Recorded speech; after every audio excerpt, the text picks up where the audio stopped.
Just ask them how I did it. I got out the limo, grabbed her hand, went upstairs and fucked her. He was with her.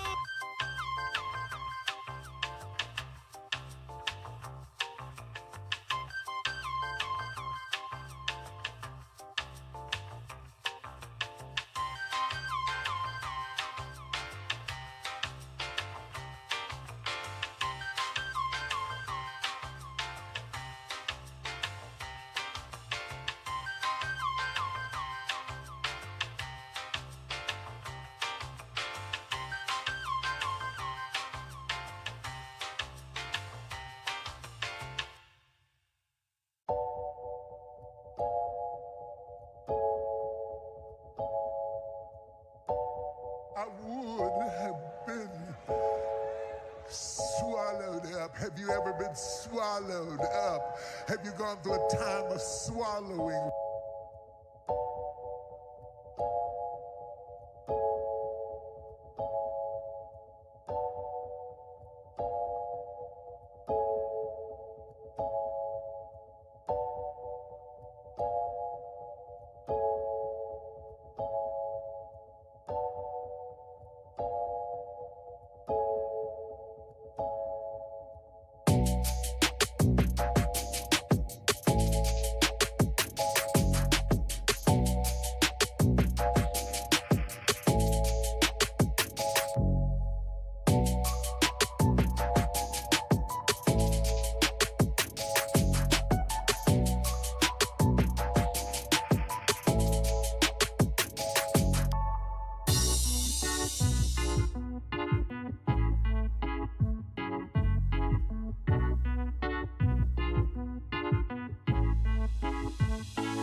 I'm in Miami right now. I'm in Miami right now. I've been asking you file. I'm on Ocean Drive. I'm in Miami. In Miami right now. I've been asking you file right now. On Ocean Drive right now. That's on my mama. I'm in Miami. I go to the window, so I'm going to Cali. I said I'm too official. I'm out with them niggas. I said, man, the rapper on the city, that nigga, he rigging. We pull out with them guns. You know me in the real. Well, mama pays, I ain't having them. since that I was real. Now I can't look like an ape head and I will never squeal. Would never ever run my mouth, cause that's what I'm too real. Yeah, I'm in the ring scoring, I'm living life for real. Why the fuck you can hate it? I'll ride you to chill. You gon' really piss me off, and I'ma pull up with the steel. I'ma pull up with the drink, go and get your ass killed. Man, stop camming, cause I'm fucking wicked. I pull up to your city, tell me your location, bitch. You know we fuck that shit. My youngest know you killing, I wanna grind, got money on my mind, put money on my wrist, so I can tell the time. You know I'm rapping the job and I'm trying to eat. All around the world I'm doing shows, I really come to eat. Ain't trying to play on me, I swear I'm doing my shit. One more time, I was poor and I ain't have shit. Every day I'm just riding by the same outfit. I done came up, I'm switching cars, yeah, I'm switching shit. These niggas mad at me, ain't wanna call me. I'm in Miami right now, I'm off of South Beach. I'm living large, I'm living life. They know me, wanna take my life. Yeah, it's on my mama. I'm in Miami. I'm out there doing this video shooting on the Cali. I'm on my mama, and I'm in Miami right now. I'm in the 305, yeah, I'm on Ocean Drive. Pull up with a red car, my life is on now. They wanna play with me, they wanna clone me. I'm bad bitch, Latino, she wanna sleep with me. I'm in the 305 right now. I'm in Miami right now.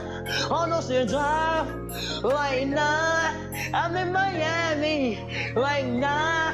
I'm in Miami. I'm in the 305. I'm in Miami. I'm in the 305. I'm in Miami. I'm in the 305. I'm in Miami. I'm in the 305. I'm in Miami right now. Yeah, I'm on Ocean Drive. I'm in Miami right now. Yeah, I'm on Ocean Drive. Yeah, and the front car. That's don't look at me. I'm the youngest in the game. You can't beat me. Cause I'm that nigga from the bottom. No, I will never change. Diamonds on my hoodie. I got diamonds on my chain. I'm in this so no, that's why ain't no game. Yeah. In Miami right now. And the 305. Yeah.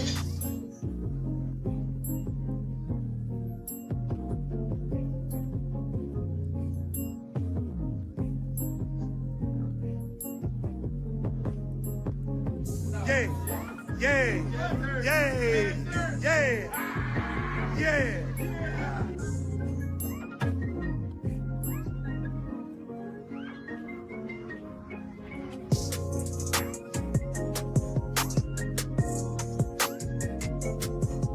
Okay. What do you think is a good number of games he 82 games, man.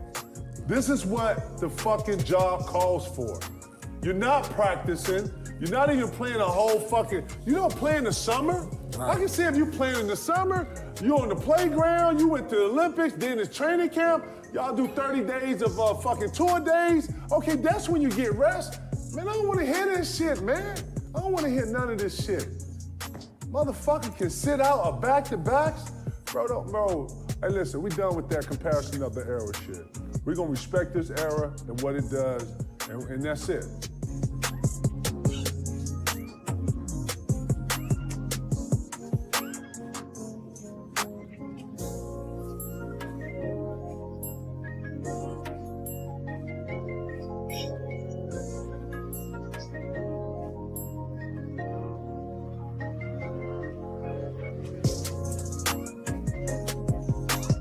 Late night crew. What's happening, cuz? We in this thing. Happy Wednesday. Going into Thursday. Say what's up to your boy.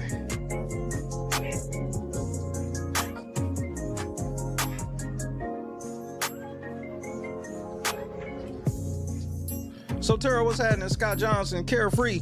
Your favorite hustlers, favorite podcast. What's up, cuz? Kendra, what it do? Janice, what's happening? Donis, we out here. KS Dub, Linux, what up, cuz? Daniel, what up? Anita, we out here.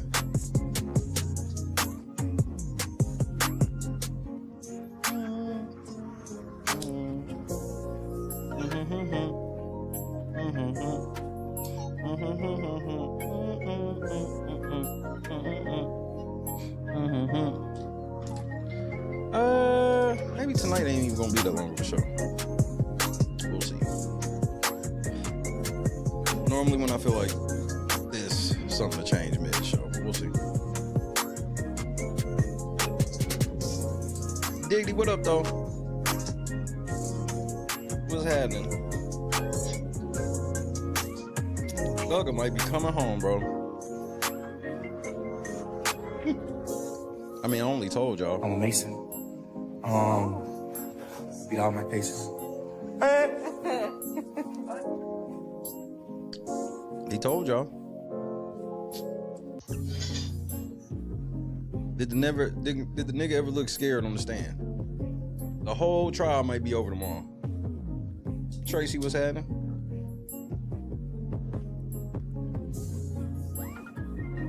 I got some wild body cam footage. A lot wilder than a nigga expected. I ain't gonna lie to you.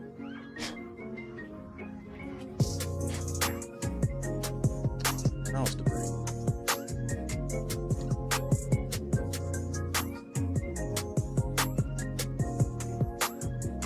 Yeah, I saw some, I ain't gonna lie, this shit crazy.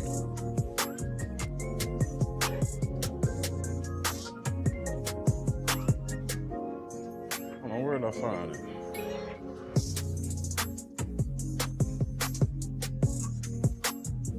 Okay, I found it. Hey, nigga, cause we gotta see this shit.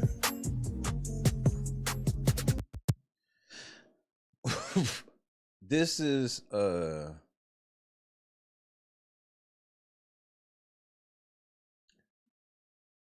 this shit caught me off guard. I ain't gonna hold you.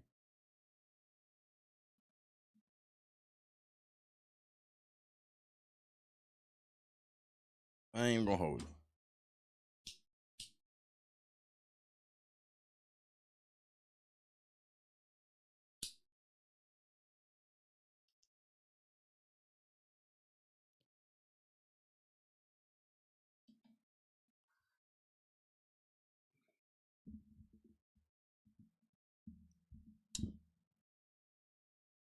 This chick caught a felony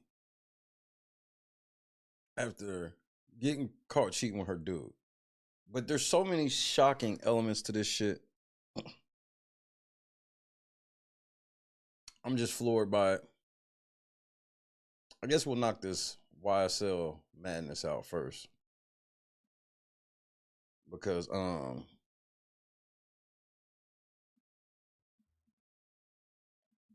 looks like the state fucked up today. Yep, looked like the state fucked up today.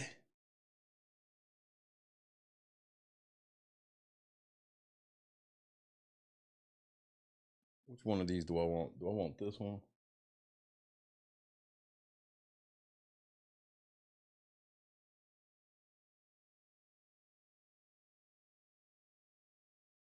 You know what?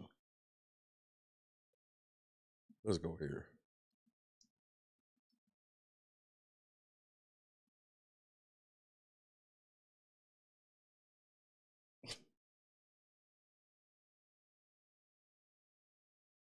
Sarah Boone is wild. She was on the stand. We might have to check that out. Her crazy ass. All I can ever hear when I hear her is her laughing. The way she was laughing on the motherfucking phone, like that nigga, like she didn't just kill that nigga, or I don't know if it was on the phone or what the fuck it was on.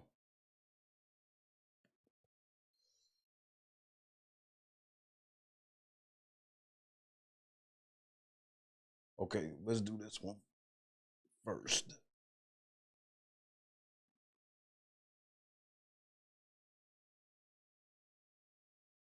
But then all these little ass niggas is catching charges. And what's going to end up happening is they just gonna brag about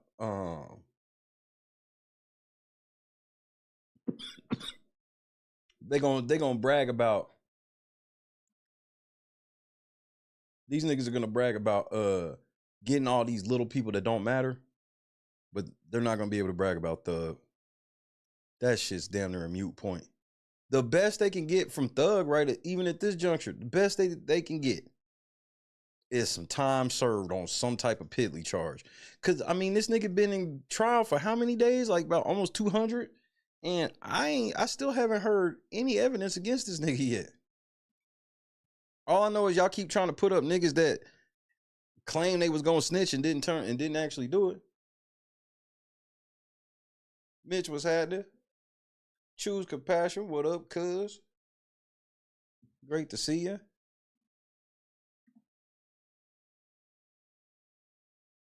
Shout out to He-Ram. He-Ram sent me something funny right before I went live.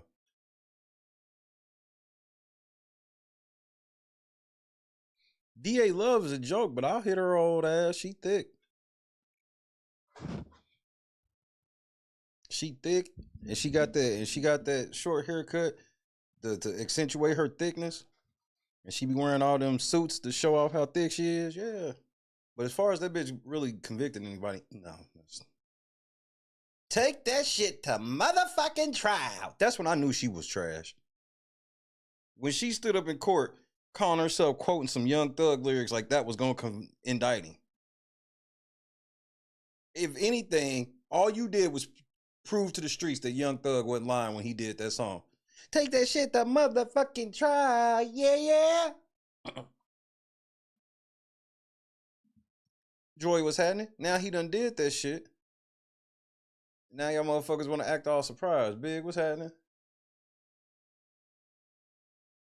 I don't know if anybody remembered at the beginning of the trial when she stood up and she was like, take that shit to motherfucking trial.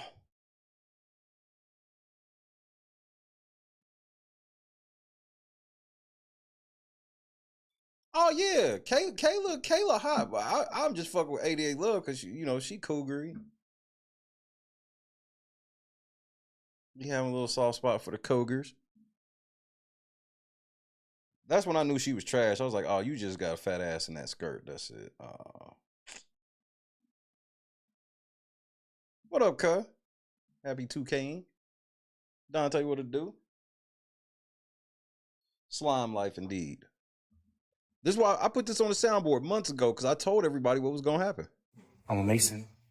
I beat all my cases. Nobody ever pays attention to shit that just be right in their face. He said this shit. Bro, and it ain't just him. Shaq proudly brags about being a Freemason, and then y'all be surprised that Shaq literally sponsors everything. Shit that Shaq don't use. Hey, it's Shaquille O'Neal, and when my woman's period drop, I go and get her Shaq tampons. Why do you have tampons, Shaq? Well, Shaq has the General's insurance. Wait, Shaq's vehicles are insured by the General?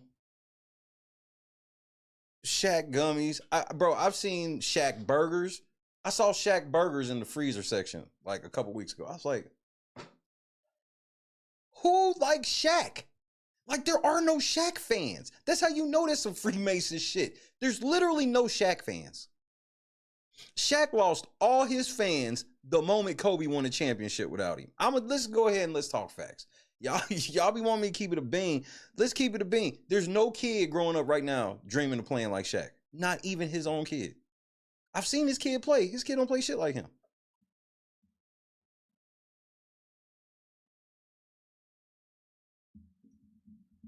Just Shaq on everything, nigga. Shaq using icy hot, my nigga. Hold on. Let's just pull up the list. Because I'm sure somebody's made one.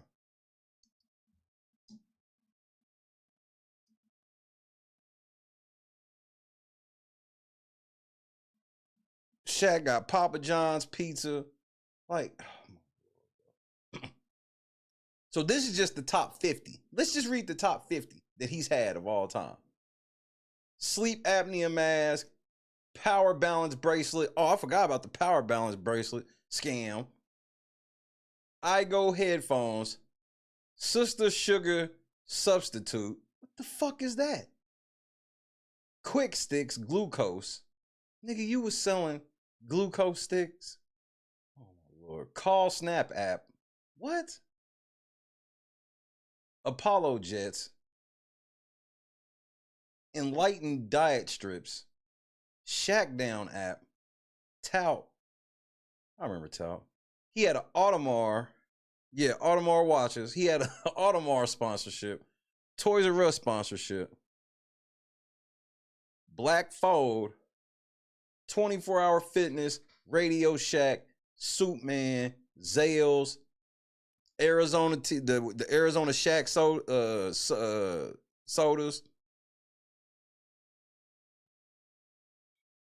Shack Food, Arizona sodas. Tiger Woods PGA. He was a sponsor. He got a sponsorship for that. Muscle Milk. The Shack shoes. J.C. Penney. Then he had a Macy's. Comcast, Monster Speakers, Capelli Slippers, Spalding, 2K, Li-Ning Shoes, Drone Watches, Vitamin Water, Buick. Remember when he was getting in that little ass Buick? This is what, bro, this is the Freemason, bro. Who the fuck? Why would all these companies, if I was a company, I literally would say no, but they all probably all plugged in together. Gold Bond. Love Shack Vodka. That shit never came out. Taco Bell, Nestle Crunch, Icy Hot, Pepsi, Wheaties, Reebok, Oreos, and Burger King. That's just the top 50, my nigga.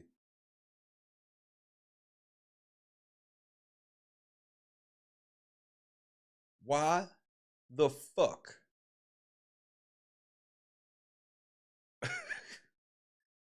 Why the fuck would Shaq endorse so many products?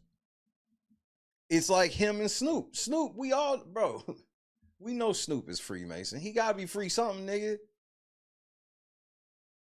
Shaq also had Annie Ann's. Nigga, you had the pretzel shack in the middle of the mall. You had a Five Guys sponsorship? There's no way.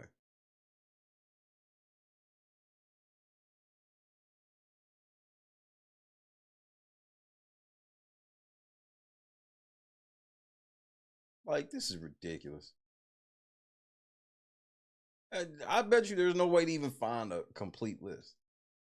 Let's see what the Wikipedia say. The Wikipedia should just have a section for that. Yeah, he played basketball, yeah, of course. He was not very skilled. He was just big as fuck. Do something, man. Get mad. Shaq, you were not very skilled, nigga. You were just the biggest nigga in the way, nigga. You shot 50% from the free throw line. That's how skilled you were, nigga. I make them when they count. What kind of goofy shit is that? They always count it, you big dumb motherfucker. Just for the record. That was the dumbest shit you ever said. I make them when they count. Nigga, everyone you missed counted. That's why you only had a 50% free throw percentage, you fucking moron. Niggas and not knowing how numbers work.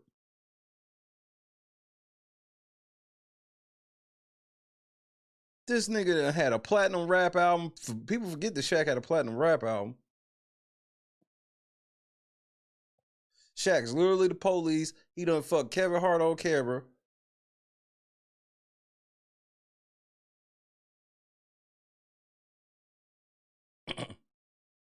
The advertiser section of his Wikipedia ain't even a whole paragraph long.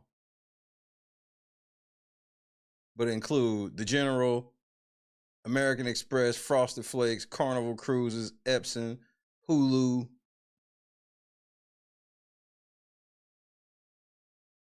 Shaq's been able to do, bro, tell me this don't sound like Freemason. Freemasons get to do whatever fuck they want if you get high enough. Shaq was a fucking, okay, so Shaq played basketball. Let's just start the baseline. Okay. Then in music, he had a platinum album. Shaq Diesel was a platinum album. Then Shaq allegedly started DJing in the 80s. Okay. Nobody ever heard this shit till he retired, but allegedly he started DJing in the 80s.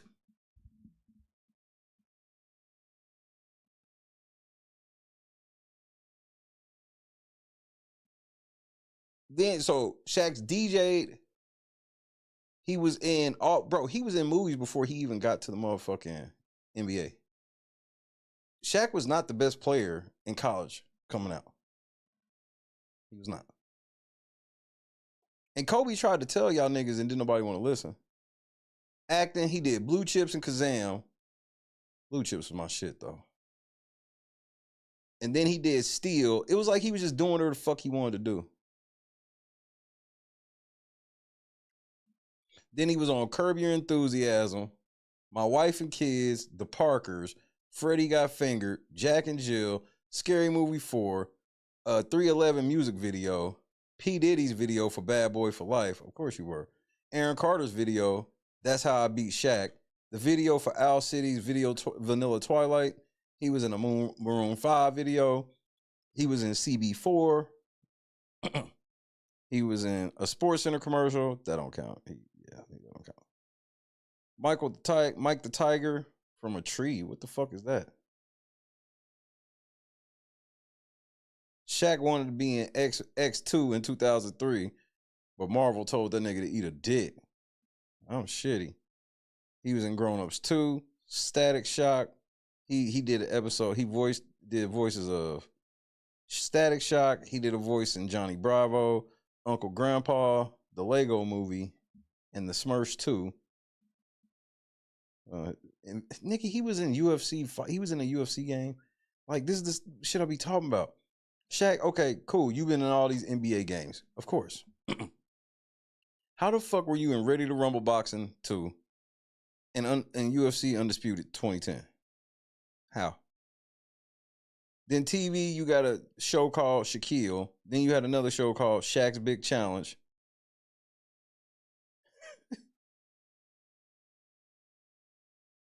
Then you were on the Discovery Channel Special Motorcycle Mania 2 requesting an exceptionally large bike to fit your large size famed custom motorcycle builder. Or no, to fit his large fame. Nigga, what? Get the fuck out of here. You had never mind. Just forget it. Shaq was on an episode of Fear Factor, Jackass. Let's not forget his entire wrestling career. Like, this is excessive. Think about any of your, like, the most biggest stars. This is excessive. This is almost like he prayed for too much and he got exactly what he asked for and it was too much. Because, I mean, when has Shaq had a chance to enjoy any of this shit or raise a fucking kid even a little bit? He been in WWE, WCW, and AEW. He, episode of Punk, that ain't gonna count. He did show Shaq Versus. Then out of nowhere, he joined the TNT team. Cool, at least that makes sense. He's a basketball player.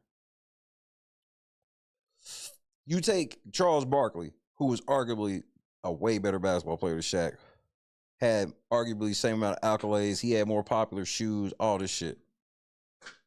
Charles Barkley got a lot of shit and ain't nowhere near Shaq. Shaq did a show called Upload with Shaquille O'Neal. Then he teamed up with Reebok in South Korea. Then he did a long-term contract with Warner Brothers Discovery Sports. Okay, that was for Inside the NBA.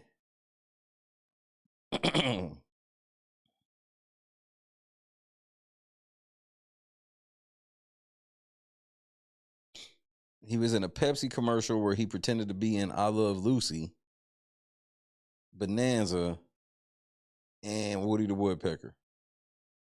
That is just random. Shaq had a mixed martial arts career. He trained in boxing, jiu-jitsu, Muay Thai, and wrestling. Bullshit.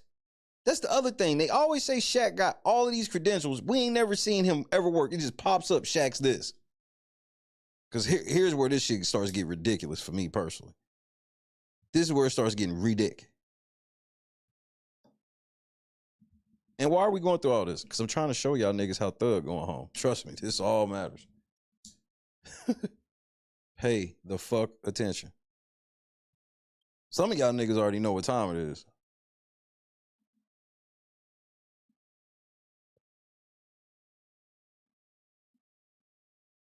Let's see. What? Shaq challenged kickboxer and mixed martial artist Choi Hong Man. That sounds like a made-up name like a motherfucker.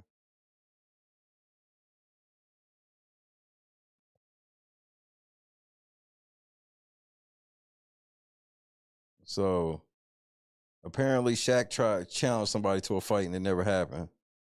Chael Sonnen revealed that he once attempted to arrange a grappling match between Shaq and George St. Pierre. What the? GSP and Shaq? For what? The great disrespect. So now you go to wrestling. WCW, Bash at the Beach.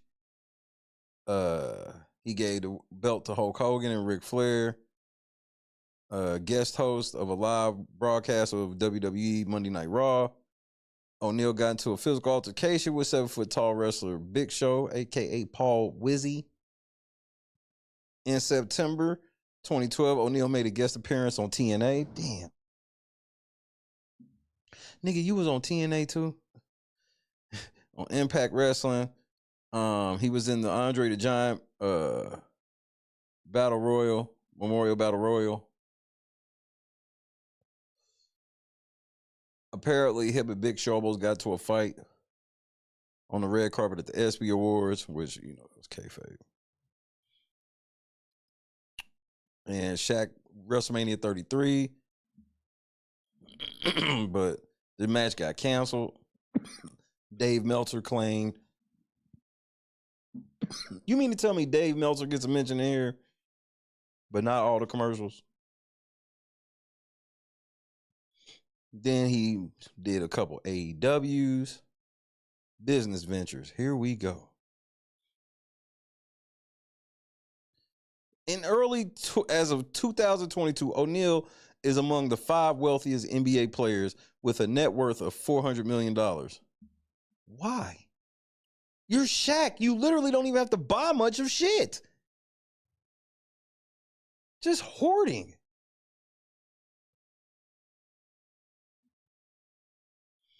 He was an active bond investor in the early 90s. Here we fucking go.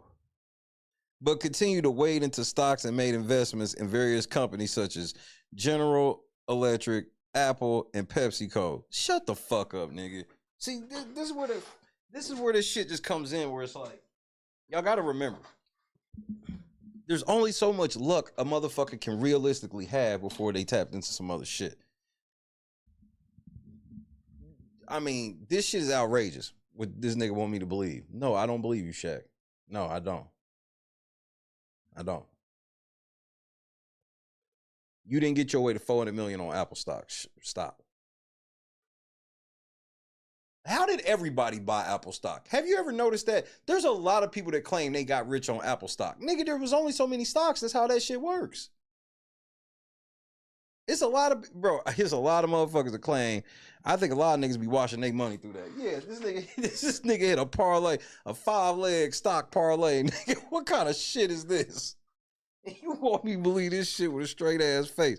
You ain't never noticed that a lot of motherfuckers, like, and not like a whole bunch, like a bunch of people you know, but you can name a few motherfuckers that are notable.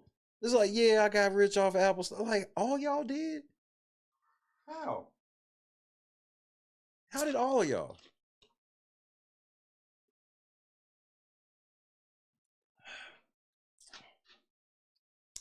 O'Neal once refused to endorse what he described what has worked best for him in stock investing was where he felt a personal connection with the company.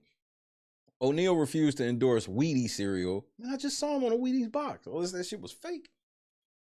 Because he preferred Frosted Flakes. He has also been an active real estate entrepreneur. Oh, again, that you were just allowed to do that. There was other niggas that had a couple $1 million that they could spend on some shit. And they got denied where you didn't.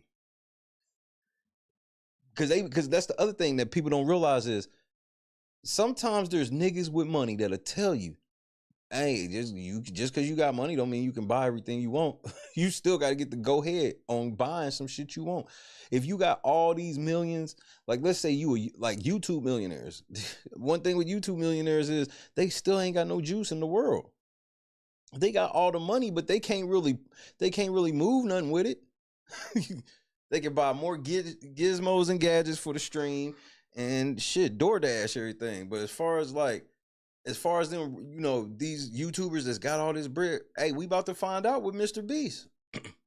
We see Mr. Beast ain't got no nigga. Anybody else, the mainstream equivalent of Mr. Beast ain't. They not even.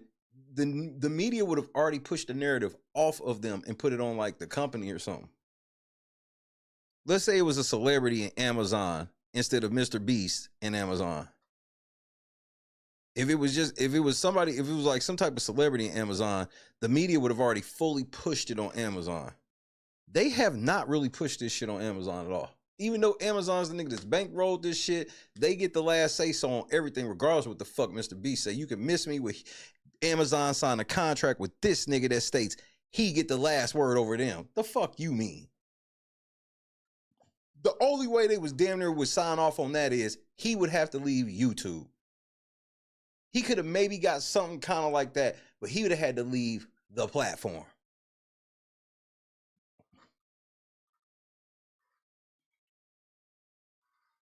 Sarah was happening. King Consciousness was happening. V12, what up, cuz? We in this motherfucker tonight. Awake, what up, though?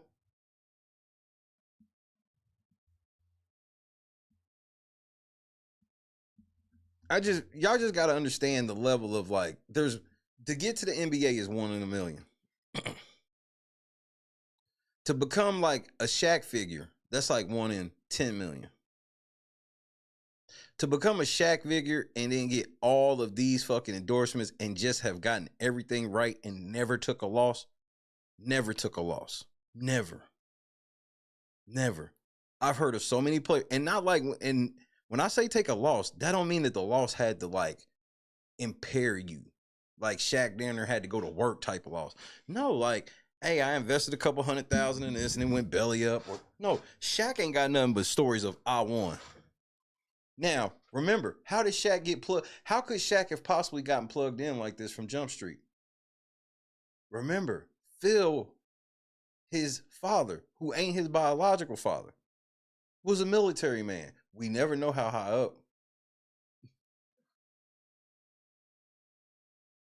We never know how high up. And like, when we just going through this shit, the level of luck, that's why I'm like, no, what's more likely is these societies. There are some societies. And this doesn't mean that all the societies are driven in evil.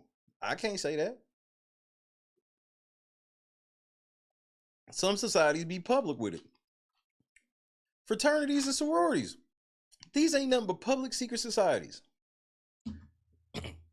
If you were a Kappa and your brother is at this company, when you get out of college, they gonna look at your fucking application first. And your application gotta be really bad for you not to get it. Cause y'all got that brand on y'all and all of that shit. So why couldn't there be even more serious ones that aren't so public? If that one's actually public. And we know that. And nobody, and somehow nobody ever gets to file. Bro, we've heard all types of discrimination suits of all kind. We've yet to hear a discrimination suit against like that type of shit. Oh, they hired this motherfucker because they were in a sorority that I wasn't in or some shit. You never. I ain't. Have you? I haven't. But let's keep going. Because the fact that they just let Shaq's just like, oh yeah, he expanded real estate. That you can miss me. You can have all the money in the world, bro. But once you start trying to have like monopoly pieces around the board, niggas is going to say something unless you know somebody. And just so you know, on that type of level, that whole I'm Shaq and I can dunk a basketball, that does not mean what it means to some of y'all. They actually look at his owner, quote unquote, and I don't even mean that in that slave way, just for the record, but like they would look at the owner of the team Like, if for them to create for Shaq to have $100 million, $200, $300 million, and they'll look at, because they actually know who actually bankrolled Shaq in the beginning, or whoever. It could even be a music artist. Let's say whoever bankrolled Drake in the beginning. Well, whoever bankrolled Drake in the beginning, well, shit, the rest of the billionaires tipped their hat to the nigga that did it. It's more like that than them looking at Drake like, oh man, you did something. Now they'll look at the nigga that bankrolled it like he did something, even though he literally did nothing. His plans involved buying the mortgages of those who had fallen into foreclosure and then selling the homes back to them under more affordable terms. He would make a small profit in return. How? Wait, don't even make. Explain that to me, my nigga.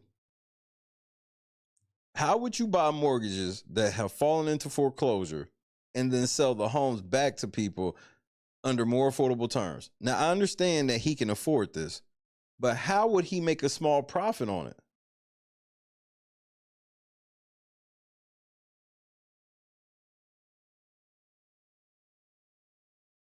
Bus was stupid connected, Donis.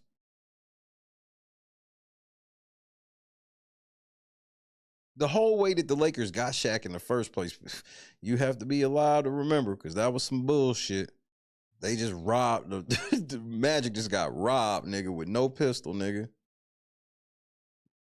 Nigga, the Lakers just had they finger with a paper bag over it, nigga, and took Shaq from them niggas. Yeah, it was definitely a 2K glitch. They figured out how to override trade. They nigga. The Lakers robbed them.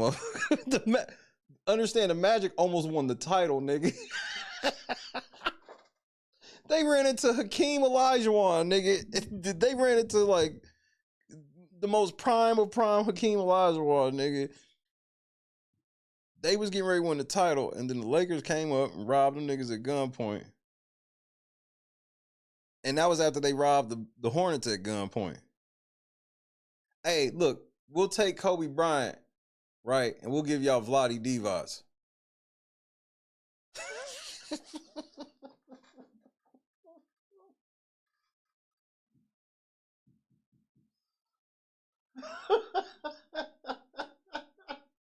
$99 finesse, nigga. Like, the Lakers was just running around with their finger in a fucking paper bag robbing people.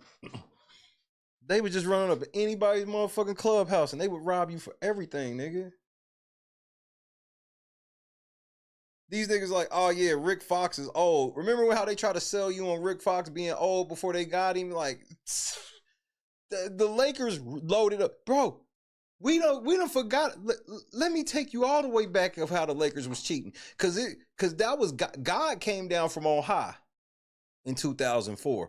God had seen enough of this foolishness. They had Karl Malone, Gary Payton, Shaq, Kobe.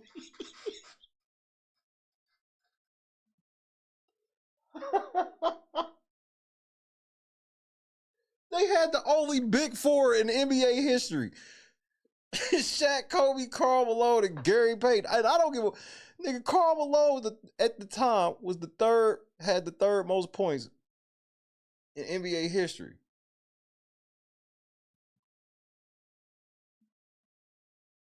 Nigga, Kobe shot they ass right out of a championship, nigga.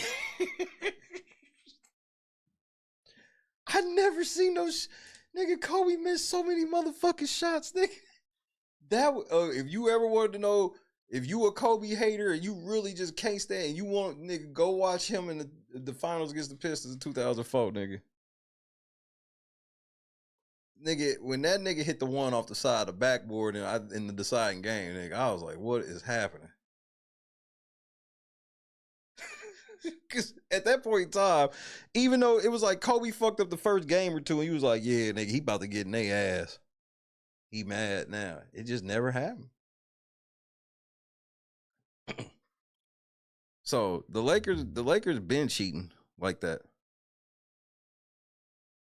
That's why the Lakers shit, that's why I think why Anthony Davis is putting up with this shit. Like, I think the Lakers itself is a secret organization.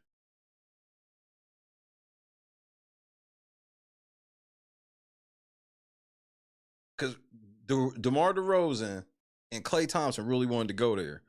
And I think that niggas think that they said no. They might have been told they can't right now. They might have been told they gotta wait until the Bronny shit over. Who knows? Because this Bronny shit can only be 1 year.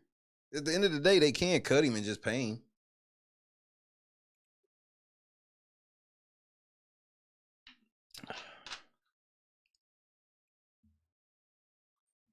But let's continue on Shaquille.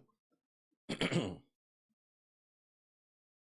nigga gonna make small profit by taking a loss. In conjunction with the Bowery development, O'Neal has developed projects in his hometown of Newark, New Jersey, including Cityplex 12. So Cityplex 12 is a movie theater, correct? Nigga, you can't act like you did. No, you can maybe do that with a Boys and Girls Club. You can't do that with a fucking movie theater. What is One Riverview? One Riverview, 50 Rector Park, is an apartment building in Newark, New Jersey. The first market rate residential high rise to be newly built in the city since 1962. Originally called One Riverview and later One Rector Street. There was a groundbreaking in 2013. Nigga, show me this shit. Acting like Shaq did something for the hood, nigga. Nigga, can't nobody in the hood. Tell me if regular niggas can afford to stay here. The complex was originally planned to incorporate a historic 6-story building that was once part of the Ballantine Brewery. It was later used by the University of Newark. Then 2 years later, the New Jersey Law School joined, becoming Rutgers School of Law. And until 2006, the city's Science High School. A new 26-story high-rise was to be built adjacent to it, incorporating the landmark, but the brewery school building was eventually demolished. The new building has 169 rental units and 7,640 square feet of ground floor retail space as well. 117 tenant parking spaces. So that's just the description. Now, look at the entrance. They try to make this shit sound like Shaq was doing something for the hood. But I want you to look at the entrance.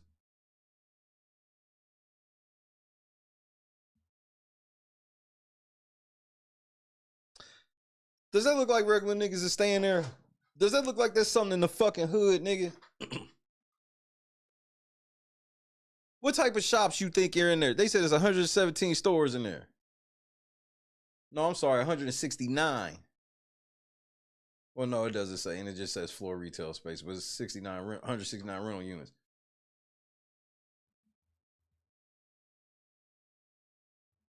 $22 floors.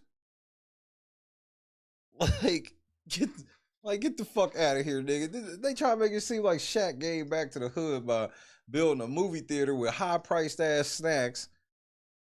You want me to believe you did something for the hood? Open a movie theater and make your snacks be cheap. I've seen it happen. Shout out to Tibbs Drive-In in Indianapolis, Indiana. When you go there, like, you can get a large pizza for $10. Like a pizza that everybody can fucking share for $10. The nachos and stuff, like everything's like just above price or just above cost. They figured out how to do it, and they've been open my whole life. Shaq, you tell me that's what's happening to your shit, I'll believe you, but I doubt it.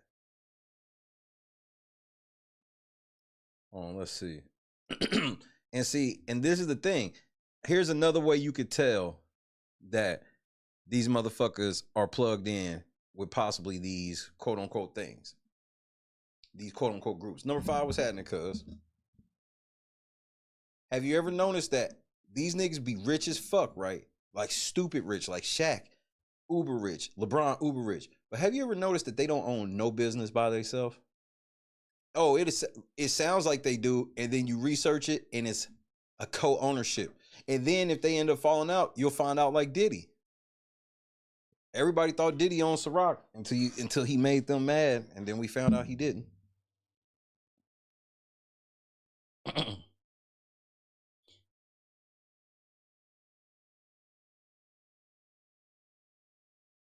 Oh, yeah, got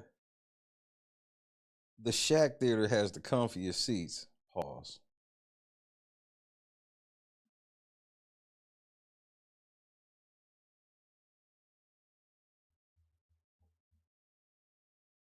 I'm gonna have to go there. I'm gonna check it out, Shaq. The prices better be fair for the people, nigga. You be talking all that shit like you fuck with people. He owns a Krispy Kreme. See, that's what I'm saying. He's on the advisory board for Tout Industries, a social video service based in San Francisco. Like, what the fuck is that? I kind of remember hearing about Tout, but that's still a thing? What? What the fuck? In 2013, Shaq became minority owner of the Sacramento Kings. Nigga, that was quiet. Did y'all know that?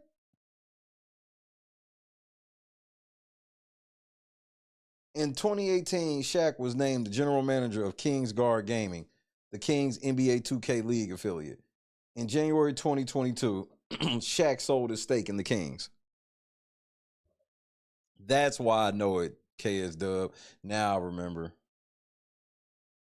O'Neal was an early investor in Google. So you mean to tell me this nigga was an early investor in Apple and Google? That's because the powers that be, he was plugged in. They was like, nigga, we getting ready to fix everything. Yep, we got these two niggas that's getting ready to come up that's gonna have all the computer shit locked down. This nigga got the greatest investment parlay the world has ever seen, nigga. Shaq was an early investor in Google. In June 2015, he invested in technology startup Loyal3 Holdings, Inc., a San Francisco brokerage firm whose website and mobile app enables companies to sell a piece of their IPOs directly to small investors who put up as little as $100. So Shaq was part of the first app that allows stock trading. Come on now, dog. Come on, man. Bro, do you understand the odds, nigga? Do you understand the odds? This is why Thug coming home. Thug is in the same group that Shaq is in. Both these niggas have proudly told y'all. I'm a Mason. I beat all my cases. Shaq has wore his Freemason ring on shows. Here we go. Shaq is an investor for esports team NRG. He also appeared in television commercials promoting Counter-Strike for the E-League. O'Neal favors franchising businesses because of their simplicity and proven success. In 2016, he purchased the Krispy Kreme location at 295 Ponce de Leon Avenue in Atlanta. O'Neal is the global spokesperson for the company as well. He owned and later sold 155 Five Guys.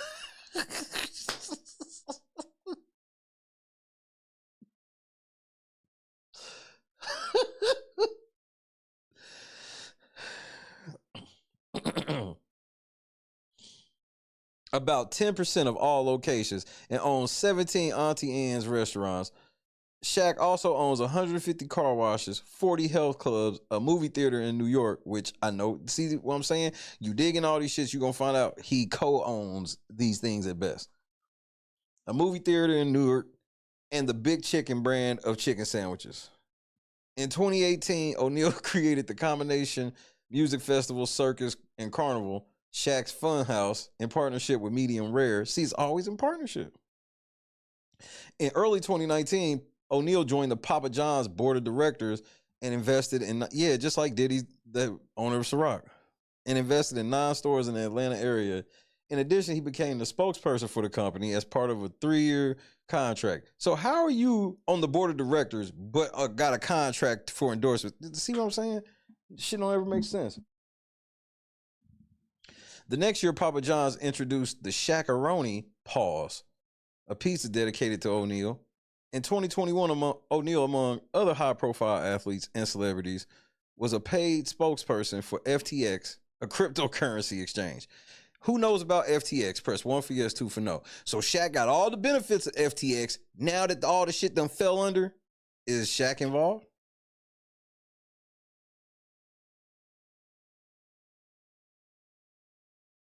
And this is how they did the pumping. I believe that kid was he was the paid fall guy. He gonna be free and nobody ever gonna know it. FTX, who ended up owning basically, FTX was one of the biggest crypto joints. It was like a cryptocurrency exchange, kind of like Coinbase, that got big out of nowhere. All of these celebrities were part of it, had money in it and everything. It got big as fuck. Then all of a sudden, all the money vanished. And they claim that everybody Shaq and all of them got robbed, even though they got paid to do the spokesperson shit. But Shaq wants me to believe, and all these celebrities that did it, they all did it with their money. Like, they didn't get paid in any type of real money. We only got paid in FTX. Why would y'all do that? Why would y'all take y'all big ass celebrities, all y'all agree to take some currency that could not even be worth anything? The whole FTX thing was a setup from jump. In November 2022, FTX filed for bankruptcy, wiping out billions of dollars in customer funds, as well as O'Neal's personal stakes in the company. Right. So now they wiped clean. So now instead of people running down like, man, y'all made us go get that app and do all that shit and it was trash. Nah, Shaq used to go, man, they fucked me too. Did they really? He, alongside other spokespeople, have been sued for promoting unregistered securities. In February 2022, the 11th U.S. 11th Circuit Court of Appeals ruled in a lawsuit against BitConnect that the Securities Act of 1933 extends to targeted solicitation using social media. In Long Beach in 2022, Shaqtoberfest premiered. O'Neal's Halloween event. Yeah, okay. In 2023, O'Neal was named Reebok's president of basketball.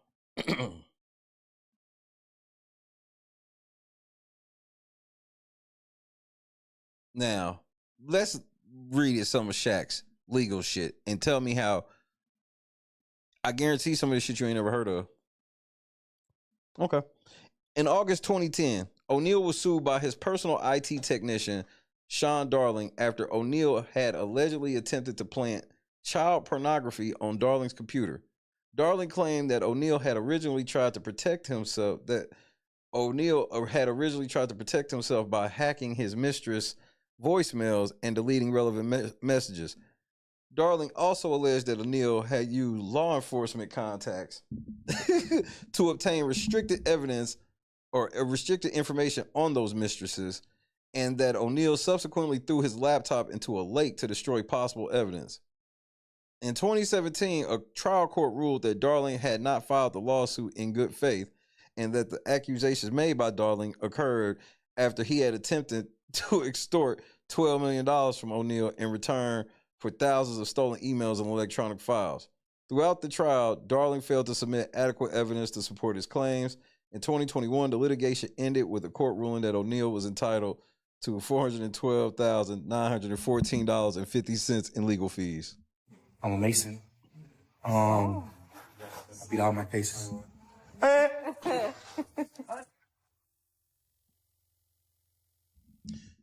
In April 2014, O'Neal posted a photo on Instagram that showed himself mocking Jamel Binion, who suffers from ectodermal dysplasia. O'Neal issued a public apology stating that he and Binion had spoken and that he's made a friend today. Binion, however, proceeded to sue O'Neal for a sum larger than $25,000. In 2016, Binion withdrew the lawsuit after coming to a settlement agreement with O'Neal. I'm a Mason. I beat all my cases.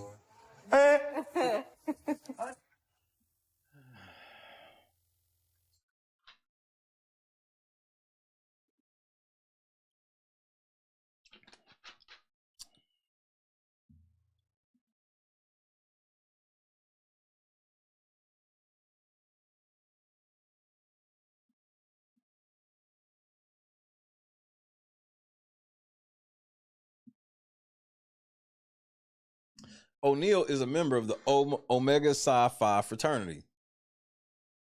Gee, I wonder if that's where his Freemason shit start.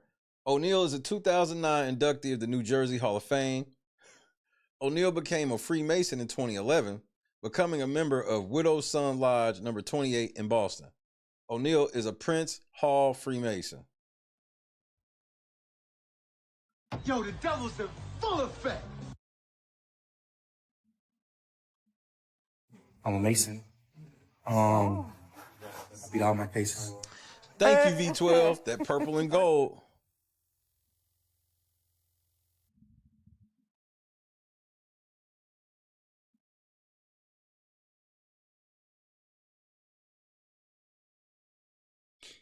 In 2012, he was honored as one of the 35 greatest McDonald's All-Americans. Like, what the fuck, bro?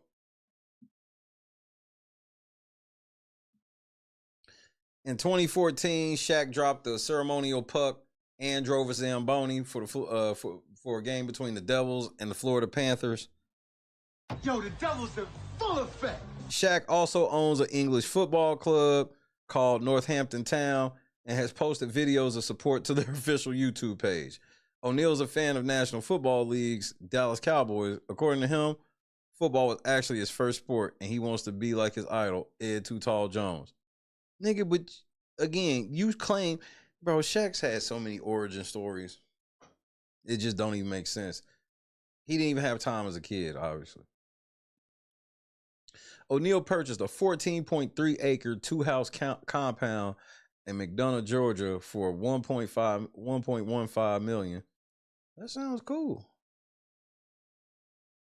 It's around 30 miles east of Atlanta. But here's my thing. You did all this trapping to get all this money and you only got 14 acres of land.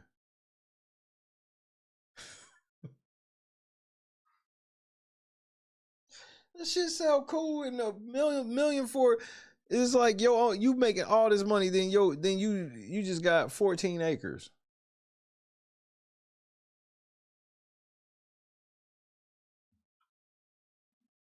I guess.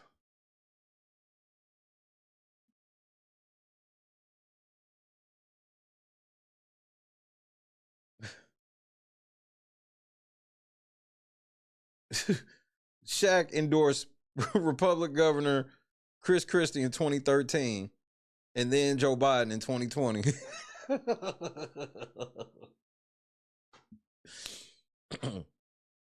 Shaq turned down a $40 million Reebok deal after hearing a mother complain about how expensive his shoes were.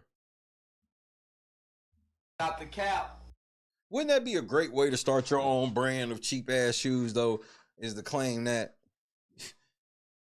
Meanwhile, Shaq's name is connected to all types of expensive ass shit, and he ain't never gave a fuck.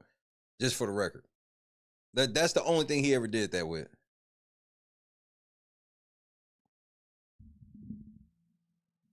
Shaq purchased his first private jet at $27 million. Let's stop right there. Now, just listen to how odd this shit sounds.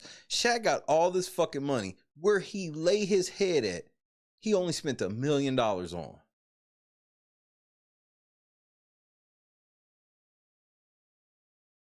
But he turned around and spent $27 million on a jet. With his logo on the tail. Make it make sense. This is, again, it sounds like he don't own shit. They just be putting prices. A lot of times these niggas don't own shit, and which is cool. But they want y'all to think they do so y'all can be infatuated with them. And they just put prices on this shit. Even if I give you that the jet's worth $27 million, Shaq didn't pay no $27 million for it.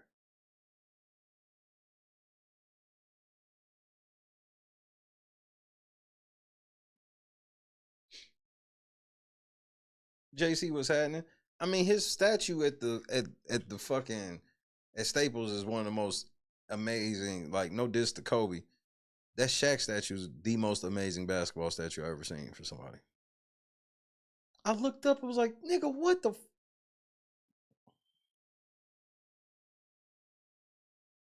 O'Neal mentored Chicago Sky player and former LSU Tigers women's basketball player Angel Reese.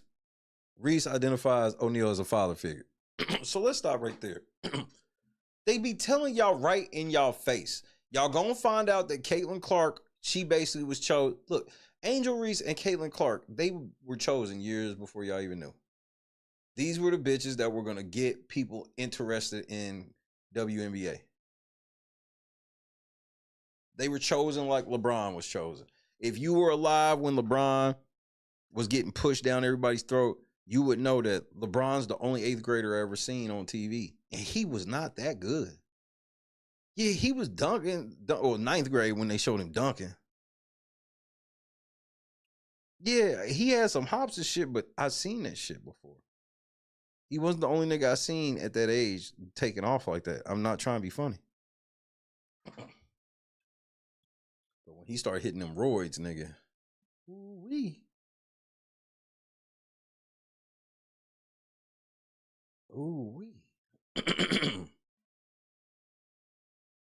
I mean, his basketball accolades are ridiculous. 4-time NBA champion, 3-time finals MVP, 2000 MVP, 15-time All-Star, 3-time NBA All-Star Game MVP, 8-time All-NBA first team, 2-time All-NBA second team, 4-time All-NBA third team, 3-time NBA All-Defensive second team, 93 Rookie of the Year, 93 Rookie first team, 2-time NBA scoring champion, 50th and 75th anniversary team, 34 retired by the Lakers, 32 retired by Miami, 32 retired by Orlando. Nigga, I would have never retired this shit in Orlando. Fuck him. Gold medal in 96, FIBA World Cup in 94, World Cup MVP in 94, USA Basketball Male Athlete of the Year in 94, Adolph Rupp Trophy winner in 91 for NCAA, 2-time consistent All-American, 33 retired by the LSU Tigers, 91 AP Player of the Year, UPI Player of the Year, 2005 BET Sportsman of the Year. And why didn't he was supposed to go to the Dream Team? You know why he didn't? Because they were too busy trying to put Christian Laettner on at the time. Naismith Hall of Fame, FIBA Hall of Fame, in National Collegiate Basketball Hall of Fame. This nigga's had 5 studio albums, 1 unreleased album. This nigga was in Blue Chips, Kazam, Good Burger, Steel, He Got Game, The Wash, Freddie Got Fingered, After the Sunset, Scary Movie 4, The House Bunny, Jack and Jill, Grown Ups 2, The Smurfs 2, Lego Movie, Blended, Show Dogs, Uncle Drew, What Men Want, Hubie Halloween. As far as TV goes, he's been on Arsenio Hall, Arliss. I remember Arliss. For Your Love, My Wife and Kids, Jackass, Curb Your Enthusiasm, Static Shark, The Parkers, The Bernie Mac Show, The Tracy Morgan Show, Johnny Bravo, Shaquille, Punk'd, American Idol, Shaq Versus, Raw, Sonny with a Chance, The Cleveland Show, Fear Factor, Real Husbands of Hollywood, Jimmy Kimmel Live, Southland, and 2 episodes of Jimmy Kimmel. Upload with Shaquille O'Neal, Uncle Grandpa, Heistin', Fresh Off the Boat, Off to School, Lip Sync Battle, Pickle and Peanut, The Simpsons, Drop the Mic, Shaq Does Shark Week, Rock and Roll Road Trip with Sammy Hagar, Graduate Together, American Honors, The High School Class of 2020, Home Movie, The Princess Bride, Shaq Life, Legacy, The True Story of the Los Angeles Lakers, and Lucky 13. He won, what? Nominated for Sports Theater with Shaquille O'Neal for a Children's Special Award for the Cable Ace Awards. He was nominated for the Worst Actor, Worst New Star for the Razzies in 95, Worst Actor in 98 for Steel, and Worst Supporting Actor for Blended in 2015. 2 video games. He's had 1, 2, 3, 4, 5, 6, 7, 8, 9 books. Like, nigga, like, how does he only have $400 million?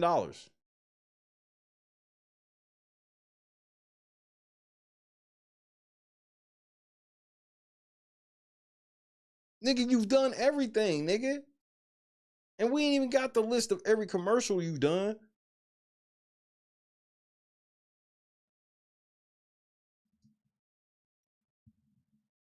How, Sway?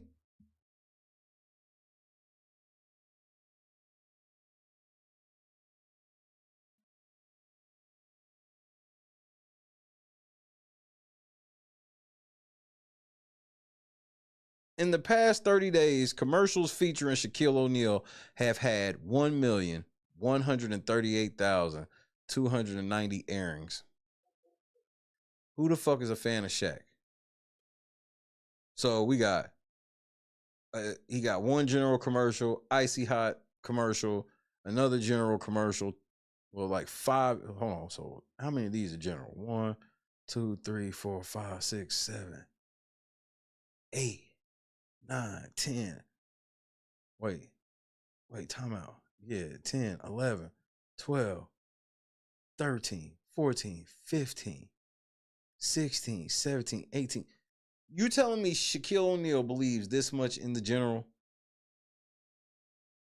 Like, whoever's behind the general, you should be worried about, because they got Shaq by the balls. He had some Frosted Flake commercials jump off this. Oh my Lord, bro. And then he's got Craig Robinson in one of these, the general.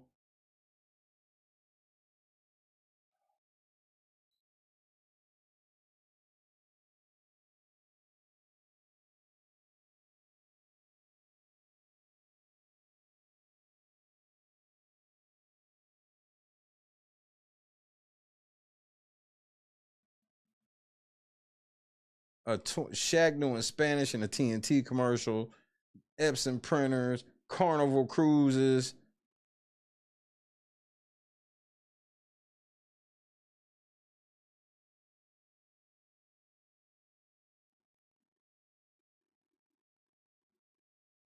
Fordo coffee. What is Fordo coffee? Frosted Flakes, of course, I mentioned. Oh, he did American Express. Gold Bond. Oh my Lord, bro. How does Shaq, like, how does he enjoy his life? You telling me Shaq enjoys his life? How? He's having fun doing all of these.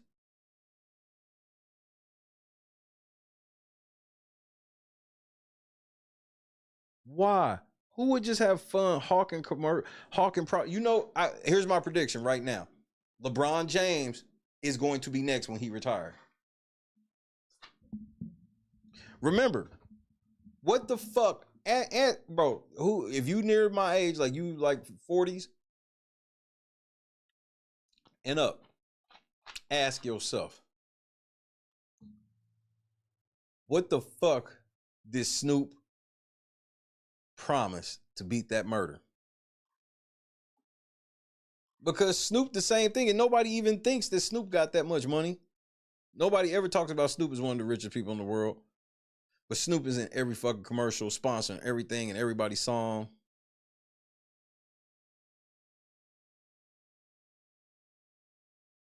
Tacos, Oreos.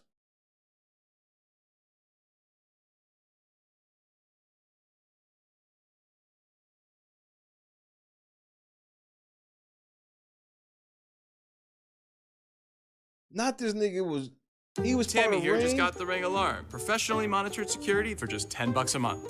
Shaq is an initial investor in Ring. I'm losing my motherfucking mind. This ain't possible, nigga.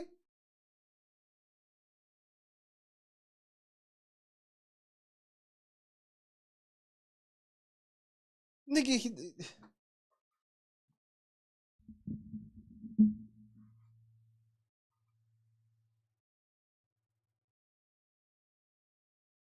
he's not that good, bro. It's not possible.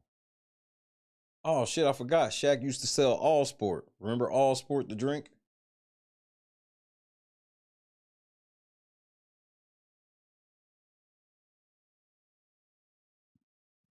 Excuse me. Fucking All Sport. The Gatorade with fizz in it.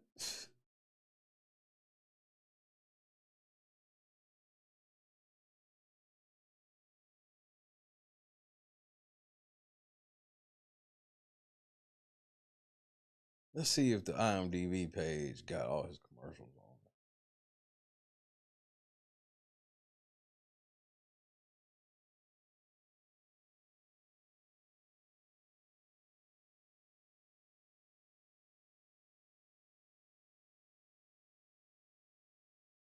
Sheesh, he's been in way more shows than that Wikipedia would say.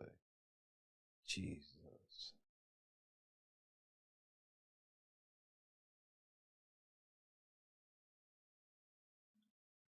Hold on.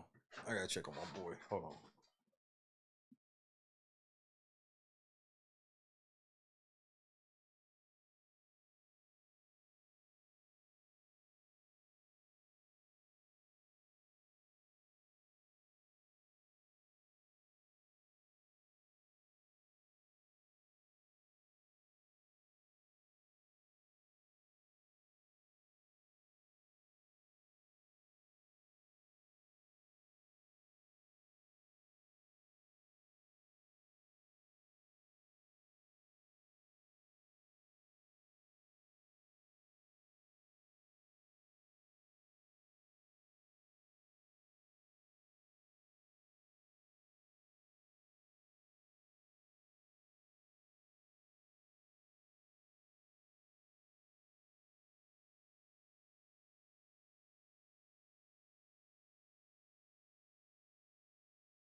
All right, I'm back. My bad.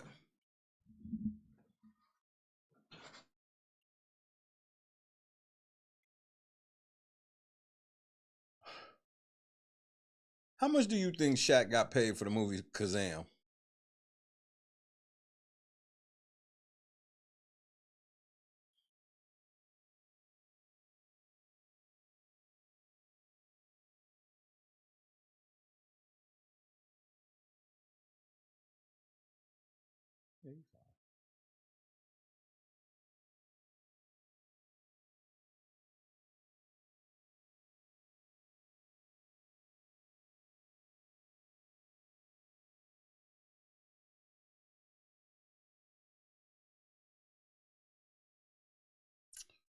They gave Shaq $7 million.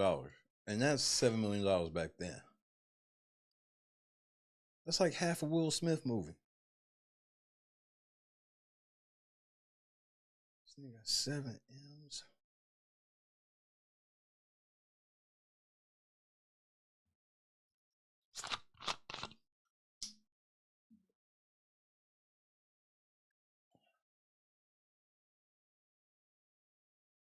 Shaq got something in pre-production right now.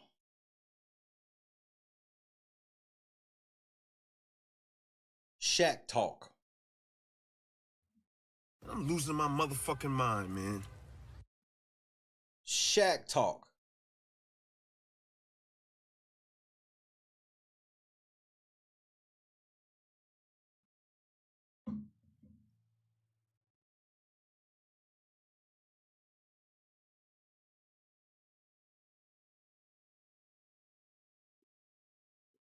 He got a TV show, Shaq's Garage.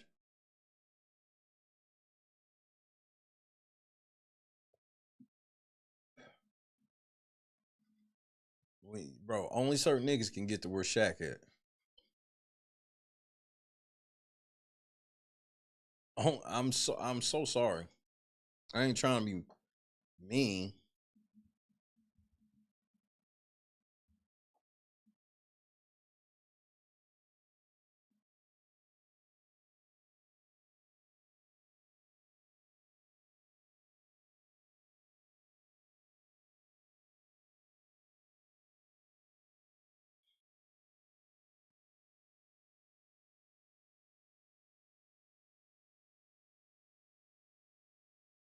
Shaquille O'Neal's credit card was declined at Walmart.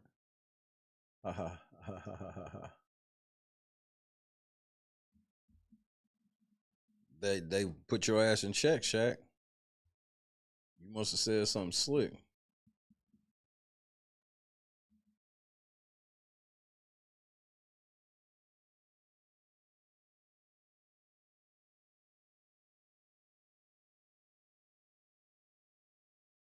Damn, look at that nigga hairline. That's devastating.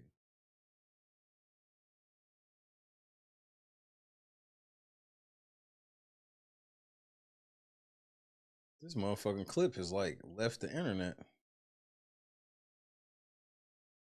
I gotta go into my archives to find it.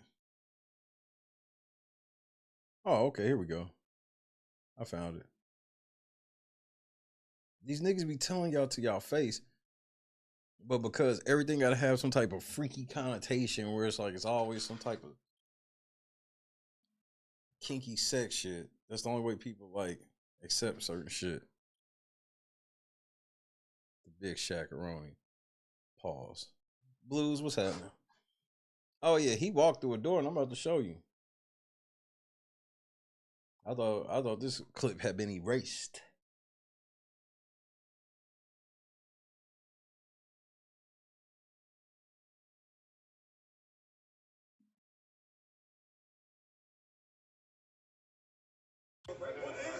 What is going on there? That's a ring of my profession. You don't know nothing about that. Okay, can we get a close-up on that? What is going on there? That's a ring of my profession. You don't know nothing about that. Okay, can we get a close-up on that? There it is. What? You don't know nothing about what is the profession? Yeah, which profession are we talking about? Just look at it. Yo, the devil's in full effect. The ring of his profession.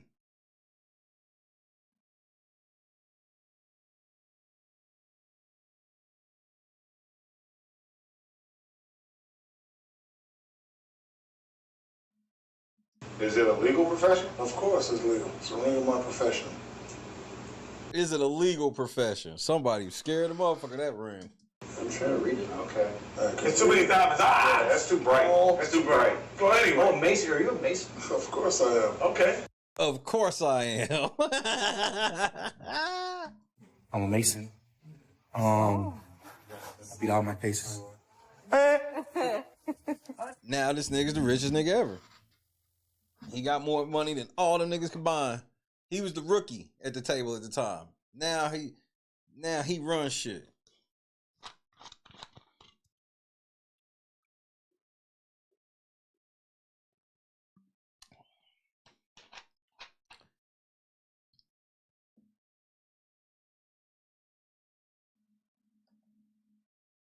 They tell y'all right to y'all face, bro.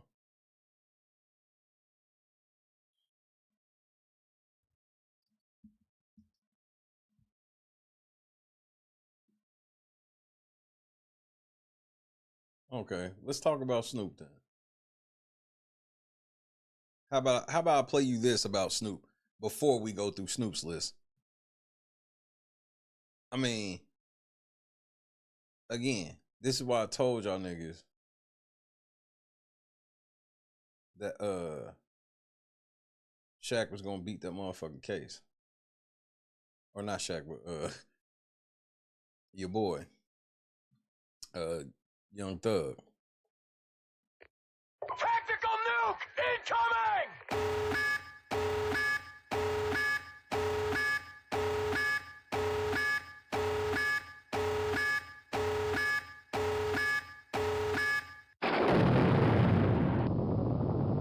What up, though, Detroit?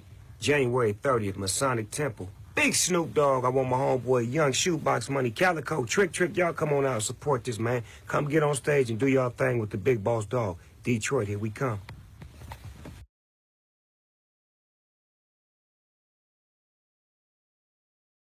What up, though? Explain it. Just so happened the two niggas that got the most endorsements ever just so happen to be part of the Masons. This is just a coincidence. Okay, I got you.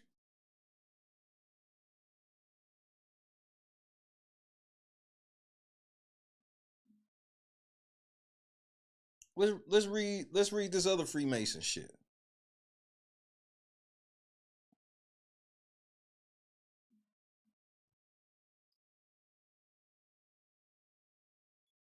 First of all, if I did every artist that Snoop did a song with, you wouldn't even believe me.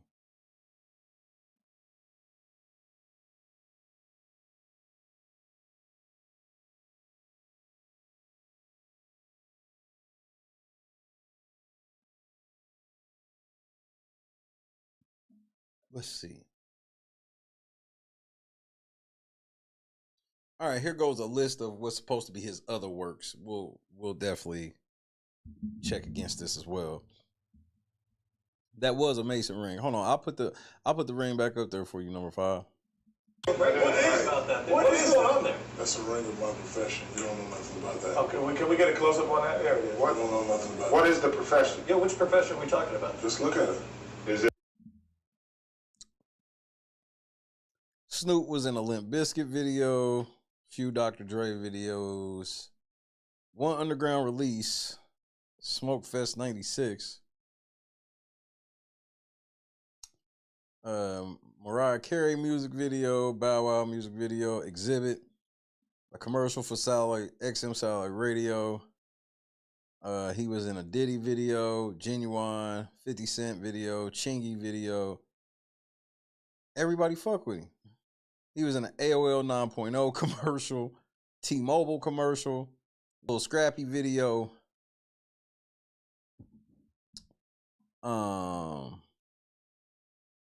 A Dutch cell phone company called Bell Company. He was in a Nelly video, a Korn video, a Lee Iacocca. He was with Lee Iacocca in a Chrysler commercial. Korn video, Daddy Yankee. Another Mariah Carey video, Pussycat Dolls.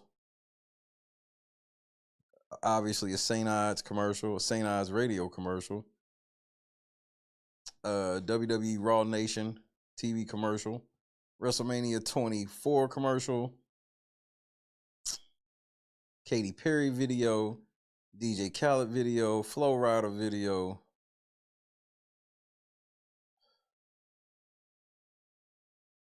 A Candyman 187 video.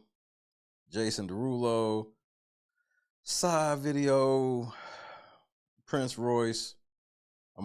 He was with Martha Stewart in a T-Mobile commercial, a Burger King commercial, Dunkin' commercial, General. He was with the General too. Oh shit. Now we getting somewhere.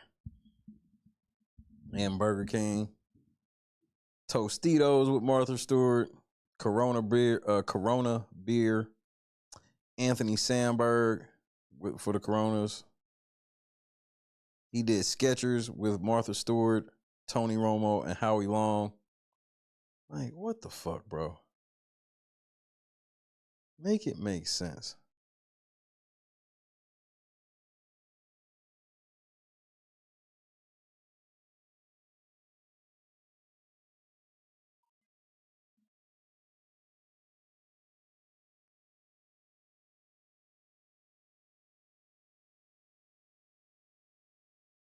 The general, somebody said, remember what I just said about Shaq? Somebody made a Reddit post in 2020 that said the general must have some serious dirt on Snoop.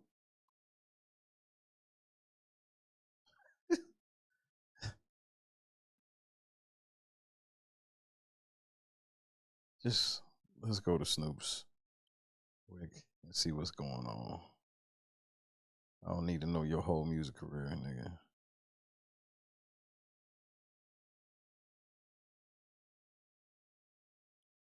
And then Yo Daddy just so happened to be part of the government as well, of course.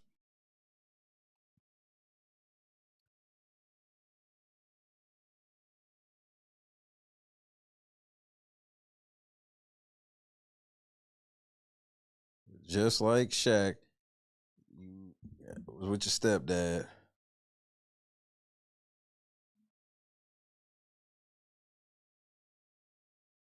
See, music career, gives a shit. Nigga only did everything, been on song with everybody.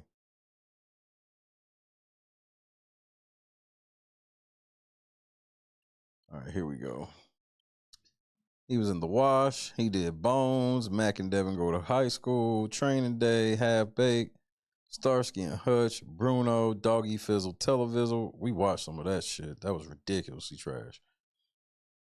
Variety, Dog After Dark, Snoop Dogg's Fatherhood. Oh my Lord. King of the Hill, Las Vegas. He was in an episode of Monk, Robot Chicken, One Life to Live, Comedy Central roast of Flavor Flav, Donald Trump, and Justin Bieber. Cameo television appearances include episodes of The L Word, Weeds, Entourage, I Get That a Lot, The Price is Right. He was in the YouTube video series Epic Rap Battles of History as Moses. What? He did a porno called Snoop Dogg's Doggy Style for Hustler. The film combining hip hop with X-rated material was a huge success and won top selling release of the year at the 2002 AVN Awards. Snoop then directed Snoop Dogg Hustlers, Diary of a Pimp in 2002, using the nickname Snoop Scorsese. Oh my Lord. Snoopadelic Films did the debut film Bossin' Up, a film inspired by Snoop Dogg's R&G album, starring Lil Jon and Trina. What the fuck? Let's see. He credited what? He credited Hancock with inventing hip hop. Nigga, what are we even talking about? Y'all sound like ridiculous. What's going on with my shit? Stop it. In 2016, a Change.org petition was created in the hopes of having Snoop narrate the entire Planet Earth series. The petition comes after Snoop narrated a number of nature clips on Jimmy Kimmel. What? In 2016, Snoop performed Straight Outta Compton and Fuck the Police at Coachella. Like, how did Snoop, that's another thing. Snoop has disrespected West Coast hip hop more than anybody else. The way that Snoop just came in and just got to perform all these other people's songs as if he was, like, the way that they've tried to force Snoop into NWA history is always just been wild to me. And man, what is going on with shit? I always felt that shit was wild, and I definitely felt that shit was utterly disrespectful. Snoop is not part of NWA. So y'all niggas need to stop acting like that.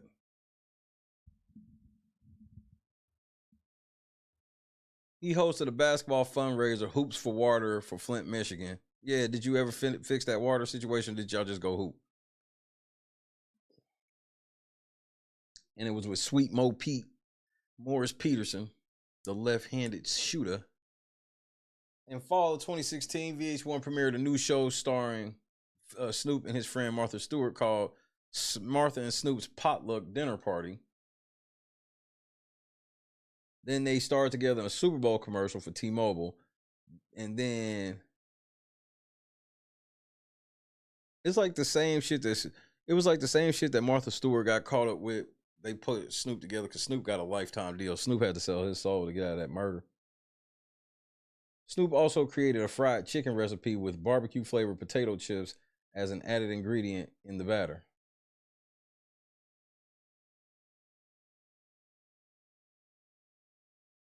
Snoop hosted a revival of The Joker's Wild, which spent its first 2 seasons on TBS before moving to TNT in January 2019.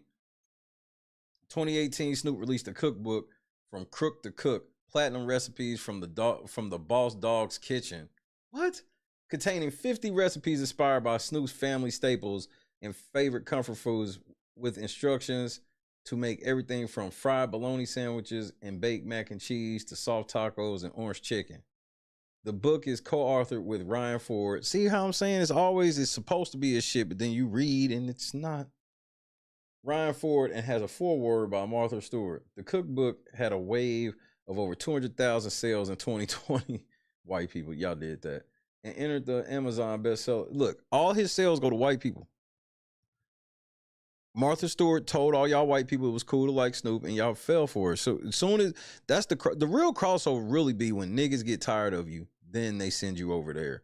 See, we always thought it was like a sellout thing. No, they get placed with the niggas, and then kind of when the niggas get tired, then they move them over.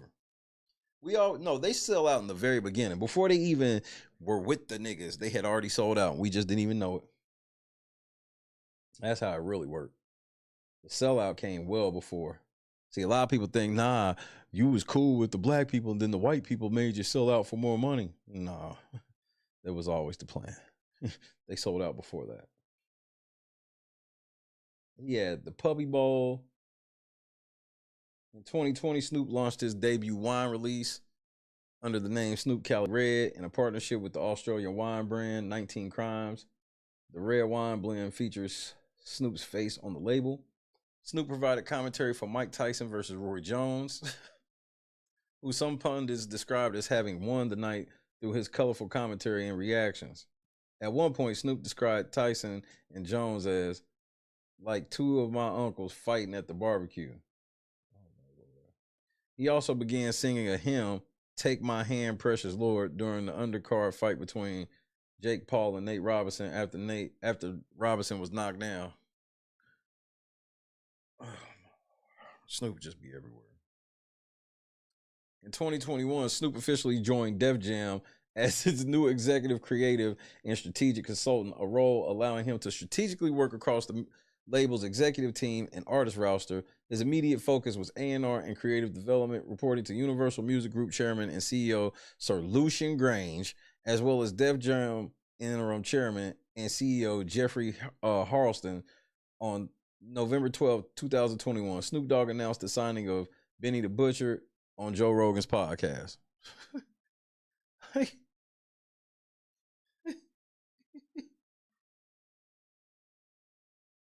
I don't even think, but that's the thing, Donis. Again, I think Snoop was always a plant. Remember, we've seen all of these entities never make it, but Snoop was there when they were hot and left. He was there when Death Row was hot, came out of nowhere. Next thing you know, he's on the motherfucker. I'm supposed to believe Warren G and him just was some knucklehead kids, and Suge got them on the fucking album, on the deep cover soundtrack. And then Dre was like, all right, I'm getting ready to do my first album, but my first album is basically going to be Snoop's album, though. Because The Chronic was really Snoop's first album. We all know this. The Fix was always in. This nigga went to motherfucking No Limit, got out of there before it went under. All these motherfucking places.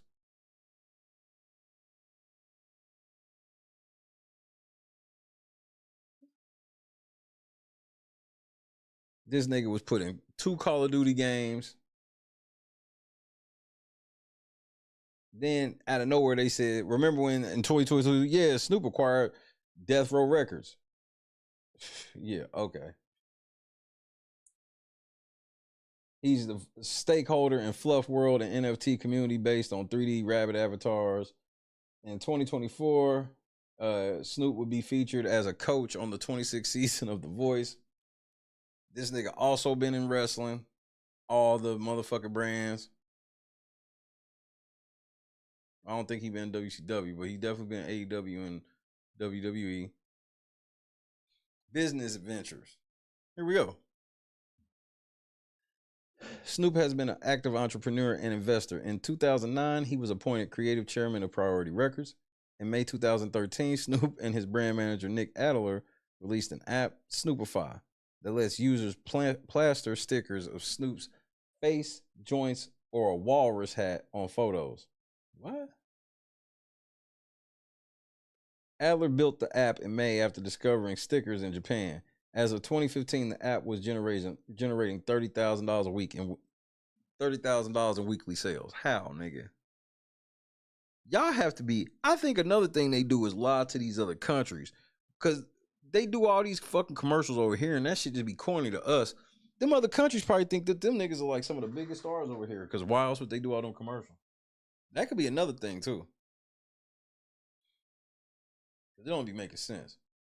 In 2014, Reddit raised $50 million in funding in a funding round led by Sam Altman and including investors Mark Andreessen, Peter Thiel, Ron Conway, Snoop Dogg, and Jared Leto. Stop, bro.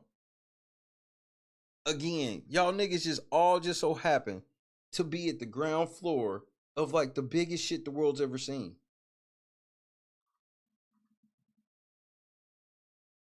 Snoop became a minority investor in his first investment venture, Ease, a California-based cannabis delivery startup that promises to deliver medical marijuana to persons' doorsteps in less than 10 minutes. In 2015, Snoop launched his new digital media business, Mary Jane, that focuses on news about marijuana. Mary Jane is... So basically, you must have got your shit jumping off. Your Freemason shit must have kicked in around the end of 2013, 2014. Because all of a sudden, you've been in the business forever. Then all of a sudden, 2014, you part of Reddit. You get 2015, you get a reefer company. Then in October 2015, you get another reefer business, a digital media business. Then in November 2015, you announced a new brand of cannabis products, Leafs by Snoop. The line of branded products includes marijuana flowers, concentrates, and edibles. Leafs by Snoop is truly the first mainstream cannabis brand in the world and proud to be a pioneer. I've never even heard of this shit, nigga. Then he was getting ready to buy Roscoe's Chicken and Waffles out of bankruptcy, but something happened. He also owns an esports league known as the Gangsta Gaming League. In March 7, 2022, it was announced that Snoop had joined FaZe Clan and would be a member of their board of directors. And then he would resign from the board of directors in March the following year. In 2022 December, Snoop Dogg ran a poll asking if he should run Twitter. Out of 2.3 million users, 81% said yes. Give us a shit. Fuck. In 2024, Snoop launched a range of premixed cocktails with Dr. Dre named after their hit Gin and Juice. Flavors include apricot, citrus, melon, and passion fruit. A short prohibition-themed trailer was created to support the release.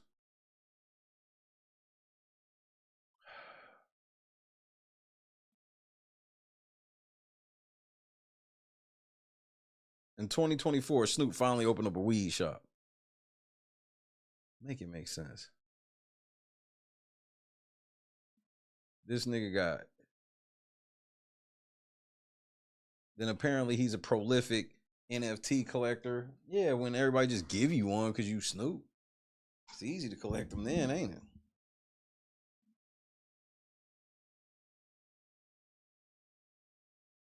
Get the fuck out of here. And then at the same time, he's a fan of all these sports. I don't know how these niggas be having all this time. He had Coach Snoop, that shit.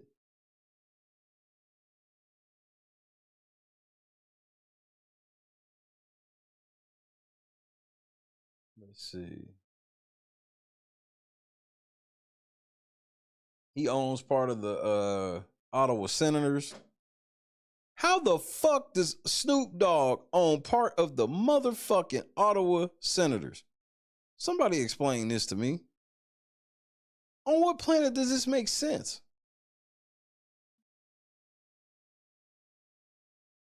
Snoop ran an exhibition 200-meter race alongside Otto Bolton and Wallace Spearman. What the fuck?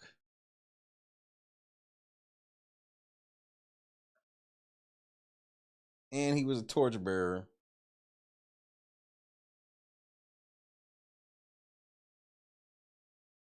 Snoop spoke at the William of Tukey Williams.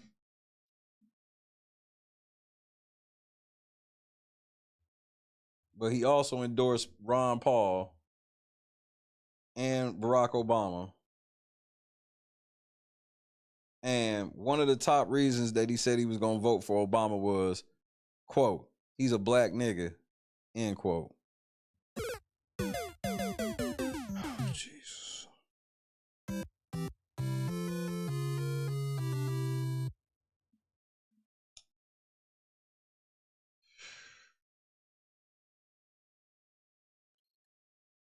Another reason was Michelle got a fat ass.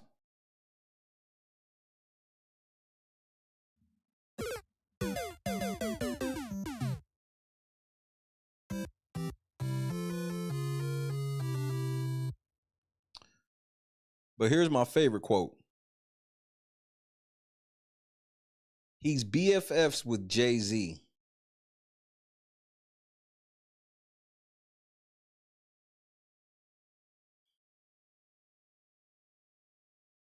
You BFFs with Ho? Or with Obama's or BFFs with Ho? Okay.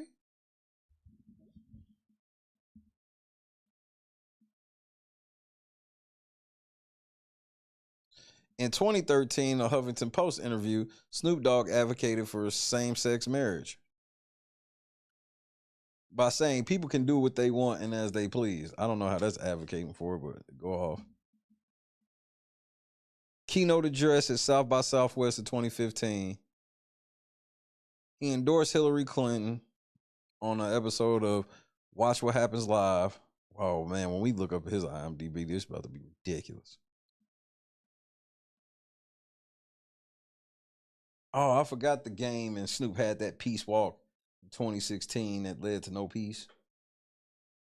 Clout chased off Philando Castile. Clout chased off of Alton Sterling.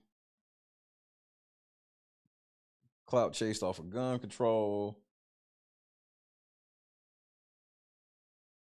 Endorsed Biden. Now he's endorsed Trump. You can't make this shit up with these niggas. I'll be falling for it.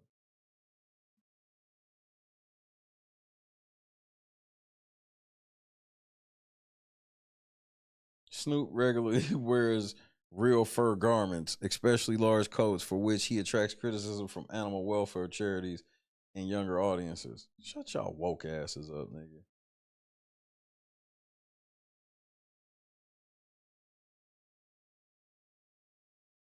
World record for largest Paradise cocktail. Measuring 550 liters, the gin and juice drink was mixed. Nigga, bro, y'all probably put all types of shit in that.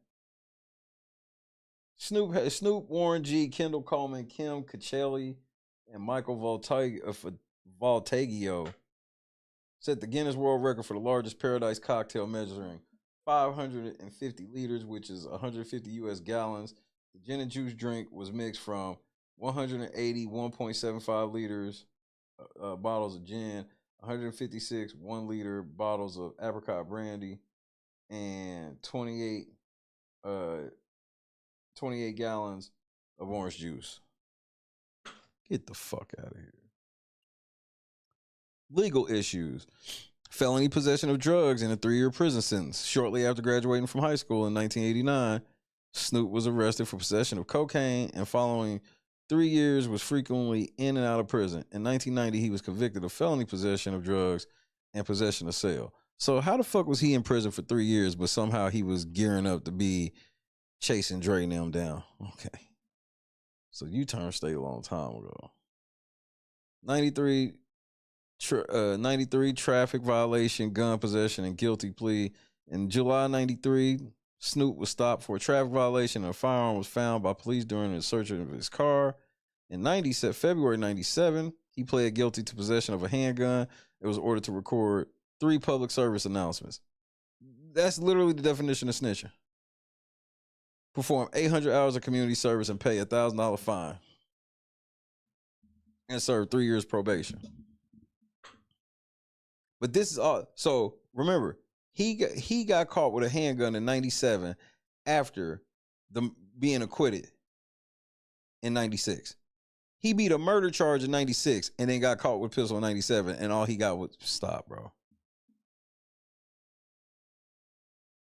In 93, he was arrested for murder.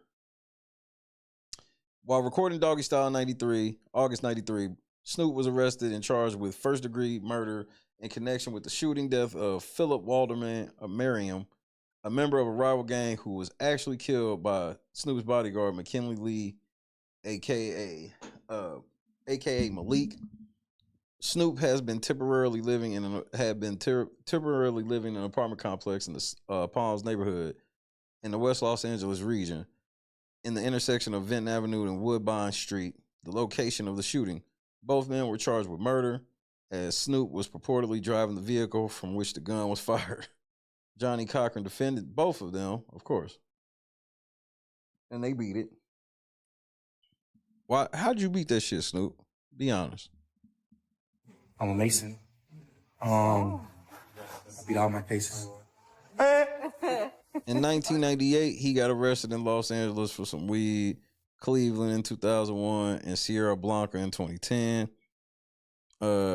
Snoop and his members of his entourage were arrested after being turned away from British Airways first class lounge at Heathrow Airport in London. Snoop and his party were denied entry to the lounge due to some members flying in economy class. Not y'all just try to go in the first class shit, but some of y'all niggas didn't have first class tickets.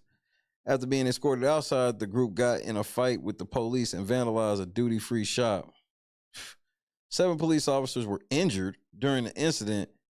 After a night in jail, Snoop and the other men were released on bail the next day, but he was unable to perform a scheduled concert in Johannesburg. This nigga out of the country beat up the police.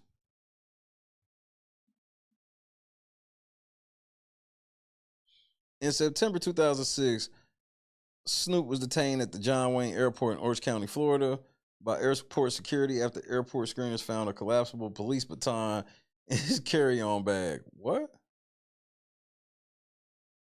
And Snoop told him it was a prop for a musical sketch. Oh, my Lord. 160 hours community service. Then he was arrested in 2006 at the Bob Hope Airport in Burbank after being stopped for a traffic infraction. He was arrested for possession of a firearm and for suspicion of transporting an unspecified amount of marijuana, according to a police statement. The following month, after taping an appearance of on The Tonight Show with Jay Leno, he was arrested again for possession of marijuana, cocaine, and a firearm. How does he keep beating all of this shit?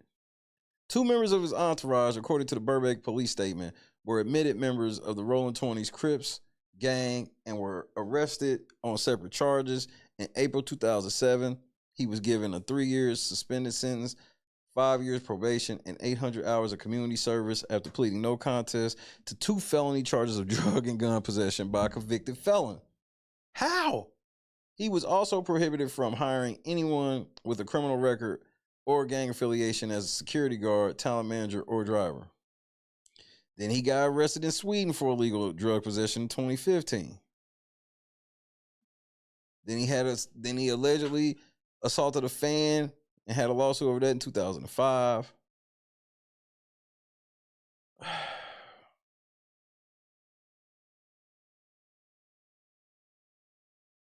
Sexual assault lawsuit in 2022.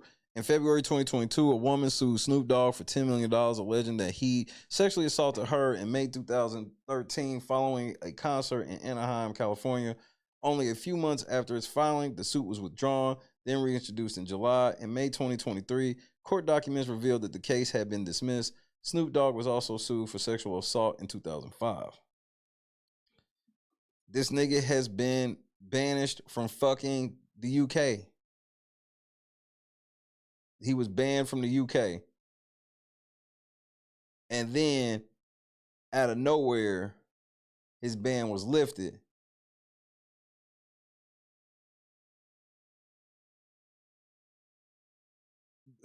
Queen Elizabeth said, "This man has done nothing in our country. He can come." Snoop Dogg had his ban personally lifted by the fucking Queen, nigga. Come on, bro. Stop.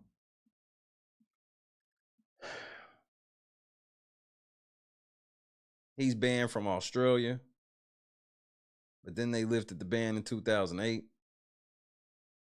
He was banned from Norway for 2 years in 2012. Get the fuck out of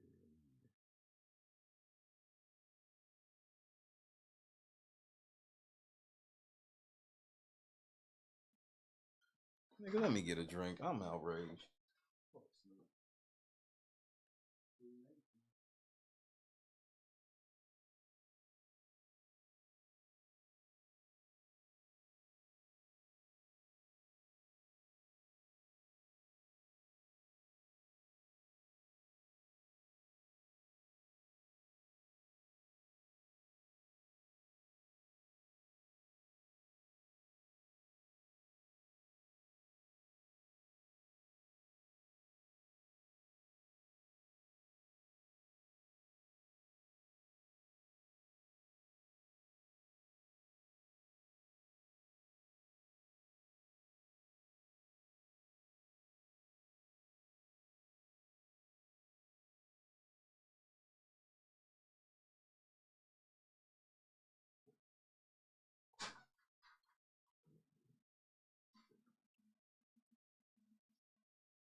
I'm telling you, bro.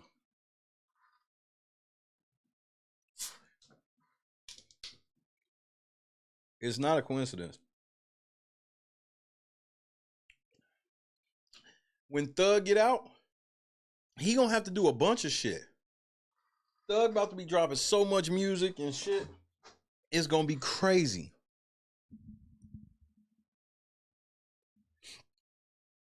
Y'all don't even understand. LeBron might not even want to play right now.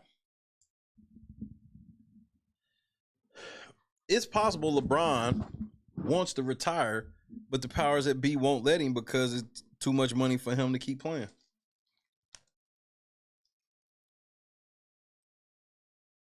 What if they made Bronny do this?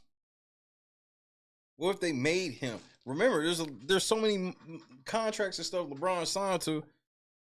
They could have easily told this nigga, look, you gonna do this.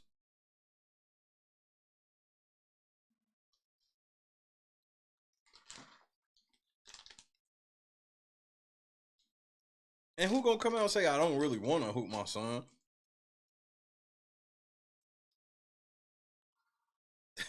They could be making Bron do this shit. Because again, Bron wanted to be recognized the way he is. That shit wasn't free. Especially when it's harder for them to fake anyway.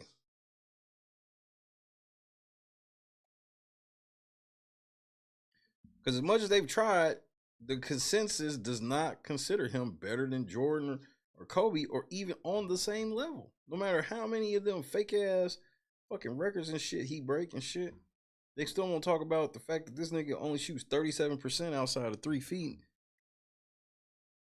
and that he's missed the most shots ever.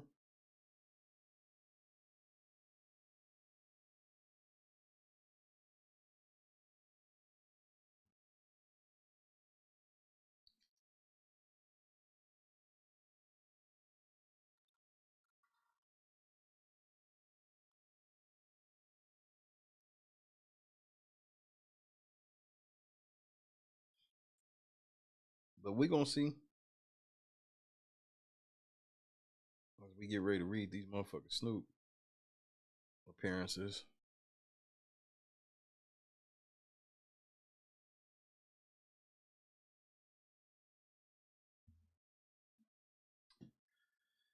Hit that like button if you have not already. I'm telling y'all, Thug about to be the next nigga.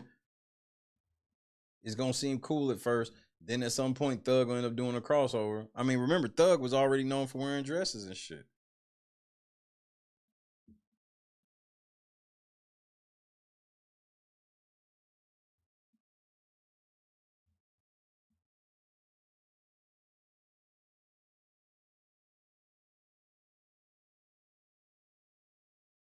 All right. Let's go to the beginning. Oh my goodness, nigga. Really? Jeez. Stop playing. Oh, this is about to be interesting. I just saw something on there just scrolling down to the beginning. I'm like, oh my goodness.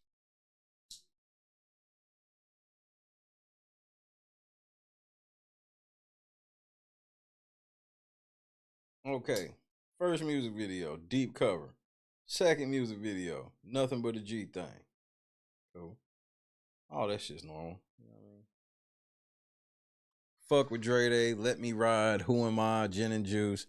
Then he was in Fiendin', episode of Martin, Doggy Dog World, because all this shit sounds regular. He was doing his thing musically. Little Martin feature. The Jodeci shit weird, but okay, whatever.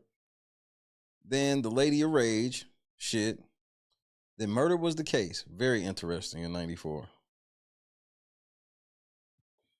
That was if you go listen to Murder Was the Case and watch the video, that's literally when he sold his soul to the devil and he beat that murder. Little Ghetto Boy, Murder Was the Case, the movie. I need to watch that. I don't think I ever seen it. I remember that's what this shit was. I know Murder Was the Case was a soundtrack. One More Day, Nate Dogg was the greatest shit on there. Then he did some video Eyes on Hip Hop, but then he was in a Bon Jovi video, uncredited. Why would he be in a Bon Jovi video in 1995, uncredited? Make it make sense. Eyes on Hip Hop video. Then he did an episode of the Steve Harvey Show. Half Baked. He was in that bullshit Caught Up. Ride. I Got the Hookup. Master P, The Last Don. The Game of Life was his movie. That shit was funny. Keep Sweating, Big Pun video. He was in a video called Urban Menace. White Boys. Then he was in a Mariah Carey video. A DJ Quick video. Limp Bizkit. Hot Boys. Wrecking Crew. It was a movie. Then he was in a Mariah Carey video again. Then he did an episode of the PJs. King of the Hill. Baby Boy. Training Day. Just Shoot Me. Bones. The Wash. Volcano High. The Mummy parody. Snoopadelic Films presents Welcome to the House, the documentary DVD in 2002. What? Gangsta Shit, the movie. Snoop Dogg, Undercover Freak. Snoop Dogg, Step Into the House. Pauly Shore is Dead.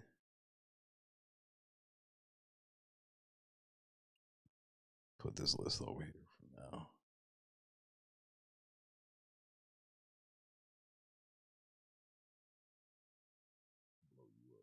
Pause.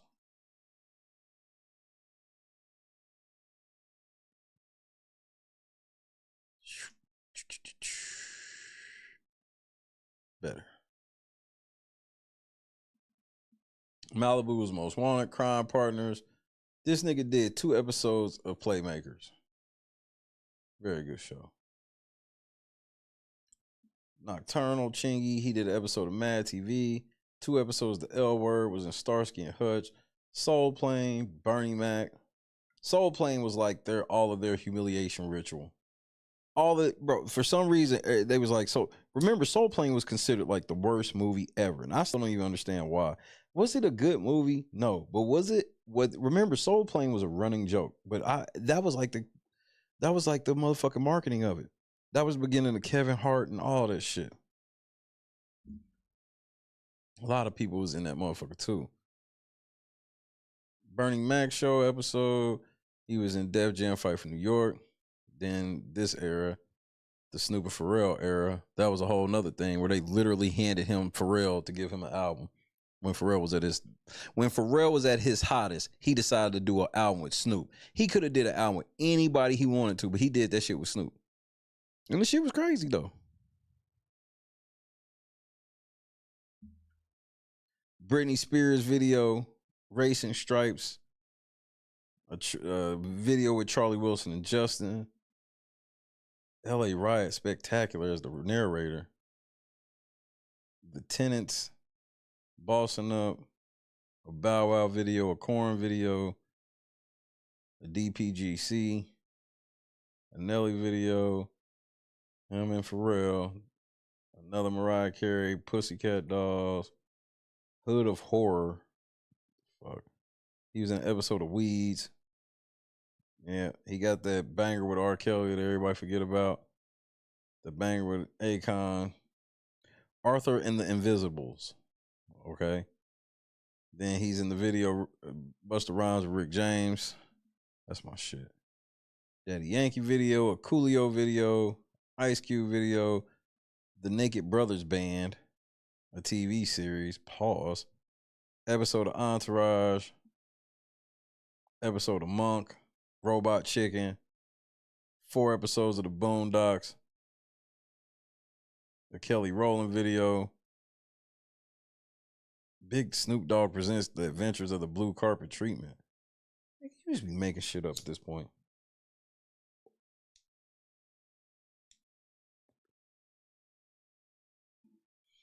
Making shit up. Sing is King. He did some type of Futurama Into the Wild Green Yonder video. Xavier TV series. He did an episode, Falling Up, Down for Life, The Robbery, which is a video. He always perpetuating the most gangster shit that he ain't never done.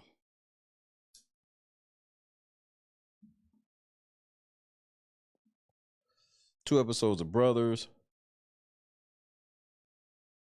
Freaknik the Musical.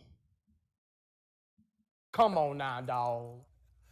Come on, man. What the fuck is Freaknik the Musical, nigga?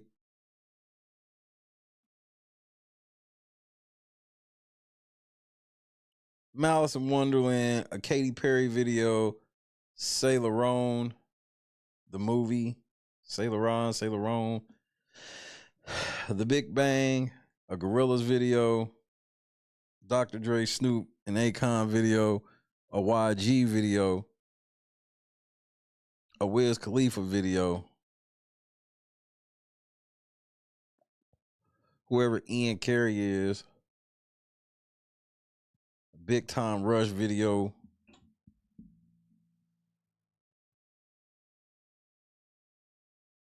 episode of The Cleveland Show. Jeez.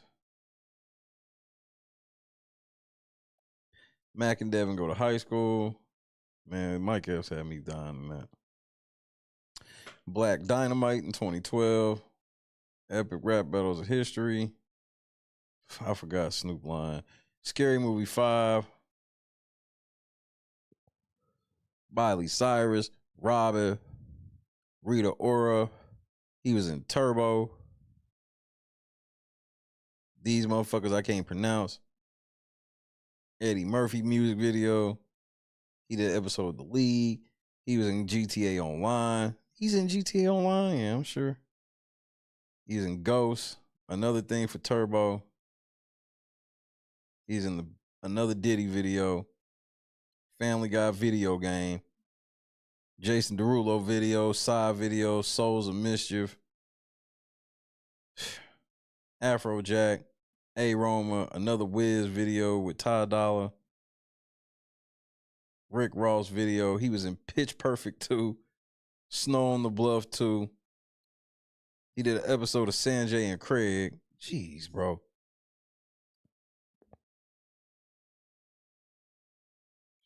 Lil Dicky video. R. Kelly Backyard Party. Here we go. A Christina Milian video. LA County Short. NFL Films Drawn video. He was in Meet the Blacks. He did an episode of Mike Tyson Mysteries. Both of those are my shit. Araj featuring Snoop Dogg. Pop Star. I don't know what the fuck that is. Taylor Gang video, so that had to be Wiz. A Jackie Greco video. Mary and Jane TV series, one episode. The Evaporators Eat to Win. What the fuck? What are the chances? He did an episode of The Simpsons. Only one episode of The Simpsons? You losing. October London, Colorblind Love. What the fuck? Like, some of this shit's like, why would he even have agreed to do this? He did 5 episodes of Trailer Park Boys. Bad, Bad, Not Good. He did 2 episodes of Empire. TLC video.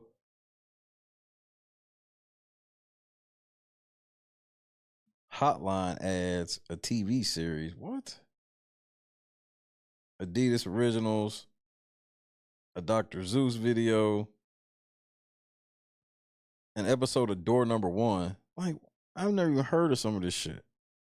Future World, Don't Get Caught. See, Shaq get the cooler shit. Snoop, you get all this bucket shit. Corey Feldman video. Ask the Storybots TV show. Redemption visual album. Ollie Murs video. He was in an episode of the new Looney Tunes. Oh, my Lord. Just ruin everything, why don't you?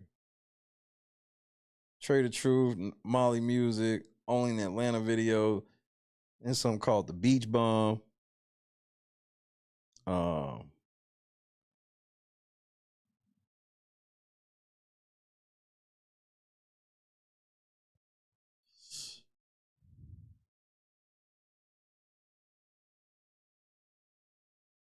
Game Shakers TV series. Anita with Ludmilla and Snoop Dogg. Ooh. Con. Then he did another Lil Dicky video. Yeah, he did a Dolph video. He did an episode of SVU, an episode of American Dad, a K2 video, a Black Eyed Peas video, a Sun Tongue MTP. What the who? Something called Trouble. He was in Dolomite Is My Name, Addams Family, a Sheila E video, a Tory Lanez video. He did an episode of Modern Family. Snoop Dogg's Double G News Network. He did 224 episodes. Is that shit where he was talking shit about motherfucking Migos at one time? Masaka and Joe Young. Okay. 6 episodes of Utopia Falls. In Call of Duty. Episode of Black Monday, a Usher video, a Compton short.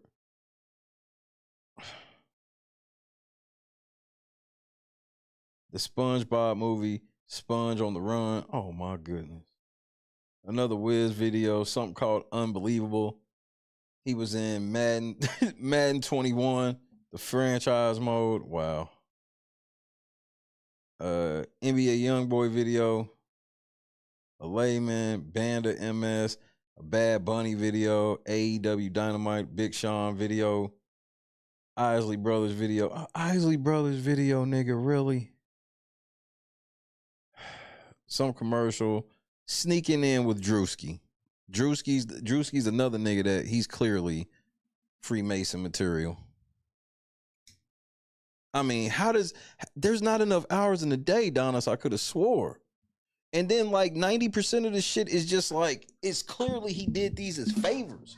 Cause like 90% of it is like, what the fuck? Like,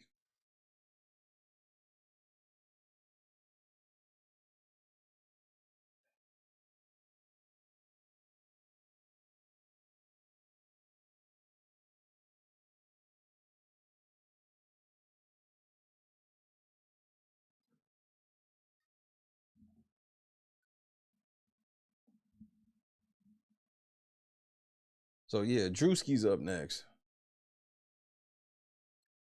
Then you got all these motherfucking joints. Mythic Quest. He did an episode. Domino Battle of the Bones. Oh my Lord. The House Next Door, Meet the Blacks 2. I don't think I ever got to see Meet the Blacks 2. I guarantee it wasn't as good as well because Charlie Murphy died before 2 came out. Friday Night Vibes, he did an episode. Blood Pageant. Like, these motherfucking shits be rated low as fuck. In 2021, he doing 2-star shit. Then he got the voice of It in Addams Family 2. Then he was in Call of Duty Vanguard. John Z.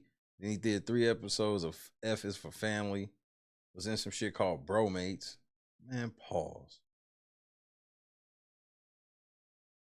Wedding Cake and Heidi Klum with Snoop Dogg. Oh my Lord. A podcast series called Matter, #Matter. He was in Good Morning. Eminem and Snoop Dogg. So he was in an Eminem video. A Benny Blanco video. Day Shift. A Jamie Foxx video. Alex Sandar. Like, what the fuck, bro? Crip Your Enthusiasm. Here we go. A Justin Champagne video. He was in the new Modern Warfare 2. Jeez. Warzone 2.0. Call of Duty Mobile. He was in the new House Party. Just disrespectful. I ain't even watched that shit. He did 8 episodes of BMF. Of course he did. WrestleMania 39. BB Rexa. Come on, man. BB Rexa. He did an episode of Lopez versus Lopez. Houseway. Long story short, Willie Nelson 90.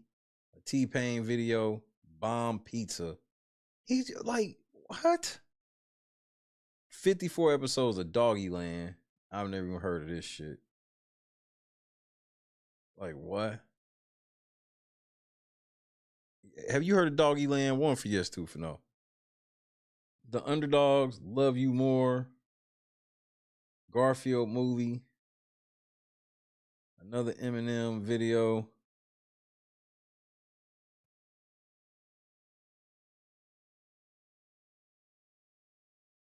Motherfucking, hold on, let me check this shit. Give me a second. Shoot. What you got coming up? A bunch of other, like, again, he's low level. Like, he doesn't get all the fun shit because he's lucky to be free. So they just, like, he has to do, like, all of the dumbest shit.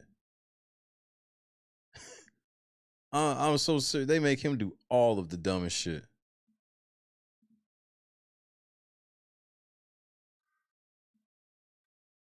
Doggyland is a 3D animated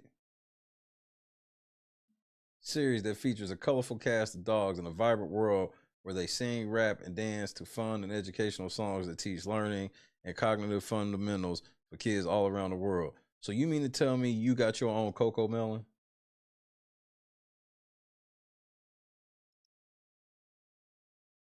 Some of the worst shit to ever put on kids. Oh, wow, bro. You can't make this shit up.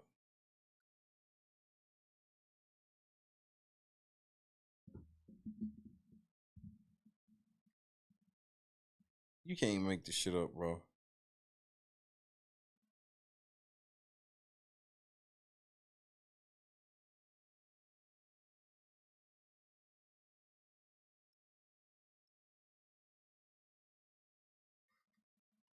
Where's self at?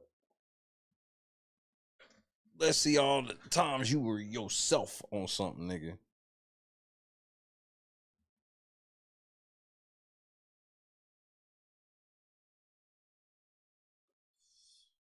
Yeah, I think about the double back on that with Shaq. This is ridiculous, bro. Look at this shit. So y'all niggas want to be famous. Do you really?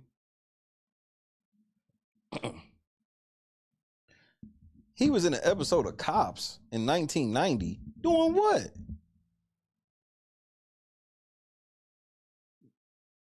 Okay, movie awards, Rolling Stone. 2 episodes, The Word. The fuck is The Word? The South Bank Show. Legend of Dolomite. Soul Train, American Music, Billboard, Source. Yeah, remember that. I remember the show. Music Awards, All About You video, Showtime at the Apollo, MTV News, Soul Train Music Awards, Soul Train Lady of Soul Awards. Why would he be at the Lady of Soul Awards? Oh my goodness. That's why it didn't last. 25th Annual American Music Awards, more Video Awards, MTV Europe, more AMAs, Spring Break Uncensored, Snoop Doggy Dogg Smoke Fest 96. Here we go. 25 Large. I've never heard of that. Some TV movie. Back to School Summer Jam TV movie. Like, they make him do the wackest shit. An episode of True Life. Dre TV. No. 5 episodes of Soul Train. I'm surprised they didn't make him host Soul Train.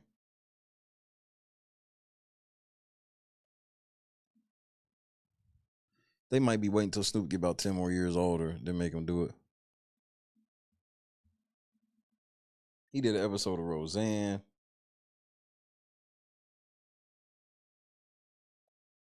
Two Beyond the Musics. Up in Smoke Tour.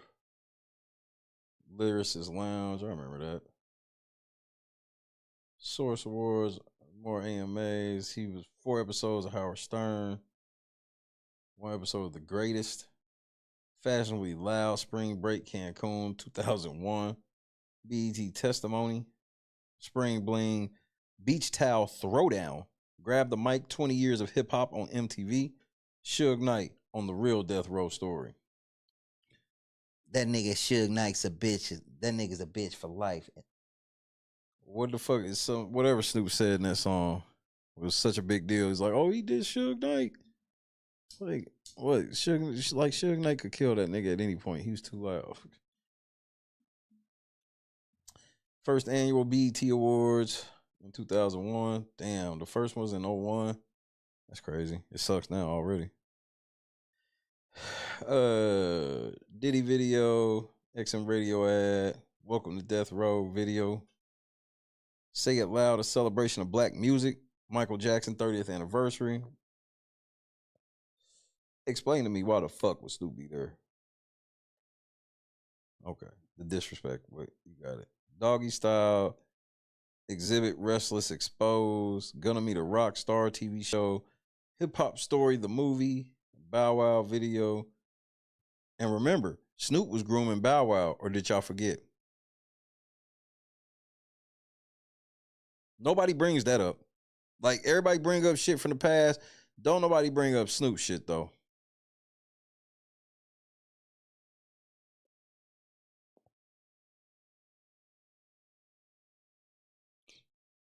Journeys in Black is Black Entertainment, Corrupt GTV, Pac Thug Angel. More BET Awards, AVN Awards, ESPY Awards. So this nigga's hanging with Bow Wow and doing the porno awards. Got it. Same year. Got it. ESPY Awards. He did 3 episodes of The Man Show. That was before Jimmy Kimmel got woke.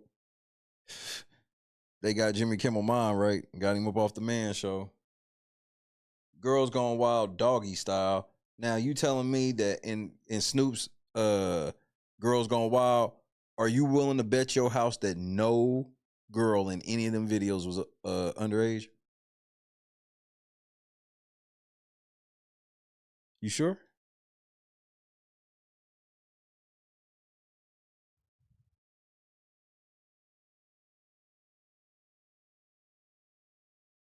Okay. NWA Legacy, Rock the House TV series, American Rap Stars, Hustlers, Diary of a Pimp, Digging Up Bones, Sex in the Studio. Who knows what that is? Then he did another Girls Gone Wild, live from Spring Break, Real Cancun.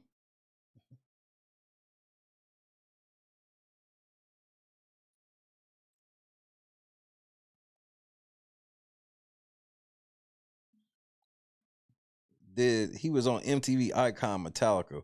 Why would Snoop make an appearance on fucking Metallica?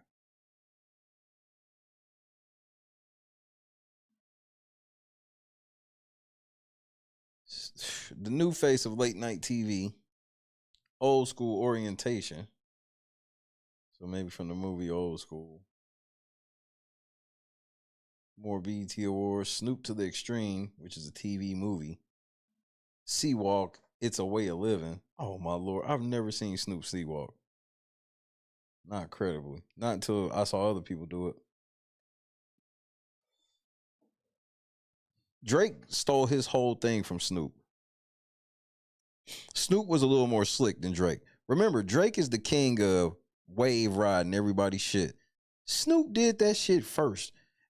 When Snoop was his hottest, all he did was ride waves. He was riding the Dr. Dre wave. That shit dried up.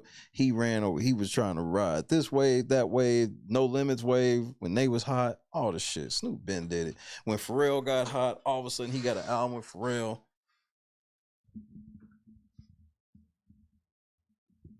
Shit, Snoop got a reggae album. 8 episodes of Doggy Fizzle Televizzle. That shit lasted 8 episodes. It's wild. It's the worst sketch comedy show you ever see in your life.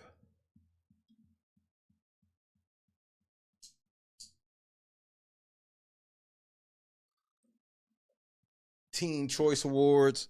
Let's stop there. Why would Snoop be doing the Teen Choice Awards? That's always been weird to me.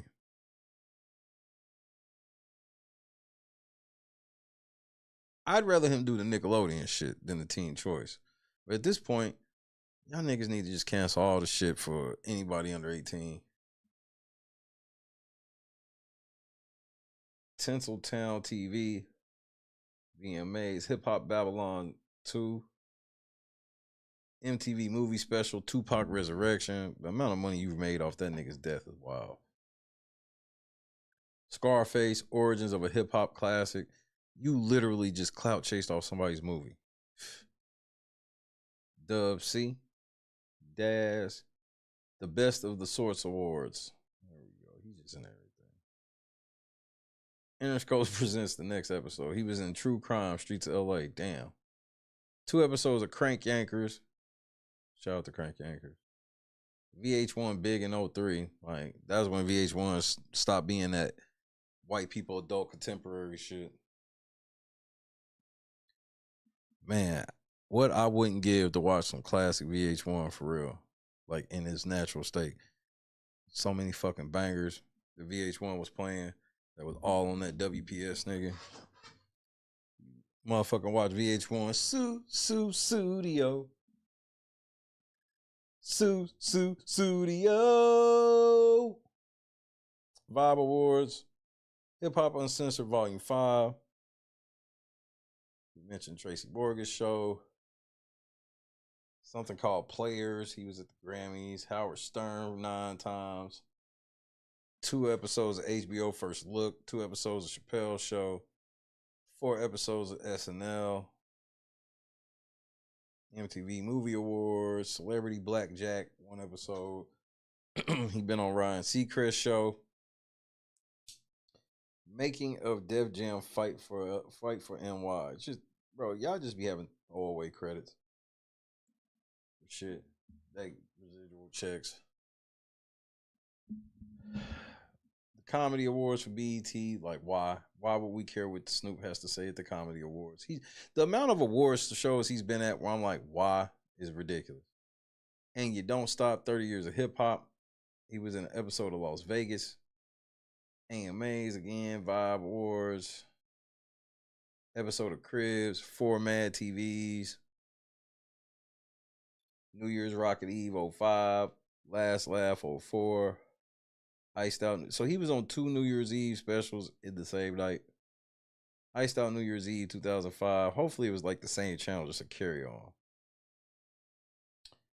Fashion for Shizzle with Huggy Bizzle. Man, nigga, stop with this corny ass shit. Starsky Hutch, The Best to Keep Sweat. Nigga, pause. The Brit Awards. Why? He did an episode of TRL. 1. TRL only got a 2.8 overall. I mean, that shit was bad, but it was like, man, I guess I would have gave it a 2.8 personally. TRL was Twitter. That was for the Twitter audience. 106 in Park. He did 2 episodes. Letter to the President. He was on Kelly and Mark. 3 ESPN 25s. Why the fuck would we want to talk to Snoop about sports? What makes him qualified?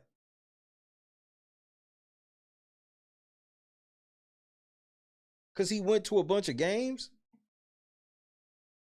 He did an episode of Made. An episode of Annie Milonakis. Name I ain't heard in forever. Wonder what the fuck he up to.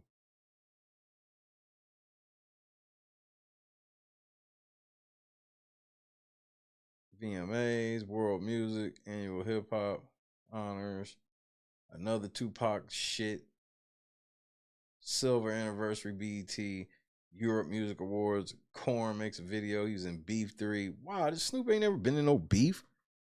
Who was he beefing with? Like, the only motherfucker I've heard him diss, Eazy-E, that was it. Suge Knight one time caught a stray.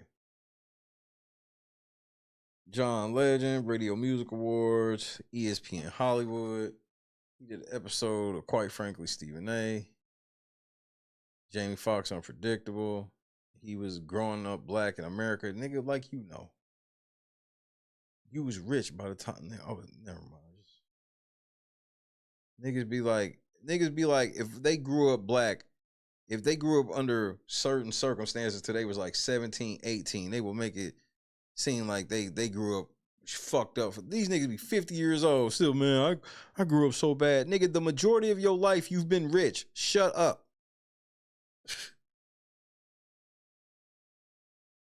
Taint of Greatness, Beavis and Butthead. MTV Australia, making the video. Late Late Show with Craig Ferguson. Reality Check, Junior Mafia versus Lil' Kim. Now explain this to me. Why would there be Junior Mafia, Lil' Kim video, and Snoop Dogg be involved in any way? 2 episodes of E! True Hollywood Story, 2 episodes of Planet Voice, another Teen Choice, TRL, VMAs, DPG Eulogy, Pimp Chronicles. That's where I took from Snoop before I was interrupted by that bitch. I took, yeah, that's where Snoop said that. One of the funniest things I ever heard in my life. That was probably the funniest thing I ever heard Snoop say. That shit had me in tears.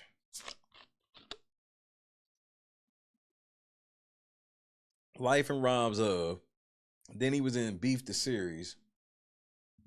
AOL Sessions, another Europe Music Awards. I don't understand why he's over in Europe. I guess they really loved his music.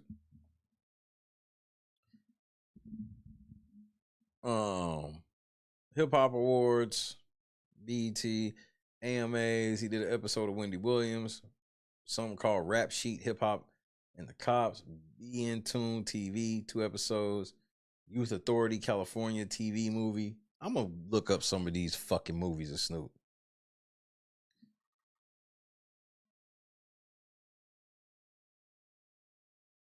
This Is the End TV movie.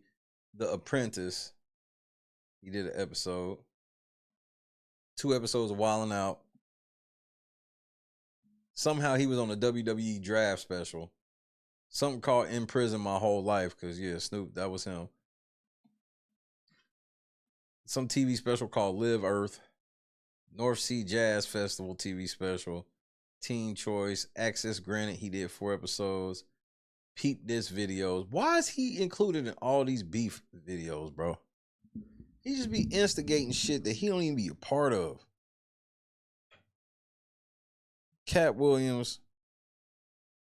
Another special. MTV Europe. He be over there a lot. AMAs in 07. Jam Awards. It's a CT Experience. The DVD Files. Okay. Critics' Choice. That's a new one. Rip the Runway. That's Whip the One Way. Rip the Runway. WrestleMania 24. 2 episodes of American Idol. Behind the Boondocks, the making of an American classic. So, nigga, this is you. I guarantee this ain't have shit to do with old boy. I guarantee Aaron McGruder probably ain't have shit to do with. Aaron McGruder didn't have shit to do with this.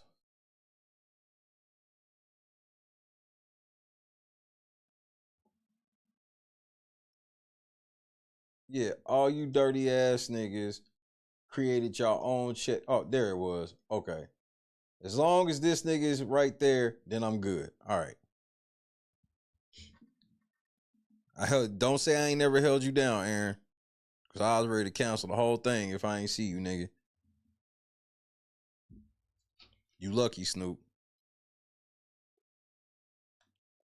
Spike, Guy's Choice. So, white boy shit. Why would Snoop be over there? Big Pun video. First Cut TV series. And this is a Big Pun video in 2008. Like, Snoop just be clout chasing off dead people like a motherfucker, nigga. Every time they want to talk about somebody dead, Snoop roll up and want to talk. He was in Johnny Cash's America. Come on, bro. He was in the Support Our Troops special. Total Finale Live. So that must have been the last TRL. And that was a movie.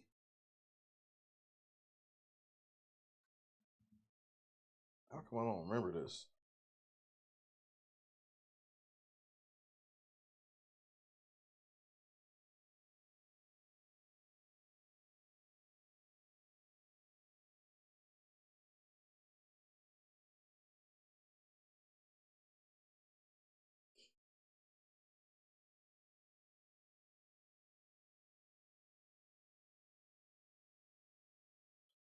Oh wow.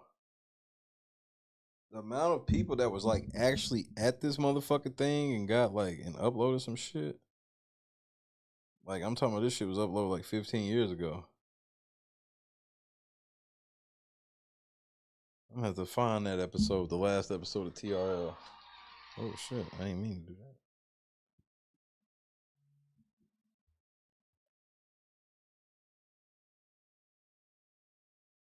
He did 9 Conans, an episode of something called The Man Cage, a TV series Bridging the Gap. He was on CMT Insider. Ain't that country music? And he did 2 episodes. 19 episodes of Snoop Dogg's Fatherhood, 2 episodes of Dog After Dark. So so this is like if Bill Cosby did the Cosbys, and then after the Cosbys, he did a porno show. That's what this is like. Comet 2009. West Coast Theory. He was in Bruno.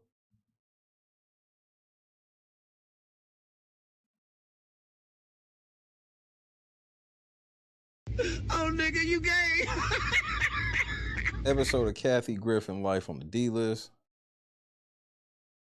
And Kathy Griffin, bro, she was bad. She was considered bad in the motherfucker to me for the longest. Crazy. Bad shit crazy. Michael Jackson, NRJ 12 tribute. Joe Nation TV, an episode. Who Wants to Be a Millionaire, an episode. MTV Los Premios. So, something down there. Episode of the hour. 2 episodes of Check It Out video. Hip Hop Awards, AMAs. Episode of Jensen. 2 episodes of Conan on the other shit, apparently. So him and Conan are clearly buddies. Video Game Awards on Spike. Colbert Report. Episode, Hip Hop Shop. Like, all of this shit is ridiculous, bro. Hustlers Ball. I get that a lot. Movies and Movers and Changers. What the fuck? Hope for Haiti TV special. Okay, that's fine. VH1 Rock Docs. Another Haiti joint.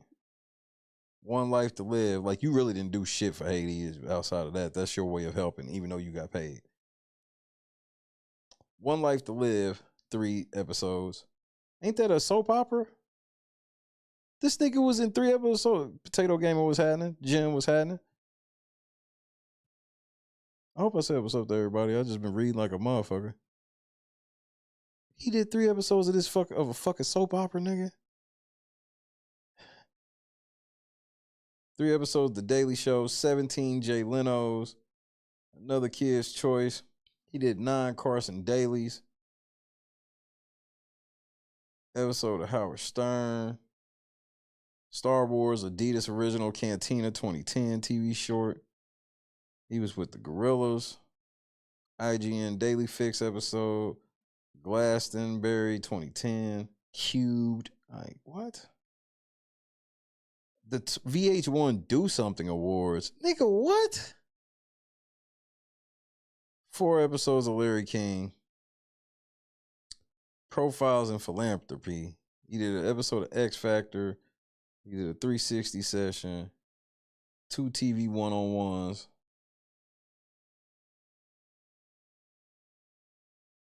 Episode of Gigantic. Big Time Rush. E-Special, Katy Perry. Why would he be in a Katy Perry special? Mike's on. I get that a lot. I never heard of that. Like, I don't even remember hearing that. Mike's on Fire. He was in the Justin Bieber joint. They got 1.7 stars. Shit. Cartoon Network. Hall of Game Awards. 90210. 2011. Video Hustler. 5 episodes. 3 episodes of Lopez Tonight. WrestleMania 27, Another Kid Choice, The Monique Show. Like, they just got him grooming kids at this point. There's no way kids know who fucking Snoop is. Like, why do they keep putting Snoop on these Kid Choice Awards? I can understand like in the 90s, late 90s, because Snoop was that big. So it's like LeBron at his peak and all this. Like Snoop still going on the Kids' Choice Awards in 2011. That's not weird. I'm open. I'm open to accepting that it's me. But that kind of seems weird to me. Cause I don't know no adults in 2011. Like if in 2011, an adult would, if Snoop was somewhere, they would not go. But that wouldn't be the deciding factor. Like Snoop ain't coming to your city and you're like, oh shit, Snoop here. So that means it's even less for kids. 2 episodes of Monique, the world door. Okay. He was in Bieber Mania. Why would he be in Bieber shit too? The connections of, oh my lord, bro. Billboard, Much Music Awards, something called Music Nuggets, BET Awards. He was in Ice Loves Coco, I guess. How hip hop changed the world, right? Because this whole time you've done way more TV about music than you've done music. Just for the record. Especially music that matters. Like you've done probably the most hip hop songs, but like your win percentage is in the single digits, Snoop. Let's keep that a stack. Nothing But the Beat, Planet Rock, the story of hip hop and the crack generation. The shit Snoop be a part of, bro. Episode of What's Trending. He was in Soulja Boy the movie.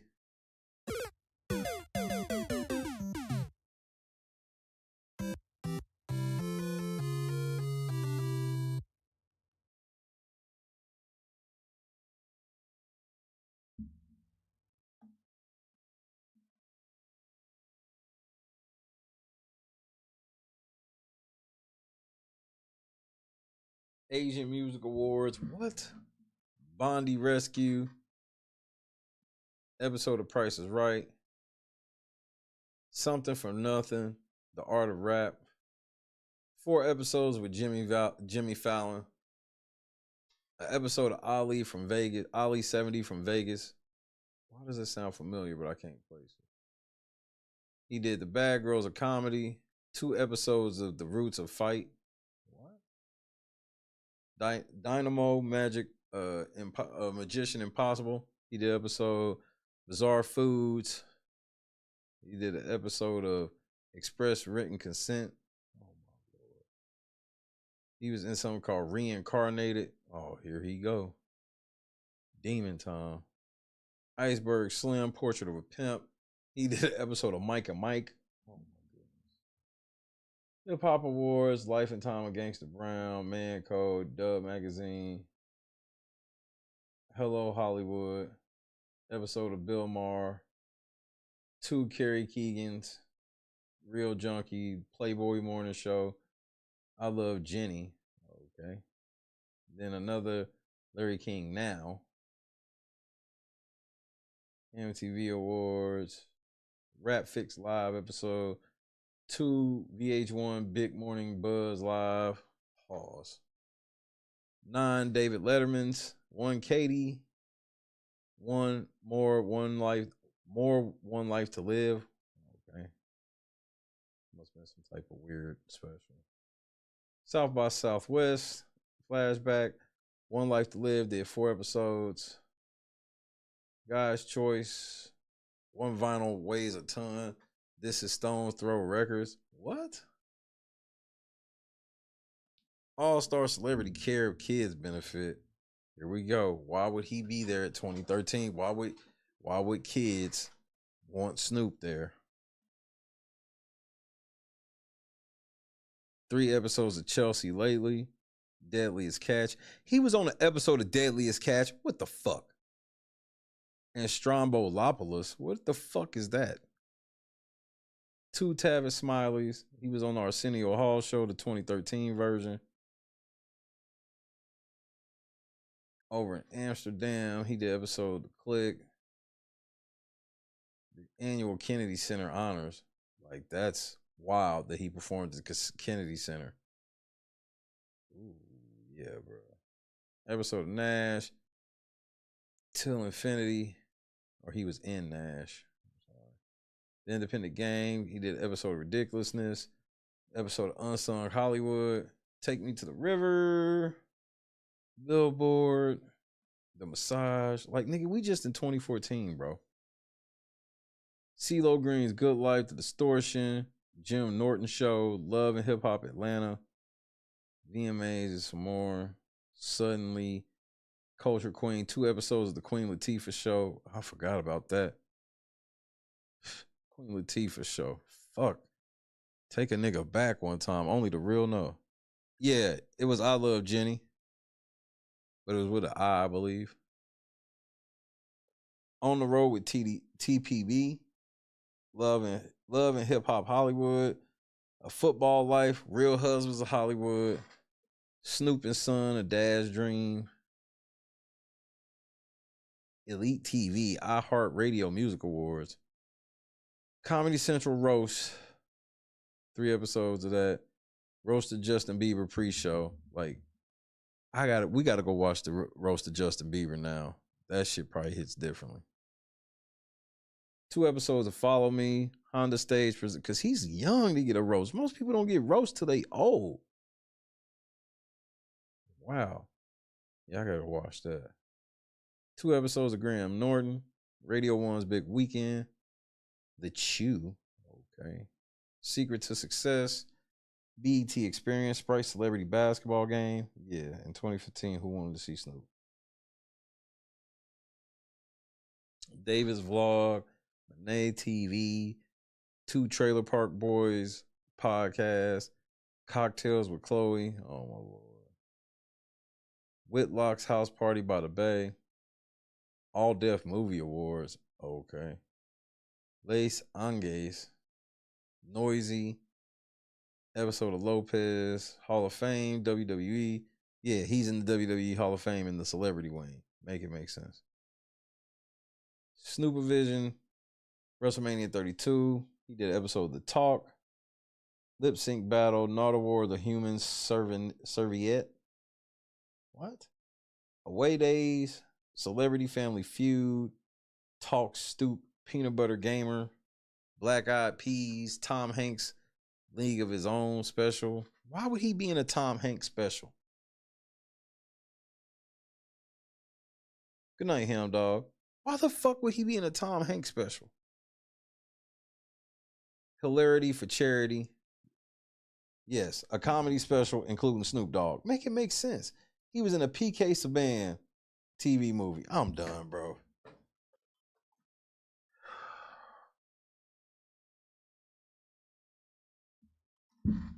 Taraji's White Hot Holidays. Fusion Snoop Dogg Roast Snoop Dogg Smokeout. What did the names, nigga? Coach Snoop, 7 episodes. Big Boys Brawl. Jeff Ross Roast Battle, 2 episodes. NHL All-Star Game as DJ Snoopadelic. Oh my Lord. World Star TV. All Deaf Movie Awards. G-Funk. Rock and Roll Hall of Fame induction ceremony. Like, again, for him to get in there as a rapper is wild with his lack of catalog. His catalog is so lacking. Nick, he was on Moki show. What the fuck is that? Grow House, Kool-Aid, the movie. He's just always in the most niggerish, stereotypical nigger shit ever since St. Ides. MTV Music Awards, Beat Shazam, 4 more Conans, 3 episodes of Defiant Ones, SBs, Laugh Out Loud, Kevin Hart. You see how the waves just change, and no matter what the wave is, somehow he's always involved. Somehow. We see, bro, we've named so many waves of big ass megastars, and Snoop just passed through, all of them passed through Snoop like nothing. 2 episodes, The Real, Christian Artiguer. 3 CBS News Sunday Morning with Jane Pauley's. He's done 3 Sundays with Jane Pauley. Exactly. Another allegedly bad affiliation with Tom Hanks. Talk that shit.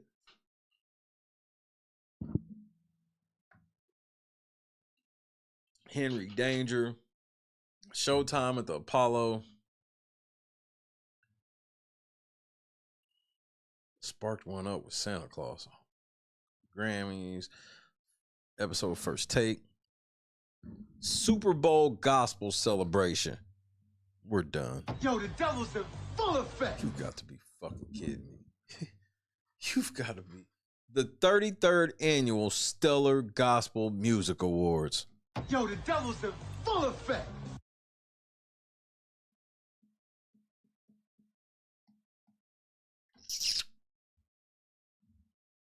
Episode of Uncensored. Episode of Hip Hop Squares. He did 3 episodes of The View. 9 episodes of Hockey 101 with Snoop. I'm losing my motherfucking mind, man. 2 episodes of The $100,000 Pyramid, the newer version. Episode of Sugar. Episode of Shop. 3 episodes of Celebrity Page. Episode of Quincy. 3 episodes of The Wendy Williams Show. 3 episodes of Steve Harvey Show.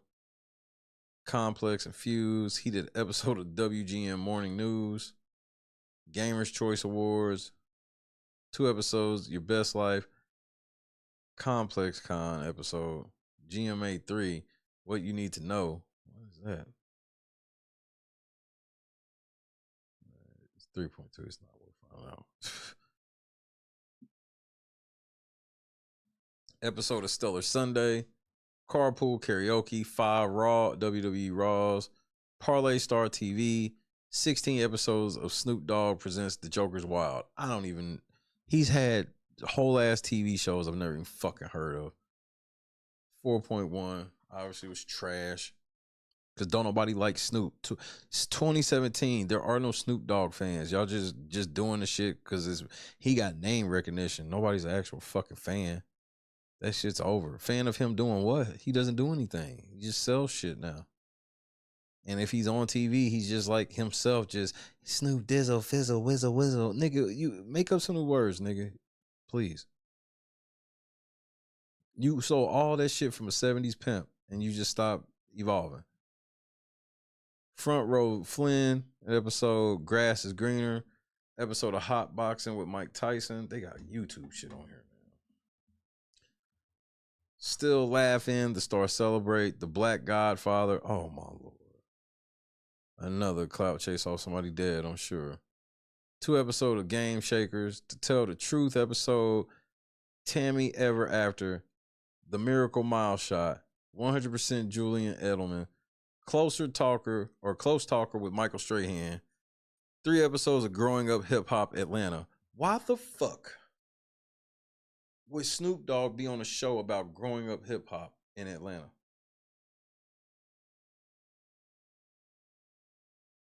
Episode Enough Said. Bushwick, another dead motherfucker he clout chase off of.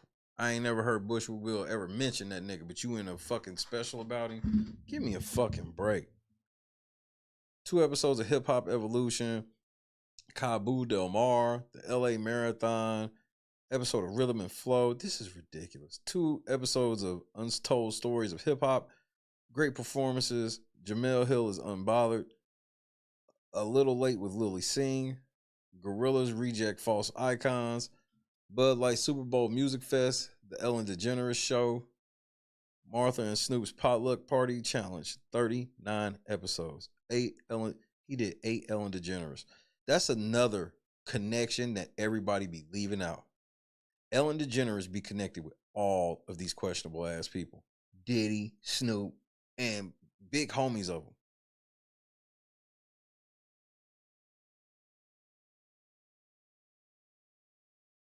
So whatever Ellen did that got them to turn on her was wild. Because think about how much the system was working for Ellen.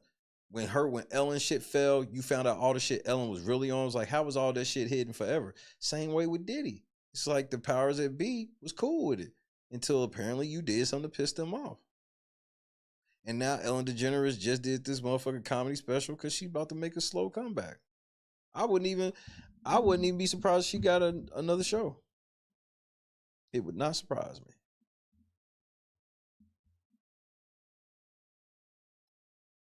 Red Table Talk.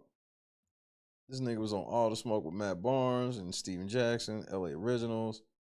I mean, just every wave. He made it to a Red Table Talk. The utter disrespect of this nigga. And he probably fucked her too. Hello Black Mexican. Dear Class of 2020. Another ESPY Awards. Martha Knows Best. Then he clout chased off of No Limit again. Bro, Master P better been involved. At least that says BET. And for the No Limit Chronicles, Snoop should have been on one episode. Madden 21, Hip Hop Awards, Your Voice, Your Vote. That's when you know he be them niggas that are really the biggest they own niggas. They're not ever allowed to not talk about politics. You gotta pick a side or get in trouble. Curtis Snow, Chapter 3. Mike Tyson, Roy Jones, Mariah Carey. CNN New Year's Eve Live with Anderson Cooper and Andy Cohen. Why the fuck would he do that in 2020 and who would care? Snoop Dogg and Friends, New Year's Eve Live pre-show. Stephen A's World, 2 episodes of Watch What Happens Live. NFL Honors, why? 7 episodes of Skip and Shannon, why? The Puppy Bowl, why? Go Big Show, 8 episodes. 6 episodes of Hip Hop Uncovered.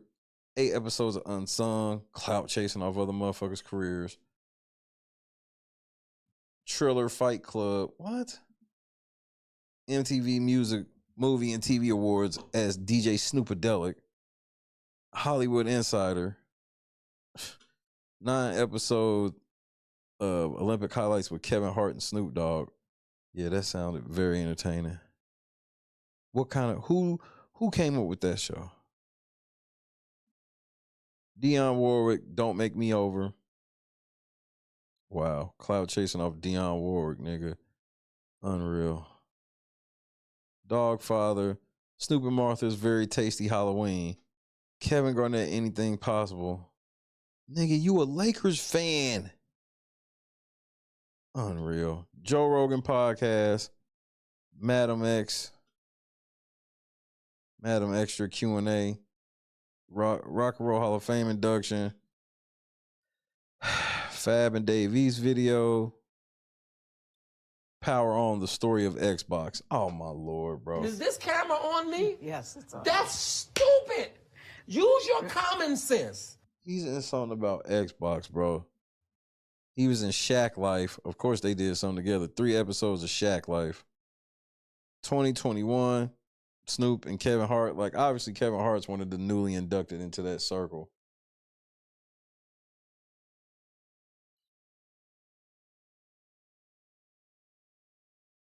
Wow. You absolutely right, Jen. We got to deep dive some of this shit this week. This shit wild.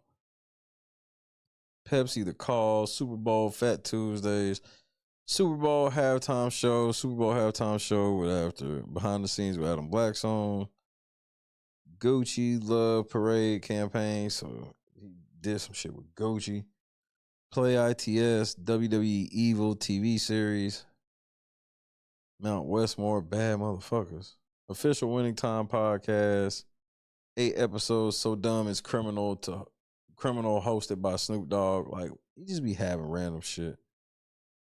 Full Send podcast, 3 episodes that They Call Me Magic. Oh my goodness.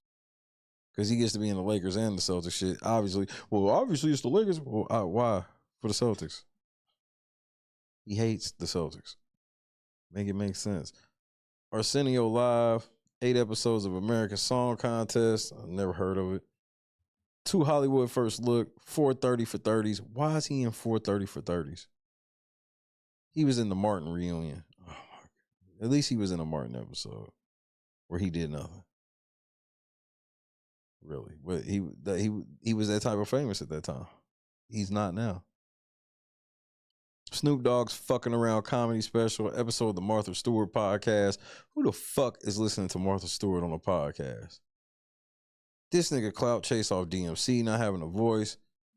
Entertainment Tonight Canada, episode of SmackDown, VMAs again, Celebrity Wheel of Fortune, Stephen A podcast, 6 episodes of the true story of the Lakers. Yeah, because you can't do the whole story of the Lakers without 6 episodes of Snoop. The disrespect, bro. Another episode of All in Smoke. Oh, it was the best of, so I just ran them back. Hall of Fame induction again. So he just inducted niggas in the Hall of Fame. Make that make sense. That's disrespectful. He shouldn't even be in there, but now he's doing that. Episode of Coach Prime, Shot in the Dark, 7 episodes of Extra, Hollywood Madness, Secret Sauce with Ty Graves, 4 episodes of Dear Mama, still fucking clout chasing off of fucking Pac, nigga. Hip Hop Live, The Hustle of 617, Mike Biv. Like Michael Bivins? Episode of Craig Cattle Show, Willie Nelson's 90th birthday, wowzers. 3 episodes of The Beat with Ari Melber, make that make sense. NFL Sunday, he's been on the Jennifer Hudson Show, 3 Good Morning Americas, 2 episodes, The Mini Lives, Nick Cannon's Big Dive, This is Johan, 30 episodes of Jimmy Kimmel. Snoop Dogg meets Team USA, 29 episodes of GGN, Snoop Dogg's Double G News Network. WrestleMania XL. Dog Pound, shit. Unlikely Allies. 5 Jimmy Fallons. Red Carpet, Could Have Been House episode. He was on the nightly news with Lester Holt. What the fuck? 11 Dish Nations. 5 episodes of Paris 24 Olympic Summer Games. Lester Holt, a nightly news with Lester Holt Kids Edition in 2024. Why the fuck would Snoop Doggy Dogg be on the Kids Edition of anything in 2024?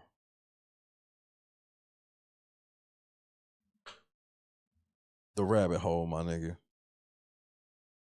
The shit everybody afraid to go down. 9 Access Hollywood's 21 Entertainment Tonight's episode of Sunday Night Football. 9 Today's, 3 Watch What Happened Lives, 9 episodes of The Voice, and a Kelly Clarkson. 629 as himself.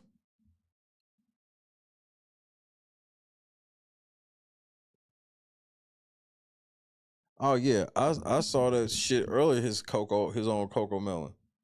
So I have to ask you, like, who wants to live that life? Obviously, Snoop signed up for something he didn't know he was signing up for.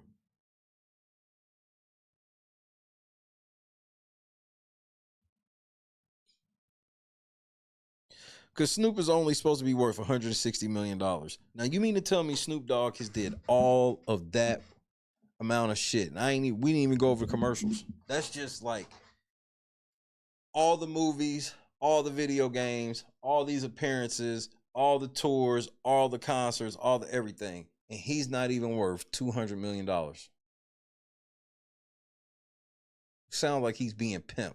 Because we done named well more than $2 billion worth of shit that he's been a part of.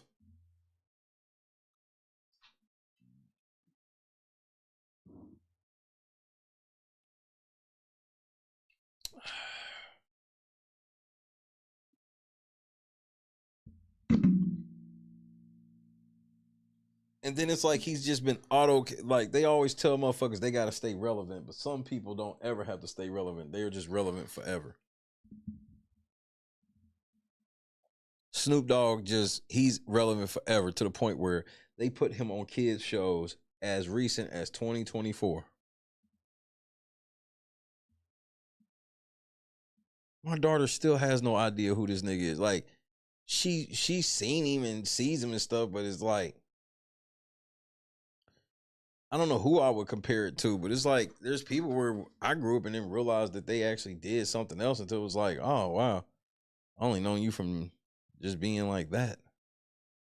Like, think about the amount of people that think Drew Carey is just a game show host. Like, the amount of kids that would see Drew Carey now would, like, know who he is. They just think this nigga's a game show host. So it's like, it's kind of the same thing with, like, Snoop, with, like, kids, like, even kids 20s, bro. Like, they don't fuck, they, like, I know who Snoop is, but they more likely to know him from shit like Baby Boy than anything, which is already like 20 years old, 20 plus years old. So that begs the question, why is he doing this? Because it's like him, Shaq, a couple other people have signed these deals where this is what they're going to be for the rest of their life. No matter what. You're not going to be able to do nothing else but this. Or anything we ask you to do.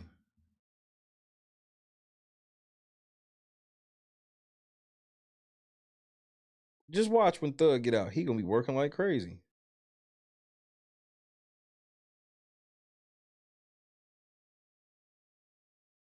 You ain't gonna never be able to do nothing on your own. So it's like, now if he fall out of relevancy, so if Thug come home, fall out of relevancy, quote unquote, people ain't feeling it like that. Just kind of like how it was with 6ix9ine, where 6ix9ine didn't blow up like they thought. Bro, they just go put you on an island somewhere. You basically going to real witness protection. Yeah, so 6ix9ine sitting on witness protection, and he got access to some cool shit here and there or whatever, but he can't start no shit for himself. And it'll be the same way everybody. Conscious what's happening, cuz.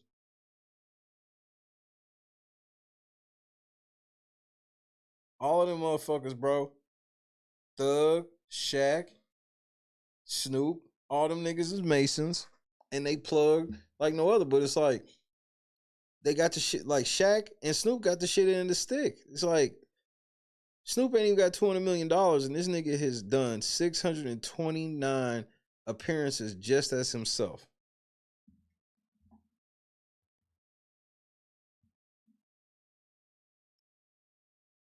He's done 315 as an actor. So he's done almost 1,000 appearances just as that shit alone, and he ain't even got 200 million.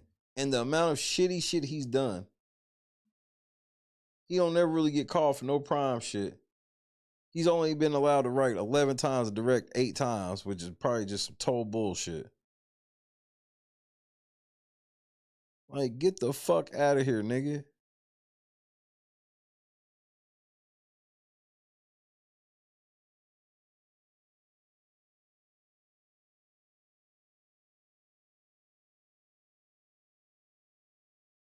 This nigga been on everything in the sun still, and he still is.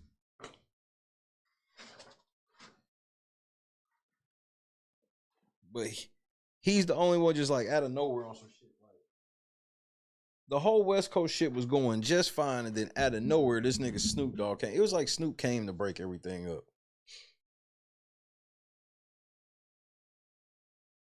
Because remember, when Dre left Snoop didn't go run with Dre. Because why? Dre was finished. Dre got blackballed. He wasn't allowed to go perform with Dre.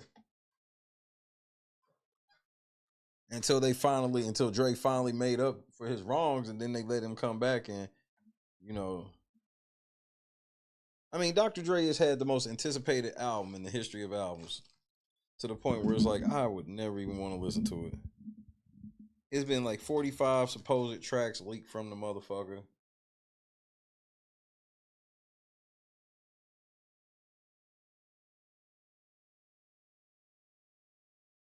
Shit been coming out since motherfucking 2002, literally.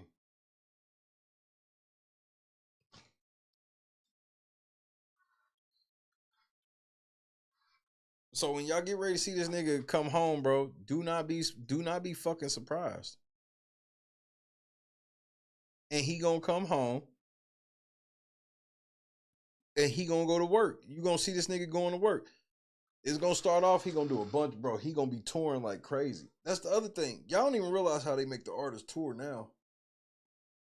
especially with the way that the record label or the streams and shit are, and the album sales, if you will, and lack thereof, they got these niggas on the road now.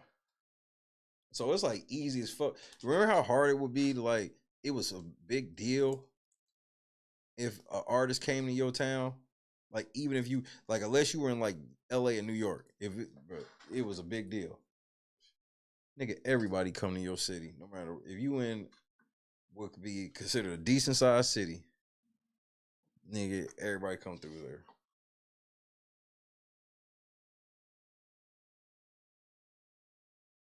Work these niggas like slaves.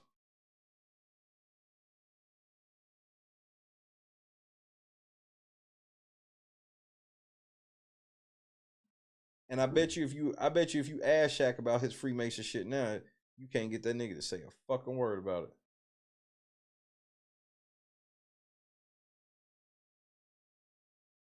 He probably got in trouble that night.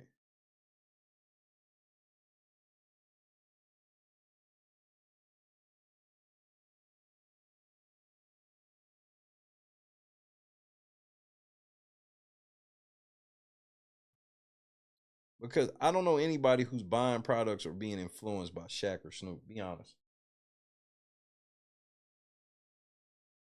It's just like whenever they ready to pump something new down your throat, it's like, we'll give you Shaq or Snoop to give it credibility.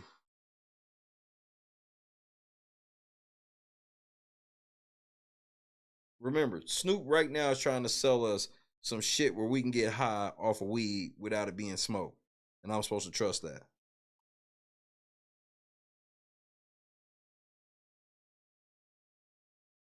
There's weed involved. There's fire involved. But there's no weed smoke involved. And this sounds like some shit y'all want to be a part of. Gotcha.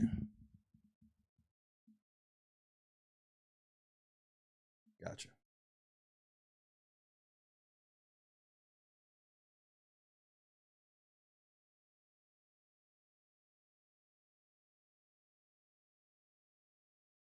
Tonight, there are calls for yet another mistrial in the YSL case. It comes as a new witness took the stand. The state questioned rapper Slime Life Shawty, whose real name is Woony Lee. He was initially one of the 28 co-defendants in this case, but Lee took a plea deal back in 2022, months after the arrest happened. While on the stand, Lee was asked to identify others associated with the case and asked about social media posts. Well, during his testimony, as Lee read from an unredacted document, defense attorneys petitioned the judge for a mistrial. There was a hashtag on that exhibit that said Free Quay, which would definitely indicate to the jury that Quay, has spent time in jail or in prison. The state agreed. We stipulated that they would redact it. And then the state presented, I guess, to the witness the unredacted version, didn't prep him to not comment on it. And he did. And, Your Honor, before we had the opportunity for you to preside over us, this happened. Do you understand how big of an error that is?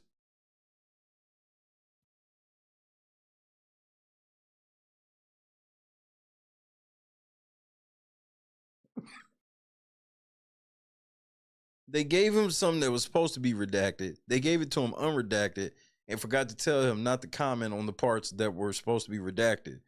And then he got there and commented on parts that were supposed to be redacted. Already again. Now, right now, the judge has not made a ruling on this petition for a mistrial. Tonight, it's coming, and motherfuckers are gonna be crying.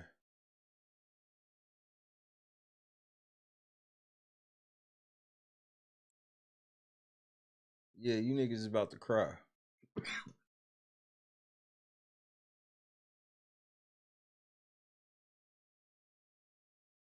It is what it is at this point.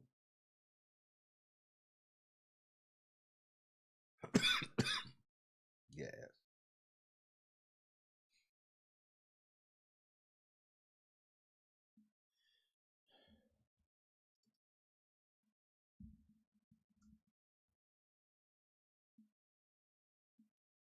Just watch how this shit's about to go.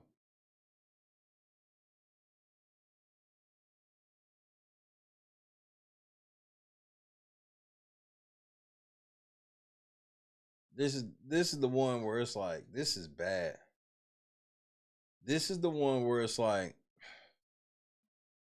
now that man judge, he'd have tried everything he fucking could to ignore this shit and tell them to shut the fuck up. You see how that shit worked? That nigga was doing all types of shit. Then they set that judge up, got his ass caught up, and got him fucking disbarred. Or not disbarred, but had to step down.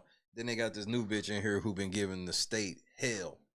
She been giving the state hell on wheels.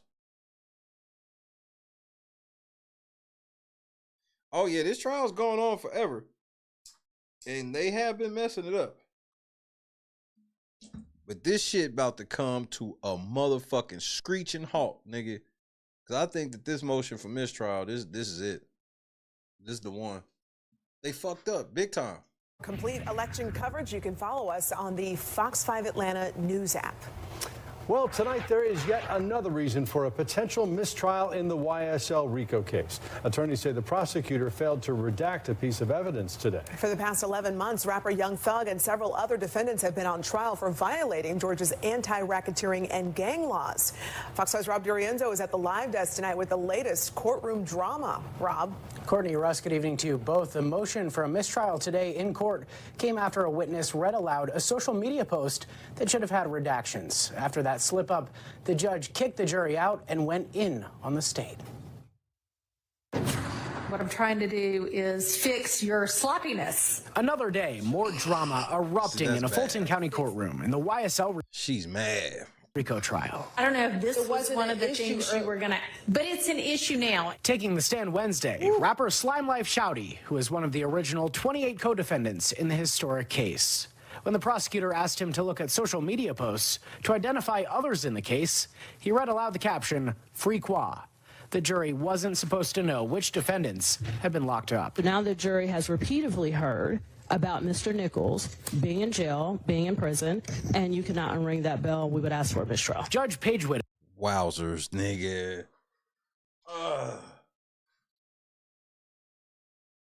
Lotus, what's happening, cuz? Oh my goodness, they fucked up.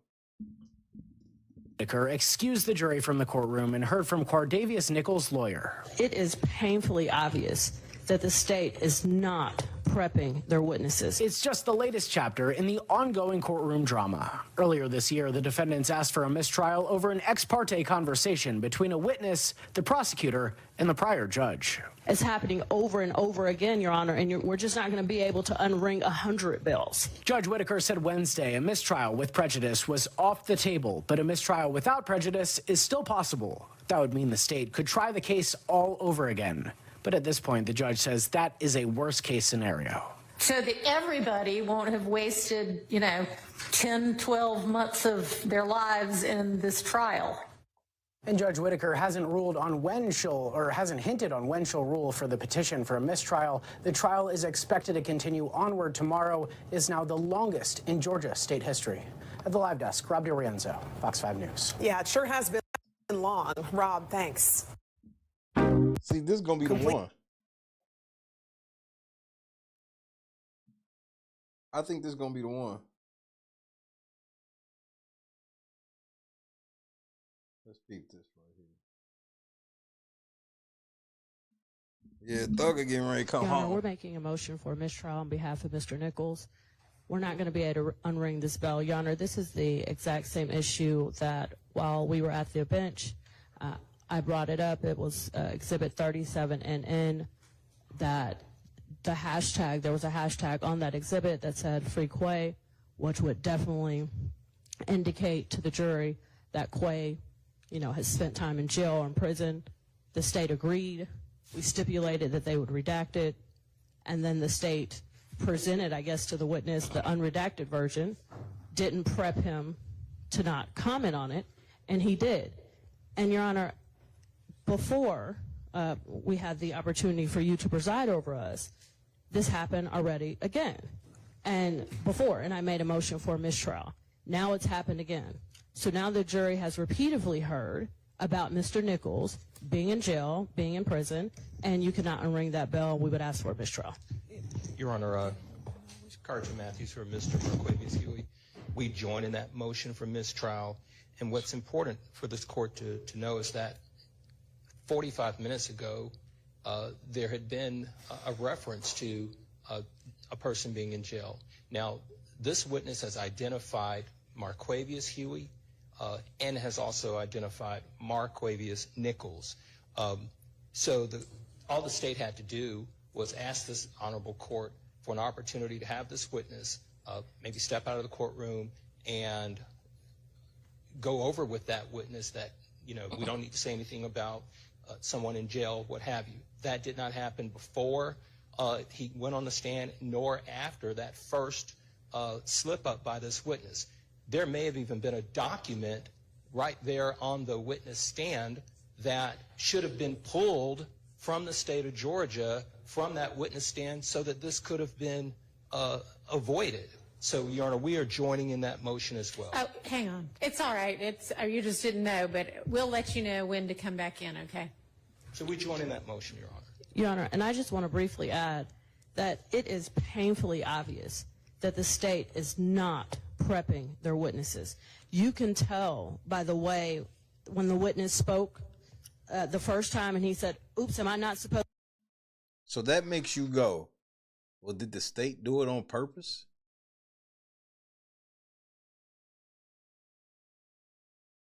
I mean, this look goofy, but this don't. I mean, the state has made so many mistakes. Like, it's almost like they've been begging for a mistrial.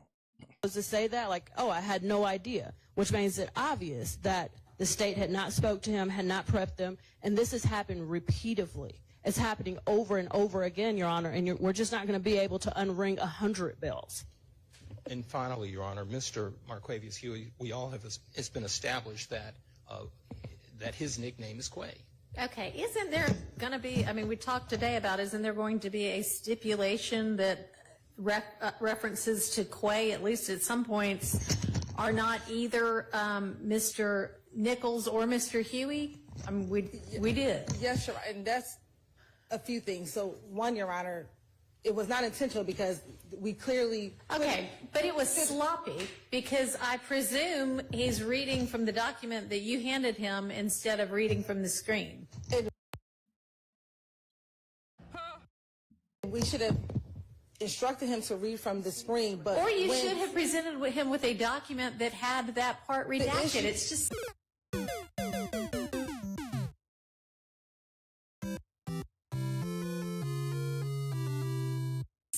The issue came while he was on the stand, Your Honor. So the issue did not come prior to. Ms. Westmoreland walked up to me while he was on the stand and said, "I'm going to have an issue with that. Can you redact it?" That is when the state became aware.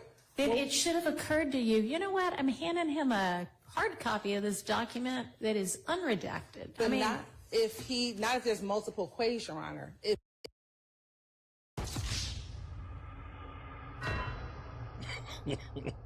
No, especially since there are multiple Quays, you idiot. I don't know which Quay that. Hang on. Can we stop having people come in and out when I've asked the witness to step out and every time the door opens they can hear what we're talking about? Like, what the fuck is the police doing? They just walk somebody out, fat, lazy motherfuckers. Like, everybody's fucking, it's like everybody's fucking up their job on purpose. Please, just for a few seconds. I'm not asking anybody who's in here to leave. God have mercy, y'all. Huh? The state is in charge of the witness, and they're supposed to be guiding the witness to the room. Nigga, this is fucking, bro, this whole trial's been just theatrics.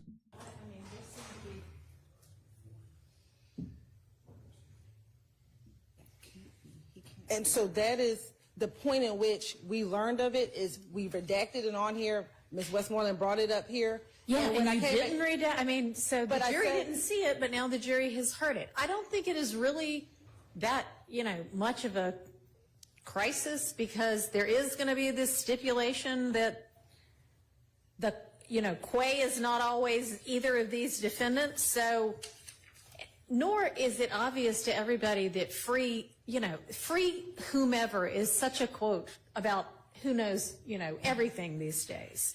And so it doesn't necessarily indicate that whomever Quay spent time in jail or in custody or in prison or anything. I mean, they say it about, Hollywood stars who are in a breakup. It's not so obviously, oh, this must mean this person was in prison. But also, we were already saying Quay isn't either of these people. So let's just, and whether this was one of these people or I don't even know who it did refer to. And we don't know because it's not his post. He was reading someone else's post, so it could be a multitude of Quays. You talked to his attorney earlier, right? Yes. And did you get any kind of an indication? I don't know if this was one of the things you were going to, but it's an issue now. And you said before lunch that you were going to ask Mr. Rubin. Yes, we did ask. Do you know at this point whether the free Quay reference, this wasn't even his post, was it? It wasn't, and there wasn't an issue until Ms. West. So when I talked to Mr. Rubin at lunchtime, this wasn't something I was going to address with him because it wasn't I did not realize it was an issue. Mr. Rubin found out for me that Slack Quay is not either of these two Quays. Okay, but this isn't Slack Quay. This is just Quay. Right. This shit is clown shit. So why doesn't everybody, they don't know how it's spelled. They only heard it. Why doesn't everybody just enter into some sort of a stipulation that the free Quay or the reference to Quay just now isn't either of these people? I don't know if it is, so it was. Okay, so. Your Honor, the state can enter stipulation that we weren't referencing any. We, as the state of Georgia. Okay, that is not a reference to, if you would prefer that. I don't know what the poster is referencing. I don't honestly really care what the poster was referencing. What I'm trying to do is fix your sloppiness.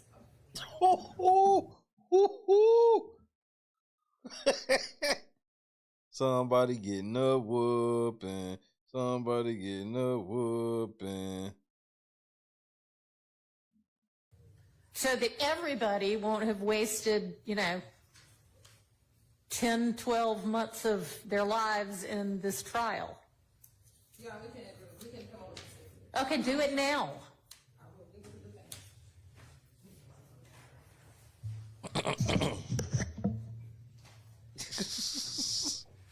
Bitch, do Y'all it work now. on that. I'm going to take 5 minutes.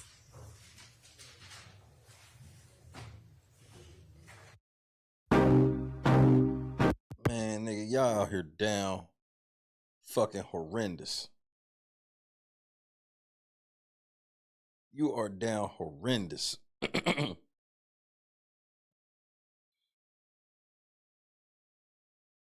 Y'all just might lose this one, nigga.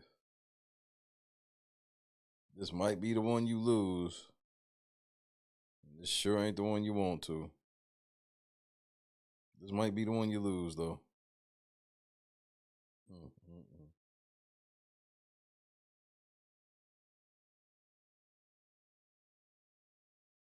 Bitch, y'all sloppy than a motherfucker. Hey, Your Honor, look. Hey, nigga. Real shit, Your Honor. Bitch, fix your sloppiness, ho. Hey, real shit, Your Honor. Watch your mouth.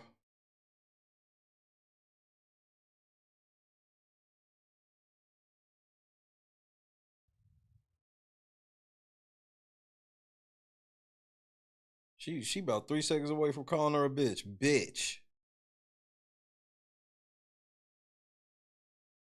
Will you bitch? Fix your shit.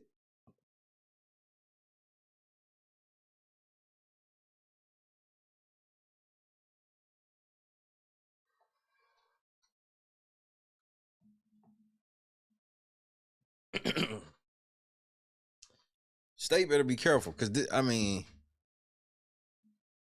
maybe this blow over, but this one's one of the worst ones. It's hard for me to see that it's just gonna blow the fuck over. Maybe it will.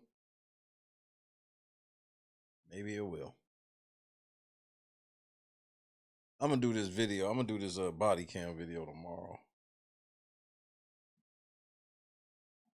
too late to do that shit now.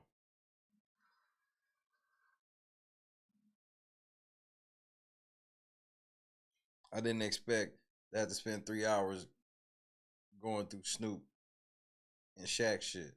They about to put Thug on the same type of program. Kevin Hart on the same program.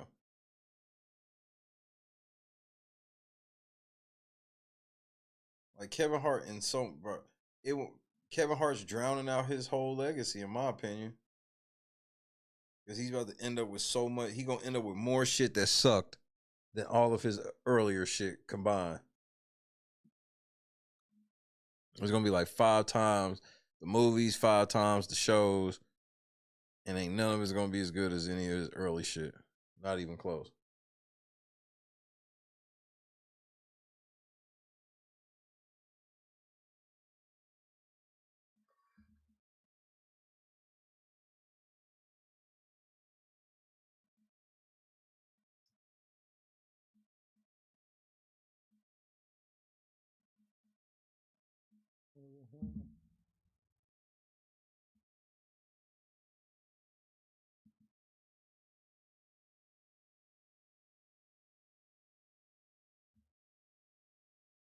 See, this is the program y'all niggas be on.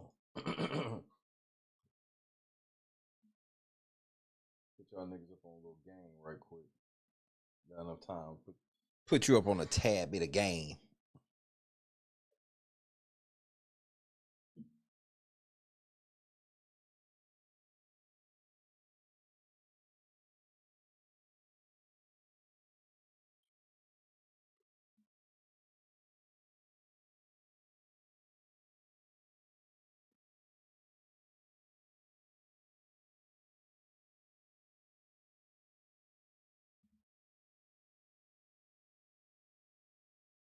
You're still out here doing these songs, you know, you're still on tour.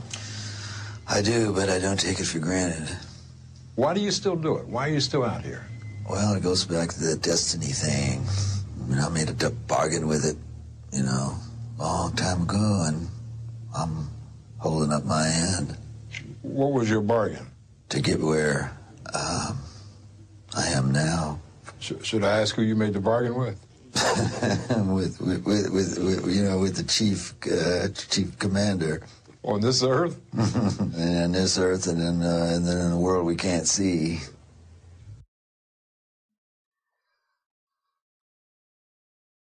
Sounds like Shaq.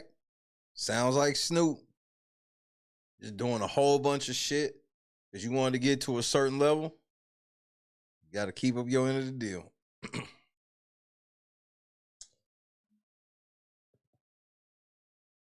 Pay attention. So, Thug, I hope you know what you signed up for, nigga, because they about to get their money worth out of your black ass one way or another. You'll fuck around, be touring till you 70. You really about to have the model dresses, all types of shit for real now. Especially because the clout they getting ready to give you just because you got, you know, you getting ready to be out and it's going to make you look like you that nigga. All right.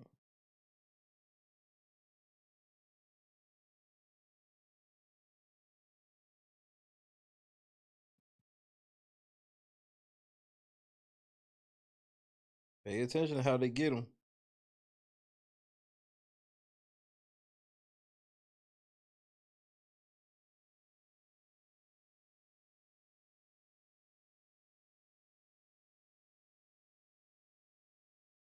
Get that ass locked in for life.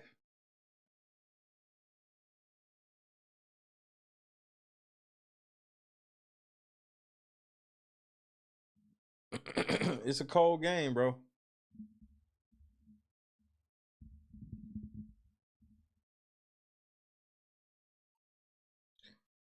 Hold on right quick, y'all. Give me a second.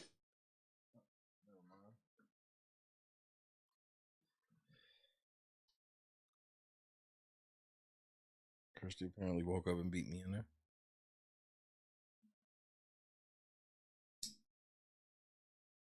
Yeah, but anti-establishment is still a political position. to truly be anti-establishment, you have to be anti-political position.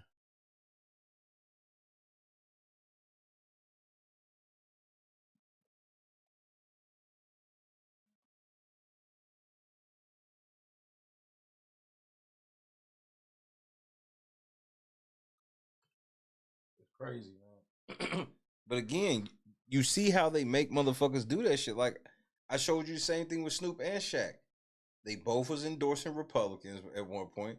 They endorsed Democrats the next point. They positions didn't evolve. They was just what they were told to do. Obviously, in my opinion.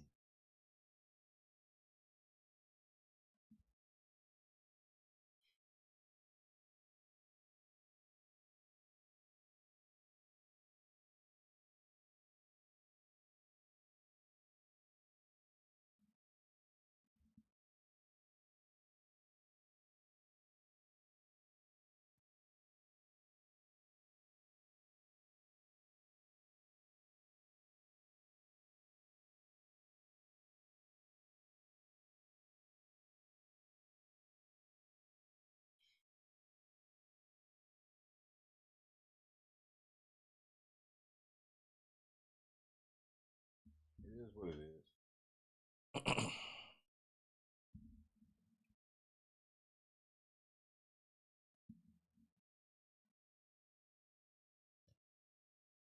People will learn, or they won't. And I mean that for real. It really just be that simple.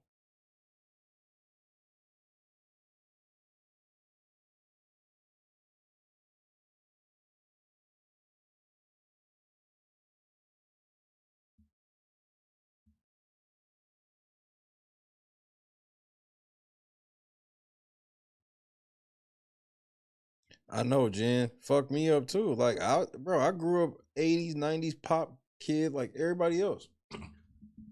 And like while I didn't fully idolize nobody like that or whatever, I had my favorites and whatnot. But to see like entertainment shit just ain't the same. And that's why like it was refreshing for a lot of people to get to the internet and see basically TV on the internet, to see comedy in its purest form. Like you can still see that shit now on YouTube. Comedy in its purest form. Pretty much everything you can see in its purest form now.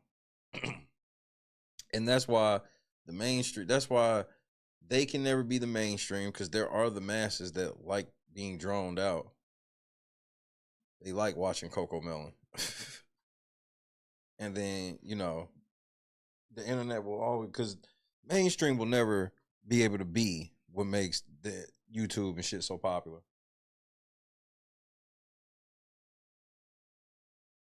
Remember, we were watching an emergency meeting last night that literally had no topic. Obviously, that's the downside of it. And the mainstream media, in a way, protect from that level of it. Where it's like, they don't fully protect from grifting and shit like that on TV. But they protect you from the more blatant shit.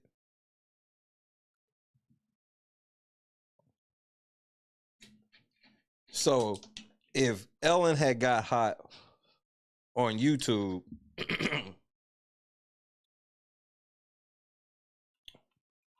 and then this was found out about her, like she was mean and shit, she'd have been YouTube canceled. YouTube wouldn't have banned her and shit, and her views and shit could have went down, but she could have also started a whole like heel turn and survived, but she would have still been on the platform. But she had that mainstream shit, what came with that mainstream love. They kicked her off of that shit, which was crazy because she was big online and on YouTube and shit too. But obviously she ain't on none of them channels. So they kicked her ass off of YouTube via by her contract, if you will.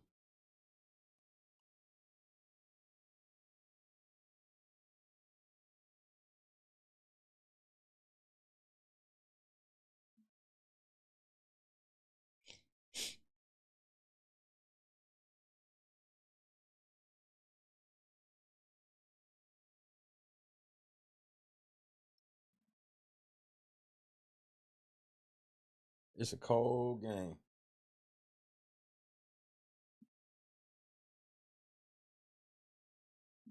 But it is what it is.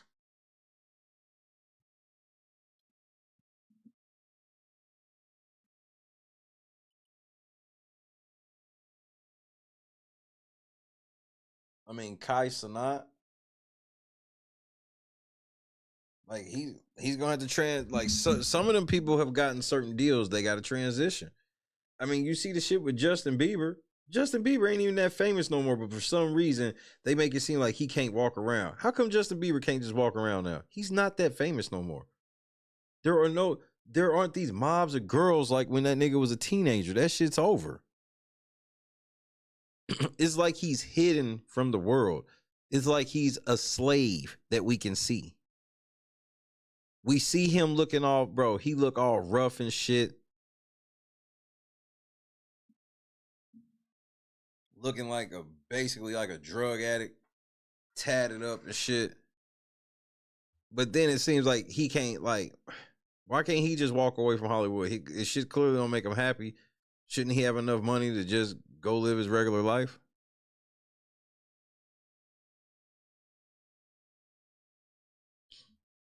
Nope, but for some reason, that nigga's caught up and will be caught up forever. Just watch.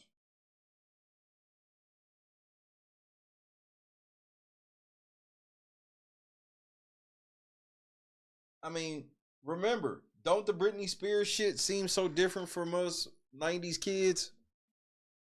Remember us watching like that Britney Spears shit in real time and how crazy that bitch look and all of that shit? Do she look crazy now?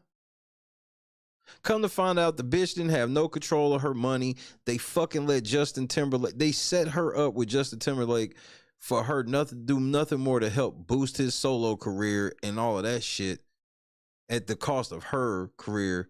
Then he gets to embarrass her on the way out with a fucking Cry Me a River song with a Timberland beat. A Timberland beat at that time was like, what?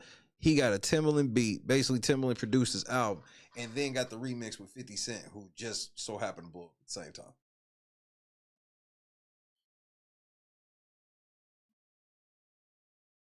Then Britney shaved her head. Why? Britney don't look that crazy now. That was her way. She thought that was her way out of Hollywood.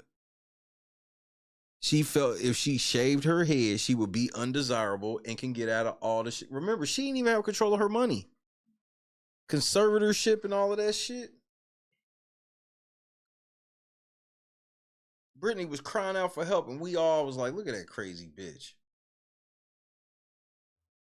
The amount of motherfuckers who acted like y'all ain't never seen somebody drive down the street in a neighborhood or some shit with their baby in their lap. Why? I'm not saying it's right, but the amount of people that act like they ain't never seen that was wild.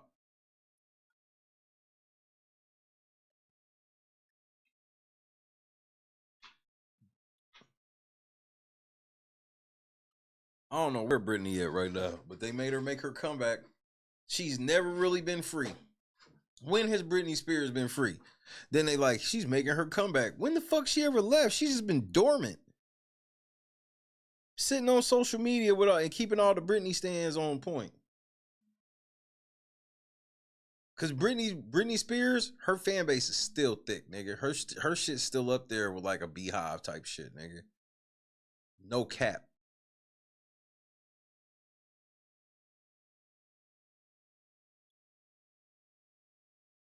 Justin always been a secret agent, planted from day one. Then they made him. Then they made niggas give him all the credibility in the world to get him into a scenario where he's on stage with Janet Jackson, talk about, I'm gonna have you naked by the end of this song. And I always thought that Janet did it for clout at first until I saw Justin's reaction. When I saw Justin's reaction, I said, he set that bitch up.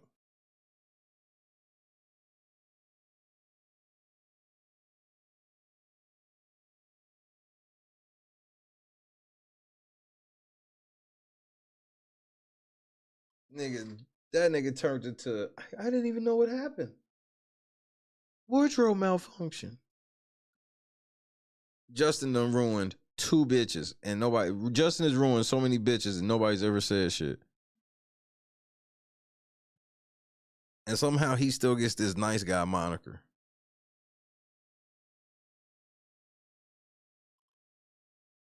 I guarantee the NSYNC niggas don't even have his phone number now.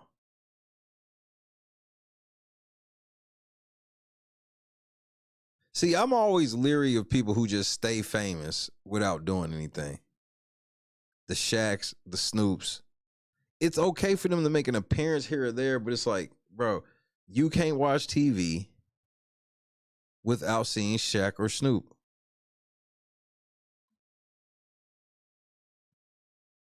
It's getting that way like with Martha Stewart. It's certain white people and shit too.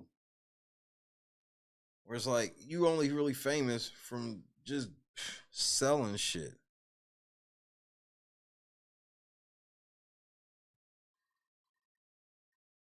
Like, what deal did Flo have to sign to be Flo for 40 years and not be able to do anything else? Flo makes enough money just being Flo every year.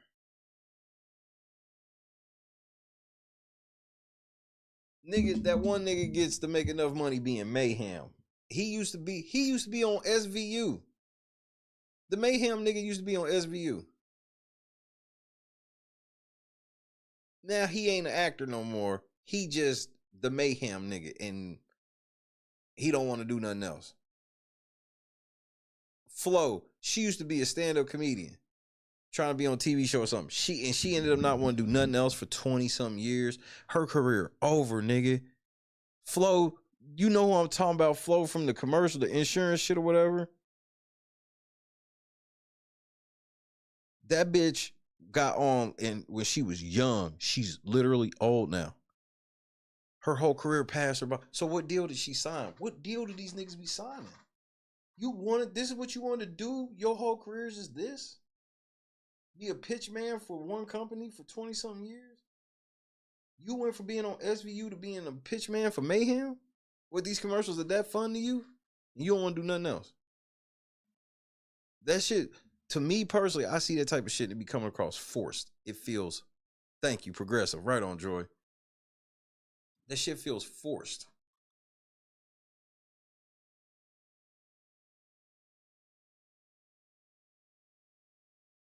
And bruh, I'm telling you, I'm not bullshit. I used to see Jared from Subway all the time.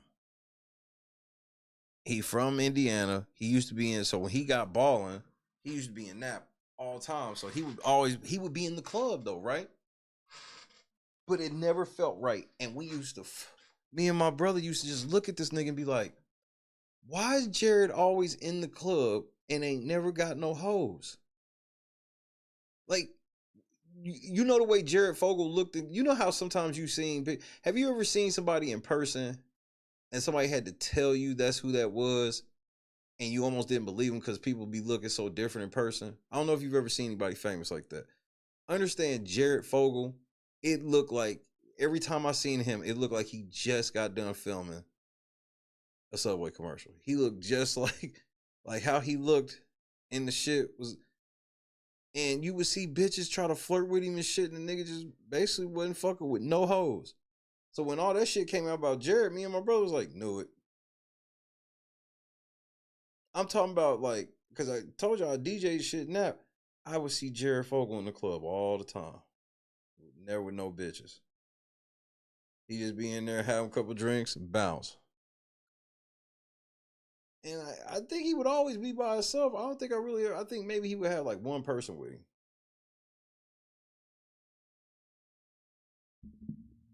So when that nigga got locked up, I couldn't do shit but laugh.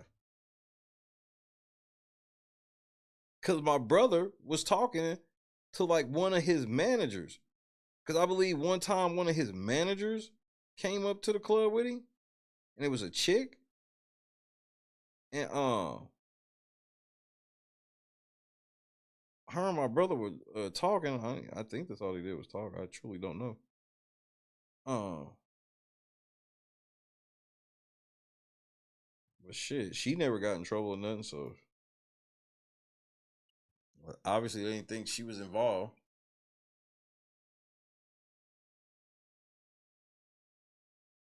Like Michael Strahan is somebody where it's like, yeah, nigga, okay, so how did you get from your football career to this? Now you like one of the most famous hosts of all time. Ice-T, another one. Ice-T, a nigga that said, it's almost like, remember, this is his punishment. This is how he was able to you know, kind of like how I said with Snoop, these deals these niggas made. Remember, Ice-T was famous for what? This nigga came out with a song called Cop Killer.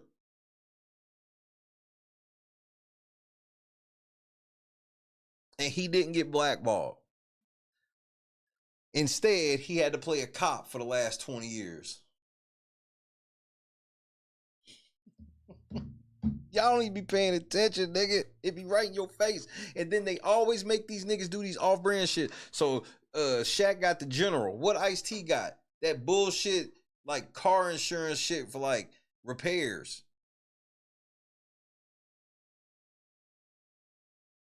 I guarantee if Ice-T told them he wasn't doing SVU, Ice-T would have been blackballed.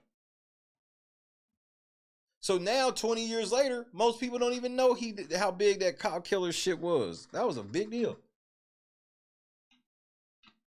Thank you, Regina. Another bucket for the chat. Car Shield. Just like how they got Shaq doing the General, they got Snoop doing the General, and they got motherfucking, they got Ice-T doing Car Shield. After doing Cop Killer, then he gets the most fame he's ever gotten. And he wasn't that famous from, bro, people don't even remember he did New Jack City. His rap career, he didn't get that famous. New Jack City, he didn't get that famous. After he do Cop Killer, the most level of fame he get was negative fame from doing Cop Killer, to only then turn around and be a cop for like 30 years. Shit crazy, nigga. Ice-T was a pimp, hadn't been blackballed. Cop Killer hadn't been blackballed. And what the fuck is his character in New Jack City? About a wild ass nigga that's on the brink of being blackballed until he start fighting crime, for real. He needed one more chance, and they gave Mario Van Peebles gave him that one more chance, and he started by bringing down the niggas he was like. Remember, that was his thing. That's how he got in with Nino, was selling himself as I was you. And he was. And then he flipped on everybody. That's what happened here. Real life. Yeah, colors. All of that. Come on, Eagle.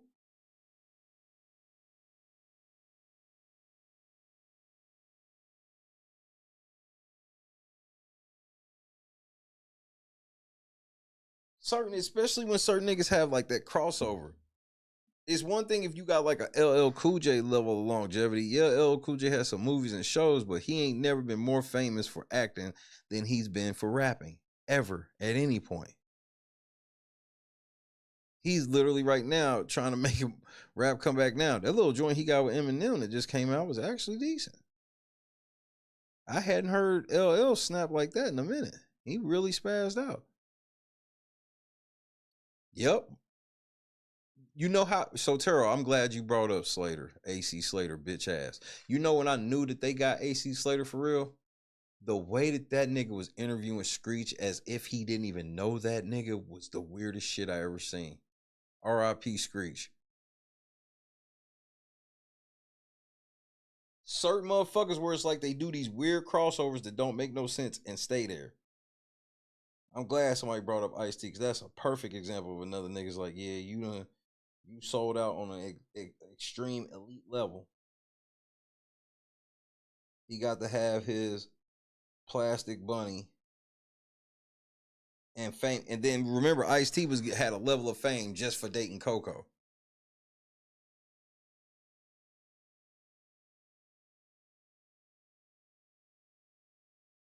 Yeah. Yeah, Janice. That motherfucker, he used to be on SVU. You see how all that car insurance shit ties in damn near like SVU type shit? Like, bro, motherfuckers be going from acting to that shit and then they just be stuck. Like, you think Jake from State Farm gonna be able to do something ever? And Jake from State Farm gonna fuck around and do that shit till he 50, 60, 70. And that's all he's ever gonna be. They may make an Entourage type show that come out again, and he'll be Jake from State Farm being a dickhead.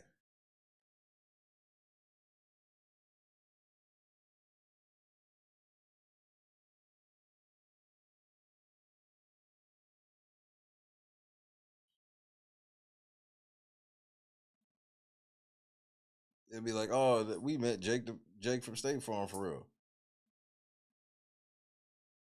Bro, it's just like, okay, like, I'll give you another example of somebody that you never even thought about on the level of how they do this shit. Like, think about motherfuckers like the Beeve. Where it was like, no matter how old the Beeve got, if he was guest starring on somebody's show, he was guest starring as, I'm the Beeve, the actor as the Beeve, basically. Tell me you understand what I'm saying. I know somebody understands what I'm saying. It's like when you look at certain shit, it's like certain people got roped into certain shit where it's like they got roped into contracts forever.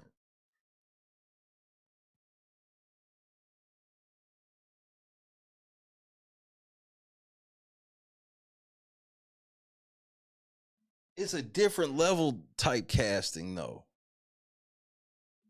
Yeah, it's kind of like typecasting, but not really.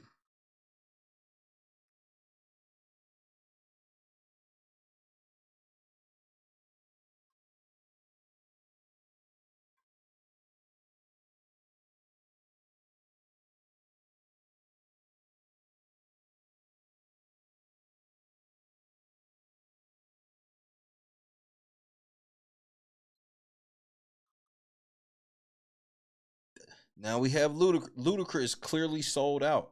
I played everybody the song where he talked about where it literally went from Ludacris doing positive. Ludacris had his little. Ludacris was like the cool nigga in the hood. Like if you listen to his first couple albums, Ludacris is like that cool, funny nigga in the hood that didn't. He was hanging around niggas and shit, fucking with bitches, but he smoked his weed, but he wasn't selling dope. He wasn't talking about killing motherfuckers. That was like Luda. All of a sudden, he made this crossover change to where he was just glorifying all types of money, items, and shit like that. The next thing you know, he get this Fast and Furious deal where he's so useless in the franchise. And then all of a sudden they made him, oh yeah, he's supposed to be this computer expert we respect. Sure. Okay. Yeah, Jan. Sure, Jan. And then now he's doing insurance commercials and all this shit. Like, that's when you can really tell is after these niggas ain't hot no more what the fuck they be doing. And it's like, who would hire them? That's why I always be like, I couldn't see myself as a company right now and be like, maybe we should pay Shaq to do a commercial for us. For what? Who the fuck is a fan of Shaq?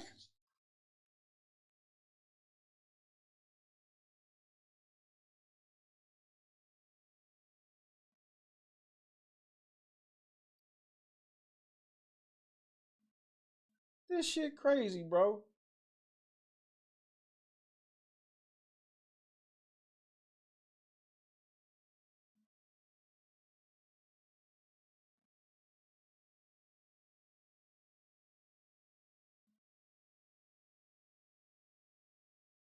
I mean, think about Mike Tyson. Mike Tyson's another one. LeBron, I hope you ready for what Mike Tyson got, nigga, because you gonna get it just like that too. The amount of shit they have made Mike Tyson do based off the few, just at this point, this is no disrespect. We talking about a few motherfuckers this nigga done knocked out. We done seen fighters come and go that have knocked out way more people than Mike Tyson. But for some reason, it always has to be Mike Tyson. And then Mike Tyson's on everything. Nigga, there's Mike Tyson hemp wraps now, nigga. You want proof of what I'm saying with Mike Tyson? Go watch an episode of Hot Boxing with Mike Tyson. It's literally Mike Tyson sitting there with a handler. In the beginning it was somebody else. Now I think it's Who Kid. Where Mike Tyson be sitting there just smoking, saying random shit, eating snacks, selling products. And his handler. Mike Tyson mysteries, all the amount of shit just Mike Tyson been in and everything. Just remember, but why is that relevant to what we talking about? Who was facing a black ball and all of a sudden made a fucking renaissance return? Who? Y'all don't remember Mike Tyson this close from a forever black ball? This nigga he's a convicted rapist, bro.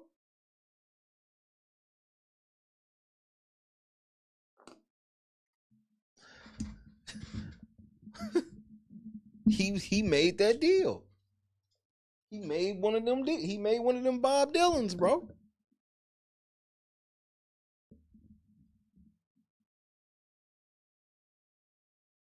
So it's like you still in prison.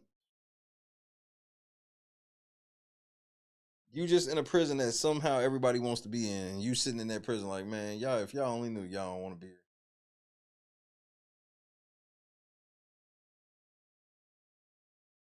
But it wasn't even just like Hangover, Regina. It was like other celebrities and shit. And not to slight you in any way on that. Other celebrities and shit kept Mike Tyson shit alive, where it was just like, it never became. Mike Tyson's literally the only convicted rapist you can proudly be like, I'm a fan of. So don't think that R. Kelly can't be rehabilitated. Mike Tyson, like, and Robin Givens is a nobody now. Mike Tyson got convicted of rape, and now everybody still thinks she's the liar. Even though her shit did, but still. He did Hangover, had all the motherfuckers still vouching for him and shit. And voila. And then next thing you know, Mike Tyson's selling every product. He's in every fucking show, movie. He's doing TV shows. They got him doing this. Like this podcast, you can tell that just he's propped up for this. They're trying to get him to fight Logan Paul. They trying to get him in there so he can get knocked out by Logan Paul. Y'all understand this, right? If y'all think that Mike Tyson's supposed to win, no. This is supposed to put Logan Paul over. See, the gimmick with Logan Paul is over once he loses. So he just got to keep winning. Logan Paul, Jake Paul, them niggas, bro, it's all fun. A lot of people mad at them and shit now, whatever. And it's going to be 20, 30 years down the line. They still going to be them niggas. Like, they still going to be doing these ads and shit. You're going to be like, who is watching this shit for Logan Paul? Like, that Logan Paul, KSI, Mr. B shit. You understand that they got called by somebody and told them they doing that lunch lease shit. They didn't get asked and they all just so happen to agree. Because why the fuck would Logan Paul and KSI agree to do anything with Mr. Beast right now? Why? Even if that's they homie, they still be like, you my nigga, bro. I ain't gonna come out and say nothing bad about you, bro. I ain't doing this. We gonna start a new product together? Fuck you. No, we not. Nope, they got told to do it. They got told by their handlers, y'all niggas gotta we need y'all to legitimize Mr. Beast because he's actually losing right now a little bit.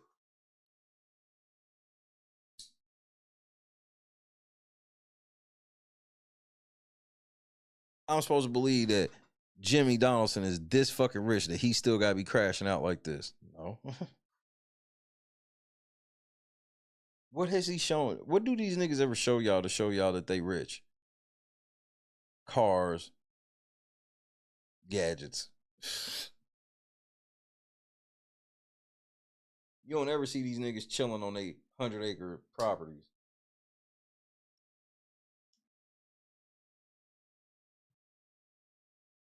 Hotels and condos. Look, coming from a nigga that's homeless, even hotels and shit, that shit get old, bro. No matter how nice the hotel is, it's still certain shit you can't do in hotels. Just on normal shit.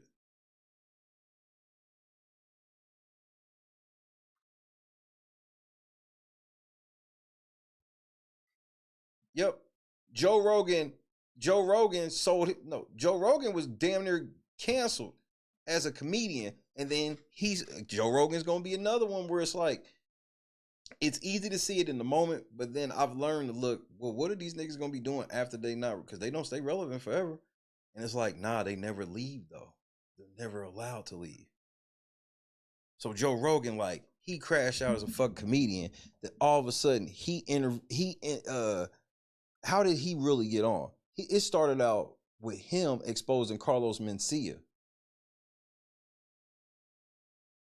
Because Carlos Mencia was propped up. So Carlos Mencia had to do something to piss somebody off in the game. And then it was like Joe Rogan that exposed him. And this is, Joe Rogan was like, Fear Factor, failed Fear Factor. Then all of a sudden, he gets part of UFC. And then all of a sudden, comes out, it's like, oh yeah. People don't even know that Joe Rogan's like this ultra black belt fighter. Ain't no, who the fuck has seen Joe Rogan beat all these people ass that he supposedly beat? It went from this nigga just stand-up comedian doing motherfucking shit on Comedy Central, doing a little Fear Factor shit. Then all of a sudden he was the announcer that not only is he an announcer, he beats the shit out of her. He can beat the shit out of everybody. Was I the only person that found that weird? Then all of a sudden, he's like the podcast king. And I'm like, I know a lot of black people. I know a lot of white people. And I personally have only known like 5% of people that I know even remotely regularly watch Joe Rogan's podcast. And this was like 5 years ago. It's less now.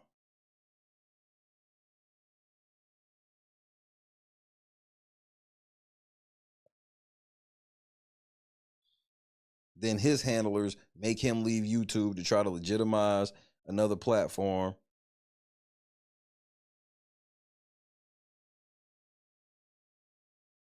That's why you can see with Aiden Ross, where it's just like, look, I'm going to give you a Kick deal. Nigga, you don't own Kick.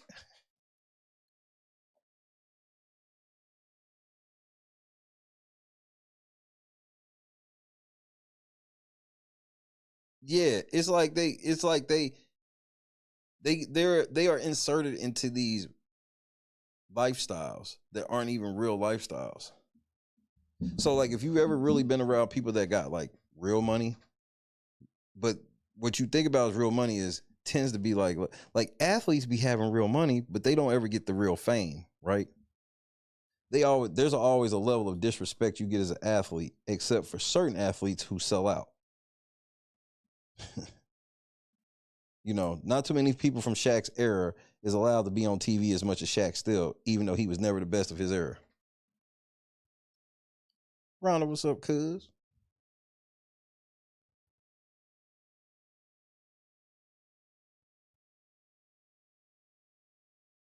So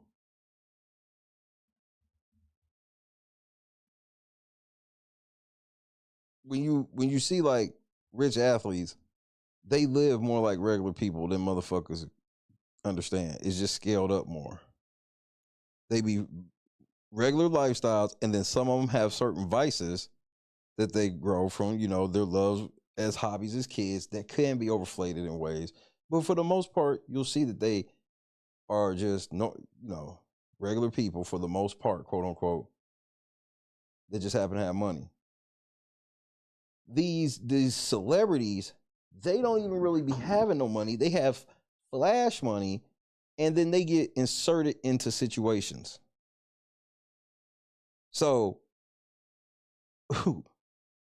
when you have that athlete money, if you start losing money, you can scale back and shit like that. If you did it right, or you'll own your own house, you'll own some acreage and shit like that. But when you celebrity, you living in a condo or something, the shit ain't your name. You were just giving the keys to something. You just always giving shit, and it makes you feel, and you feel fly. You giving these wardrobes, you giving these cars, keys to houses, keys to this, keys to that. And then one day they take the shit away. Then you check your bank account, you realize you ain't got no money for shit. And you'll realize the money you do got left, especially if you're a rapper, you owe back.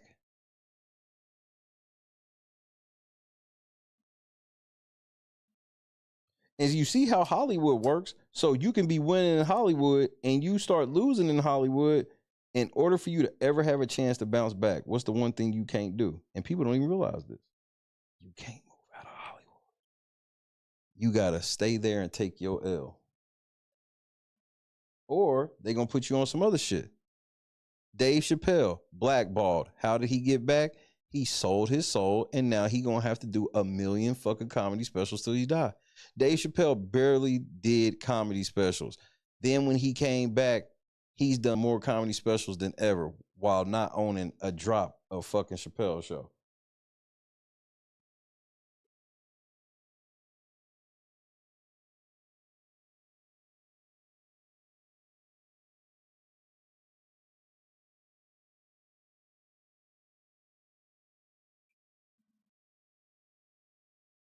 He's done, and then he's done like 70 fucking joints with fucking about trans people for no reason.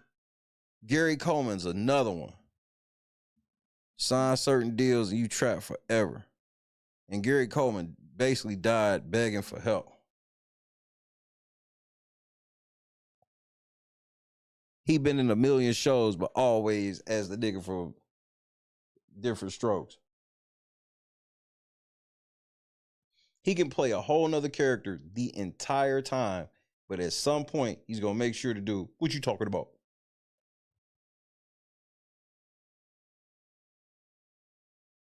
What deal did Wayne Newton sign? So you don't even think about niggas like Wayne Newton. Wayne Newton, famous as fuck, but he can't do shit else. He can't even really perform outside of Vegas and it matter.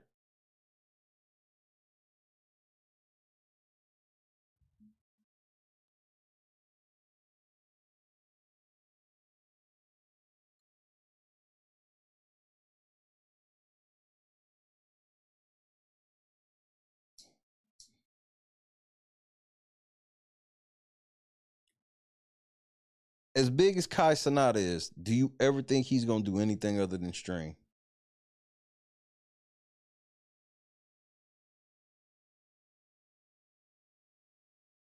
I mean, you see it all the time. You'll see some big YouTubers. They'll come on and just tell you, hey, man, I'm in a different spot in my life now and I'm on other shit. I've made decent money. I want to do other things in my life. And leave. And it's normal to people on YouTube and the internet. It sucks. You be hurt. But it's normal. But you know certain YouTubers you know can't really go nowhere because you know that they owned by entities. No matter what the YouTube channel say, you can just feel it.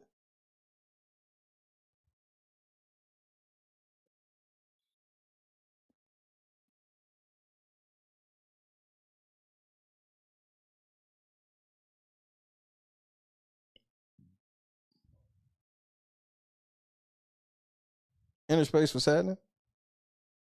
Oh, it's definitely all a facade. I mean, look at Usher. After all that shit Usher did, how does Usher need to do a residency in Vegas? And that's supposed to be a big deal to... Now, let's think about this for a second. They want me to believe that Usher doing a residency in Las Vegas is a big deal to a nigga that was an international superstar. It's like he's on that contract. It's like this is the part of your career where it's like, yeah, it ain't as many hoes. You can fill this room up and shit in Vegas. And when some motherfuckers out in Vegas, they see you, but the really fly shit, that shit's over. You doing this now. You would think Usher Raymond has enough fucking money to where he wouldn't have to do no a residency in Vegas. Low-key seems disrespectful for him. Yeah, and campaigning for motherfuckers and shit. Like, that shit wild, bro. It's like they signed these weird ass deals, definitely with the devil. They definitely sell their souls out, and then it's like permanent. They never get to go away. Usher gonna be somebody that's gonna be doing it to the end. Michael Jackson was somebody who... Michael Jackson literally died while doing something called This Is It.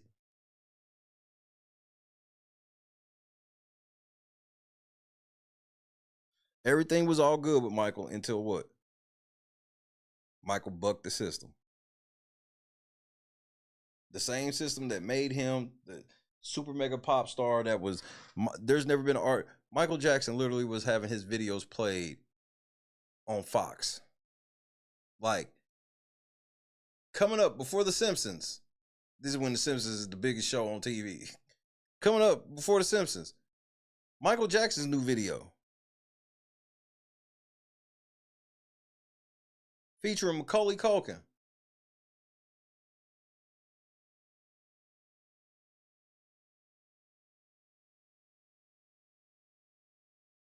Soon as Mike bucked the system, oh, he just took some Propofol.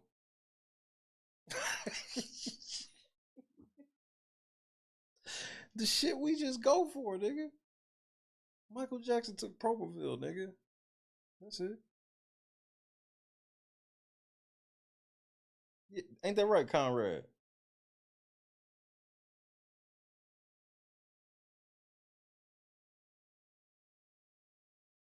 I mean, that's allegedly what they told me, Jess, but like, look at the shit now. It's like, I see this shit now. All I know is I can point several times where a nigga bucked the system, then all of a sudden start having bad luck with like shit. Michael Jackson said they were going to kill him. He said it. That nigga talked about like, cause that nigga was he tried to wake everybody up. He was like, after all this, Michael Jackson basically told everybody, after all of this shit I've done, I'm broke. They gave me Neverland Ranch, and that's it. I can't go nowhere. I can't do nothing.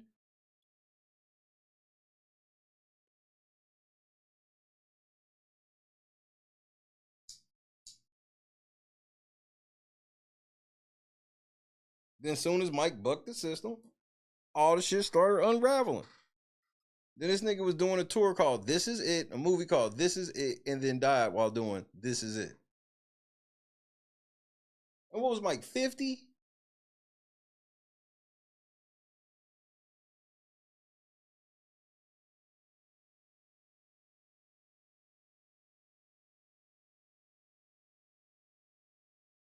So I'm like, you see these niggas that sign these deals and then they end up bucking the system.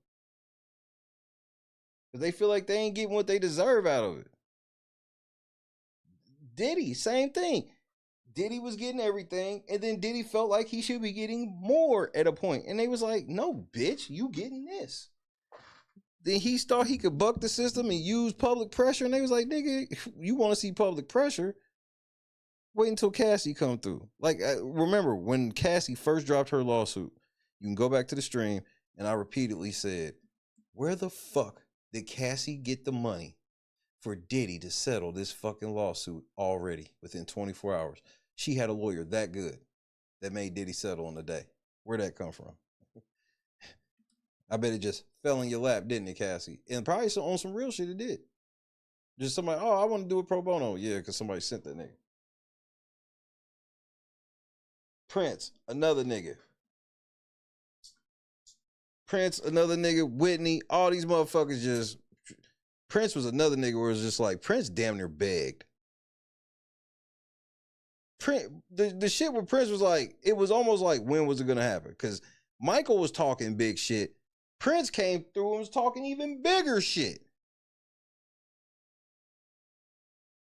Prince is getting up at award shows talking big shit. Ain't no telling what Elvis tried to do. Allegedly, ain't Elvis allegedly he just died while he was on the toilet?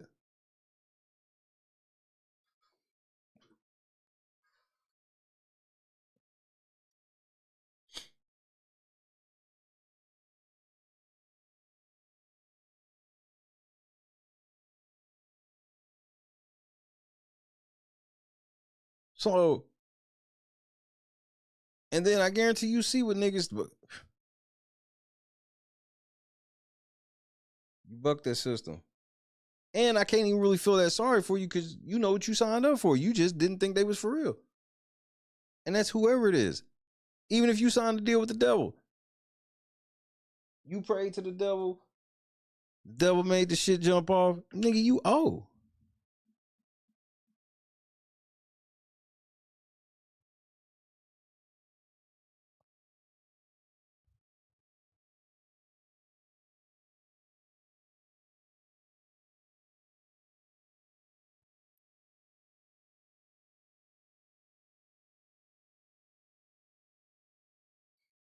But what if that's something that, like, I've always thought of that shit too, though, Kendra. It's like, what if that shit is some shit that they do standard? They induct motherfuckers out rip where it's like, look, we putting you on these drugs out rip. Because then we'll always be able to use it against you forever.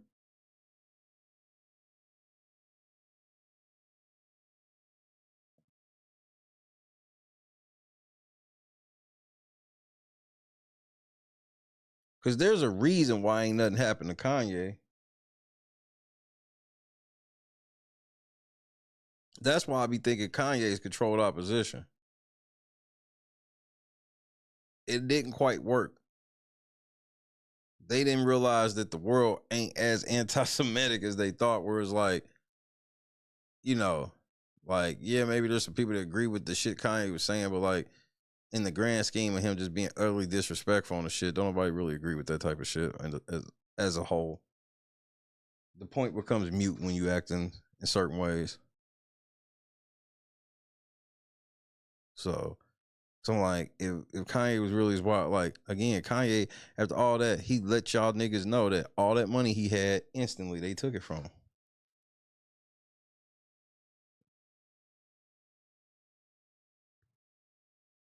But then every time they let him slowly get it back.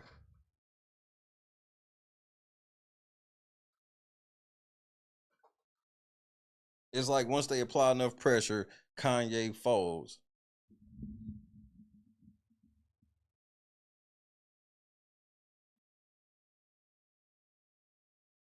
That's why I'm like, there's a difference between like liking some music and shit like that. That's why a lot of times, you know, we know that this is what I'm about to say is so true. A lot of times when it comes to most major artists, their earlier music was always better. It's the most rarest occurrence that somebody after 20 years, their music is about the same or has evolved properly.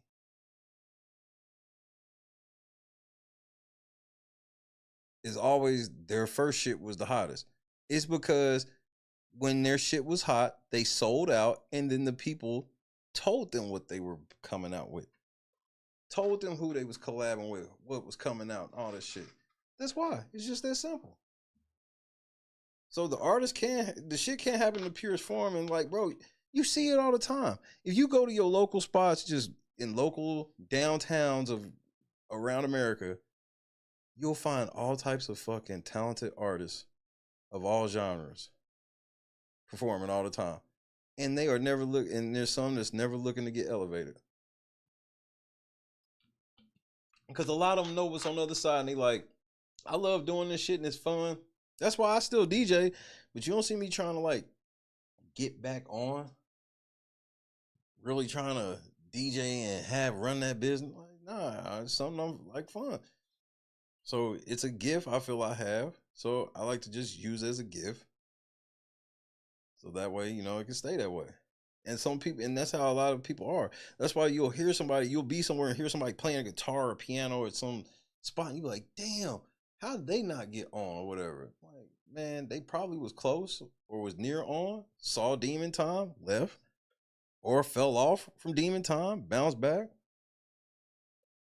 Or just from jump, just like, I like doing this shit. I'll still go to work all the time. I ain't gotta not work. This doesn't have to turn into something for me not working. I just like doing this shit. Those are good people. When you see super talented people doing shit somewhere, it's not always because they got in trouble. Sometimes it's just good people in that sense.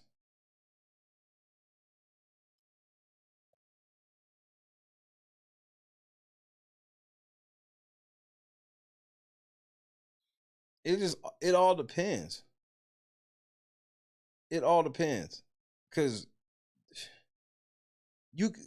for example, somebody like Money Man who got like a distribution deal. Well, here's the one way you could tell it's not really going that further, because this nigga got like 2 million or something subscribers or shit, but nobody knows who this nigga is.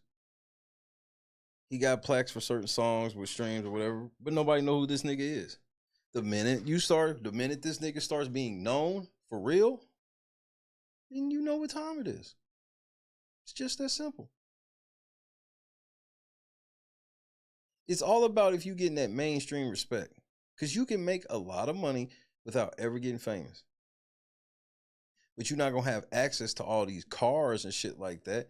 You can get you a nice car. You can rent your, but you're not going to be able to get the creme de la creme rentals that'll make you look like you balling.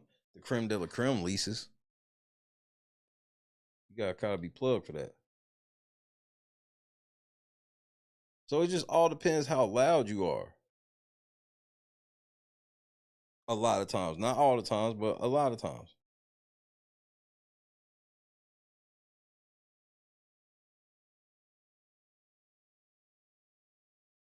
Like, first of all, if you sign to any type of label, it's like the record shit, the music shit is way worse than the acting shit. The acting shit is grimy in the sense where it's like it's kind of the same as the record industry, but on a different level. Like, you'll literally just have a career of getting pimped out beforehand and some shit just never turning, and then you just get tired and leaving.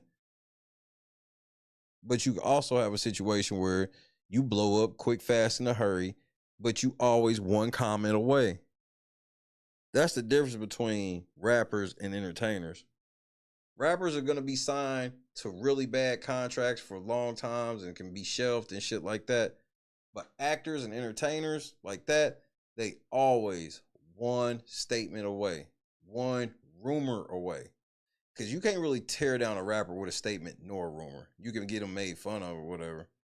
But an actor, the right rumor is over.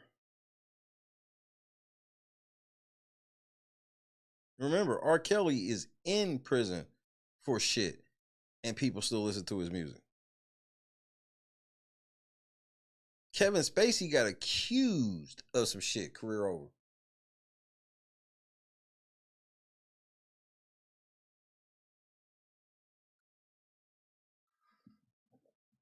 So that's the crazy part about where it seems like entertainment has more job security than rappers, but it's like not really. When you get fired, you get fired faster from being a movie actor than a rapper.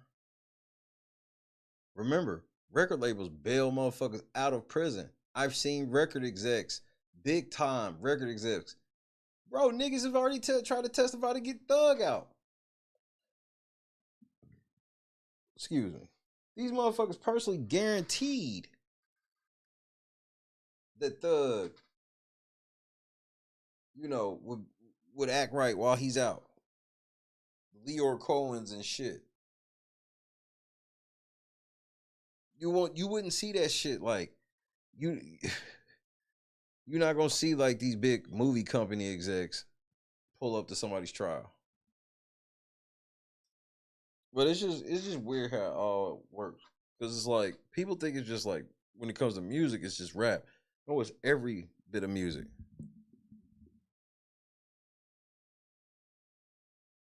Like, ain't no telling. Did Selena buck the system?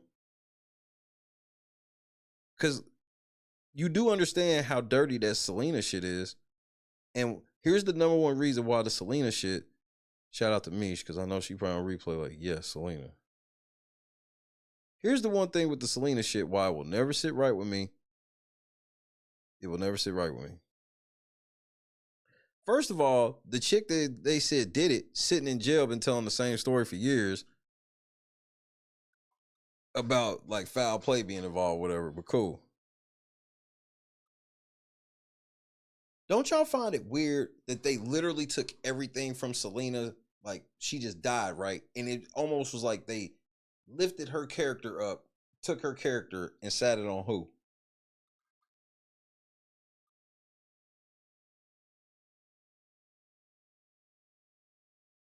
And sat it on who? Selena died. They took her whole swag and shit and sat it on who? I'm going to see if anybody know this one. Oh, big with a bucket. You telling me you can look at motherfucking Jennifer Lopez career and not say that couldn't have been a natural arc for Selena? Selena could have literally finished learning English, crossed over, did the English joints that J-Lo were doing, but better, onto acting. It was literally like she died, they picked her shit up, threw J-Lo in Selena the movie, had her exactly like fucking Selena, which you can go back and watch that shit and it'll blow you. Like, they literally passed the torch of Selena to Jennifer Lopez.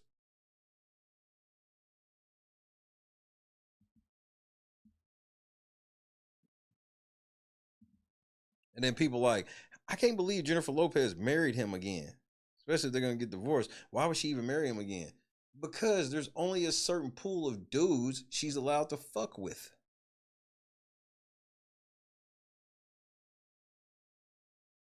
Yeah, bro, y'all don't even understand. Some of y'all don't even understand how much some of these actresses wish they could just pull up to fucking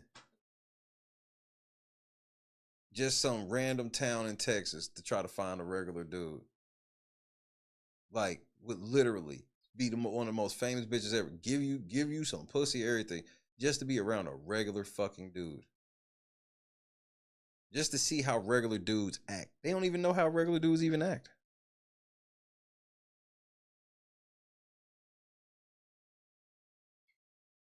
It would almost be like running away.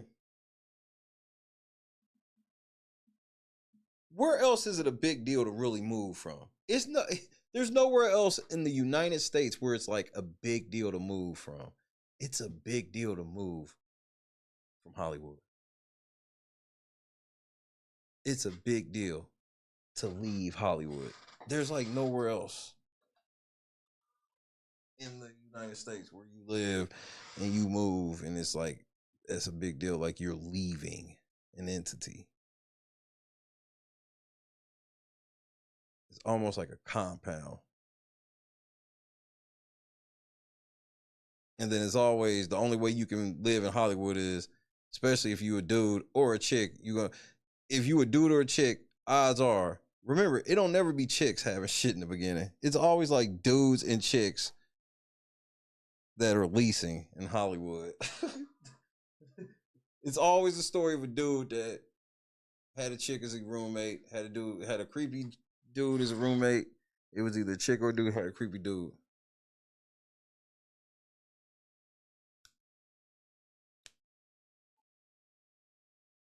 Everybody got these stories where it's just like, oh, I just moved out from the East Coast somewhere and just pulled up to LA.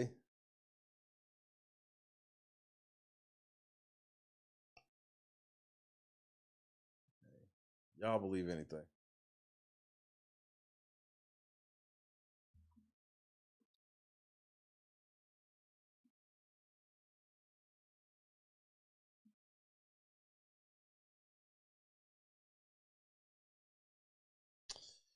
It's a cold, cold game.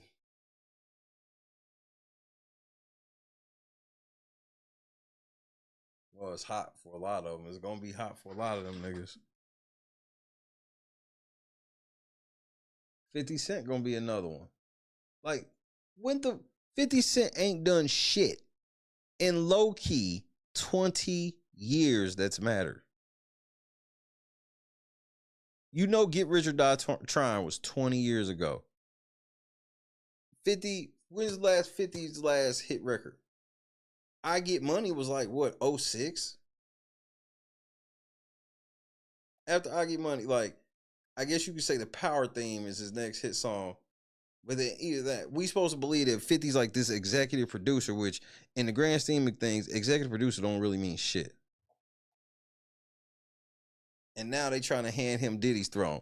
So 50 Cent's another nigga where it's like, he sold his soul a long ass time ago. And he's going to be a staple in Hollywood until he's old and gray, like the rest of these niggas.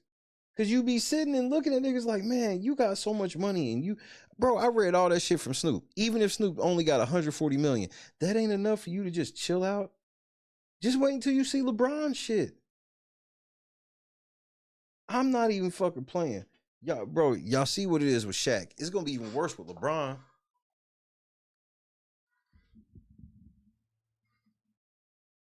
Understand, Bronny James, I expect him to play 5-6 years in this league. They got to recoup.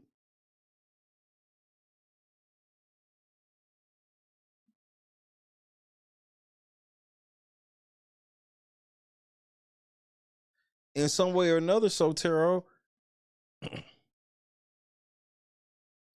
And then here's the crazy part about it. It don't even have to be put necessarily in the contract where it's just like, they will tell you if you don't like, okay, so let's say one day you come to work and they want you on a level of evil that you ain't never been asked before. This is when they will check your ass where it's like, you gonna do this or your career is over. And they will give you direct examples or whatever type of threat that'll make you believe it. Some niggas call the bluff and their careers be over. And you can find all types of rappers, entertainers, and stuff that tell you where it's like, man, it was certain stuff I was asked to do, and I just wouldn't do it, and that was that. And I never really got calls after that. I mean, you can find it all.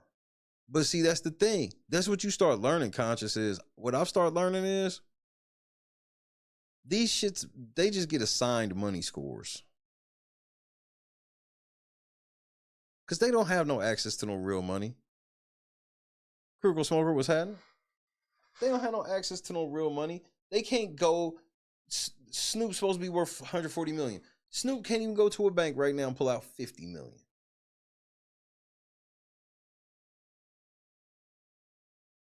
And see, LeBron is going to be one of the kind of like the brokest NBA players post because he's leveraged all of his NBA money away to do all this other shit to become this billionaire. Billionaire is fake money. There's no such billionaire is fake money. That's the social credit score.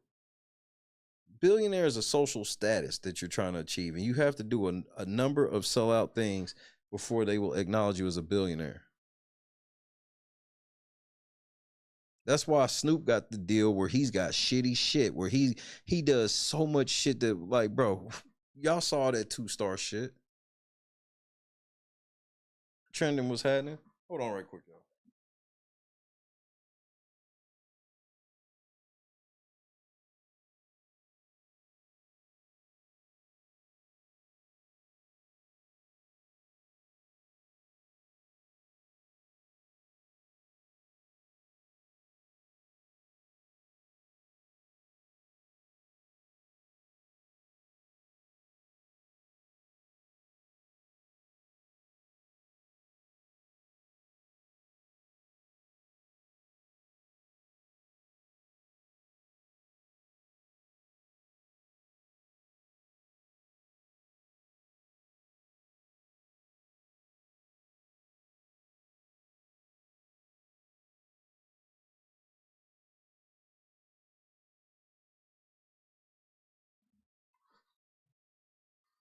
It's just certain entities that are rooted in evil, that do evil and perpetuate evil. Bro, again, how do you think Steven Seagal is who he is? This nigga's done a million movies shit. Why? Because some of these societies, bro, they just let you do whatever you want to do if you be loyal how they want you to be loyal, whatever that means. No matter how many bad movies Steven Seagal does, he's somehow always relevant. Out of 2,000 movies, you've seen 2. The only entertainment you get from him is watching a YouTuber make fun of him.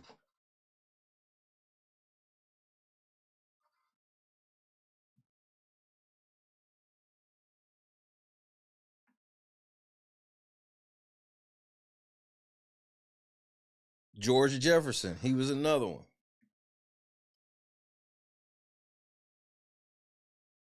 He had to pretty much be the same character in everything for the rest of his life.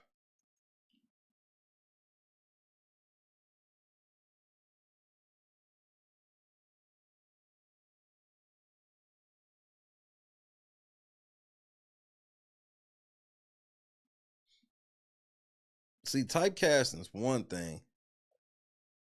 But it's like the typecasting be forced because, like I said, you'll see them do something else, and then at certain points you'll see that they have to call back to this other shit, even though everybody and their mama know.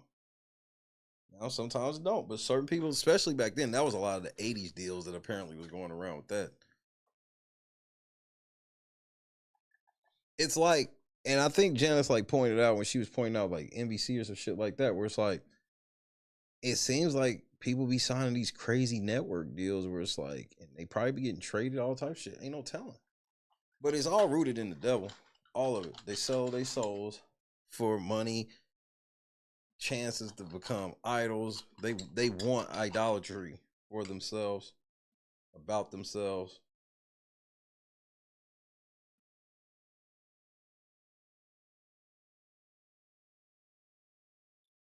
Yeah, who is this Elon Musk nigga, and where'd he come from, and how is he able to get government funding and shit like that when this nigga's a fucking moron?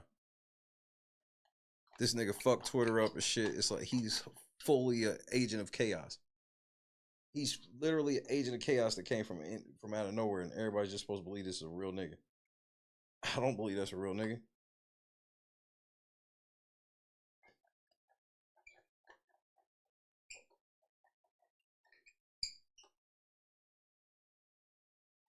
Steven Seagal has inner space. Steven Seagal has done so much fucked up shit on record that it's just like ignored.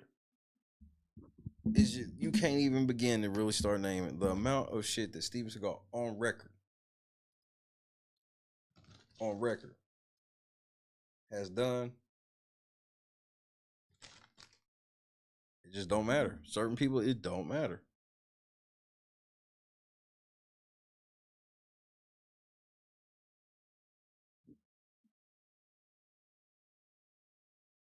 And that's where a lot of this demon time levels of certain, devil worshiping and shit could possibly come in. When you get to certain levels.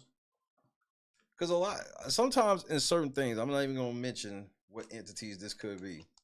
But certain entities, people don't even realize that they don't even tell you how evil the shit is until it's too late. So it'll all be a certain level of innocent that slowly isn't so innocent that you don't even realize it until it gets really bad, where it's like, okay, when you reach this certain degree, you got to keep this shit. Like the promises you got to make in order to enter the other degrees is where it all goes left.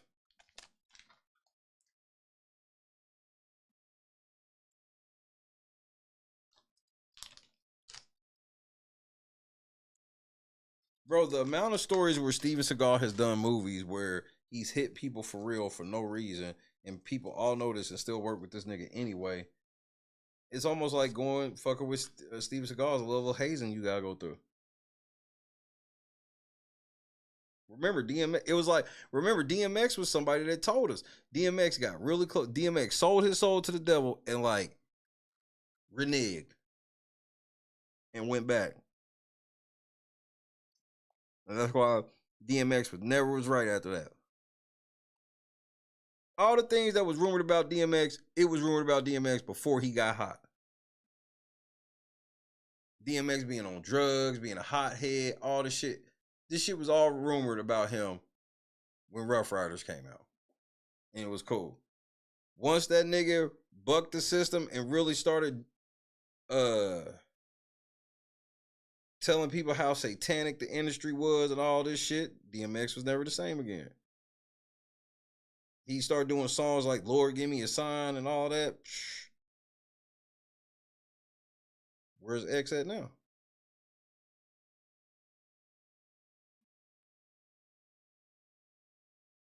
Because remember, X was the hottest nigga. Bro, DMX became the hottest nigga in the world. And he openly admitted that he was like worshiping the devil and shit. And he was the hottest nigga ever, bro. This nigga, bro, Romeo Must Die. He was doing all these movies and shit.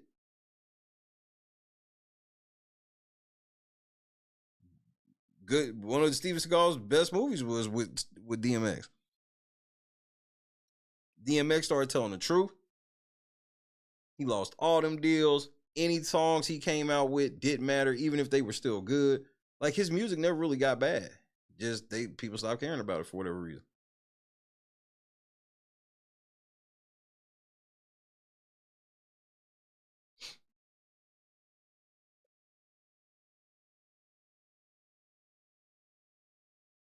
Shit dried up. Then all of a sudden, DMX, he dope fiending again.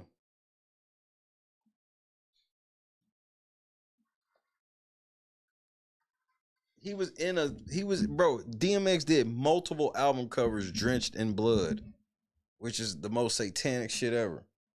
He did one in the bathtub in blood, flesh of my flesh, blood of my blood. He did the one where he was just standing there in it. And he was on top.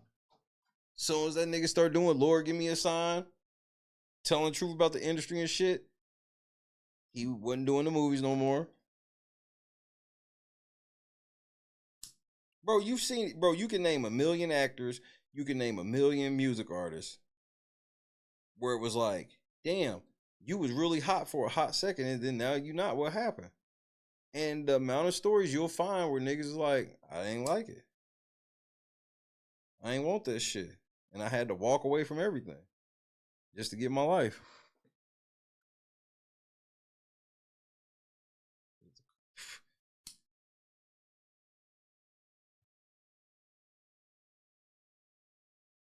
That's the beauty of life. There's a lot of these stories, there are smart people that realize, like, oh, no.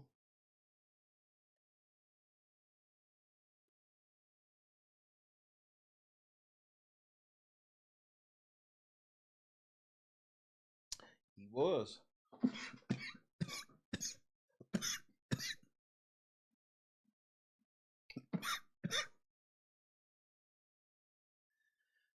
And music is so prevalent where it's like,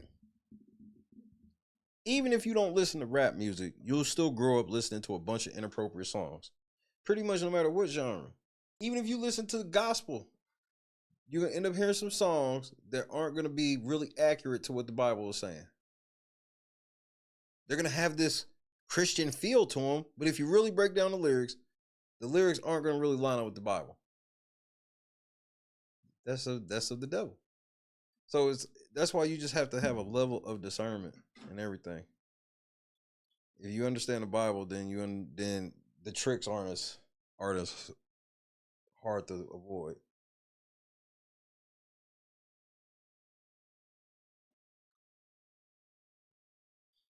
So even then, where it's just like, but as long as you using the music, because that's what makes the devil look stupid, is if you using it for against what he want. So if he made this song for you to just be sinning, and you using the song to identify sin and educate on sin, devastation.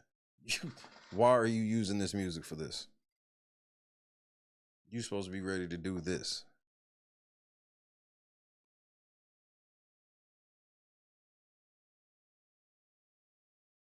Exactly, Jay. Like, I've seen some of these mega churches, the shit they be on, like that one nigga, what's that nigga name? Todd or whatever. Y'all know he going to hell, right? Y'all understand this, right? Y'all understand what blatant blasphemy get you, right? I just want us all to be on the same page.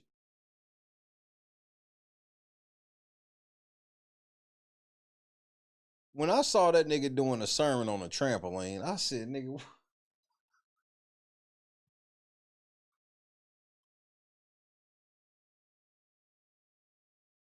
the motherfucking mega churches be wild. But see, and here's the crazy thing. And there are some big churches and communities that be just fine. But again, one of the biggest differences is it comes down to the clout. That's what it always comes to when you can identify evil on these type of levels easily, is the clout. You know, there's probably a big ass church where you at right now. You done seen them do all types of stuff. You've never heard them be involved in the scandal. You've never heard rumors about shit with kids and whatnot. And they just be over there and nobody ever say nothing. That's why. But the ones you should be leery is when it gets extra loud.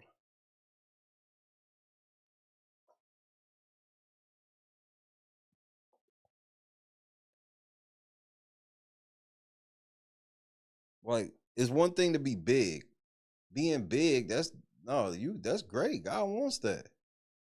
But it's like, are you trying to pull clout from this being big though? That's when it's gonna come into question. That's when you can get yourself in trouble.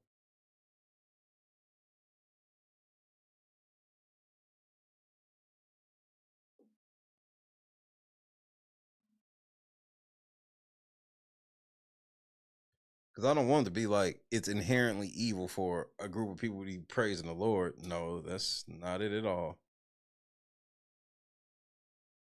What type of praising are we doing, and what's the subject matter? What's it based from?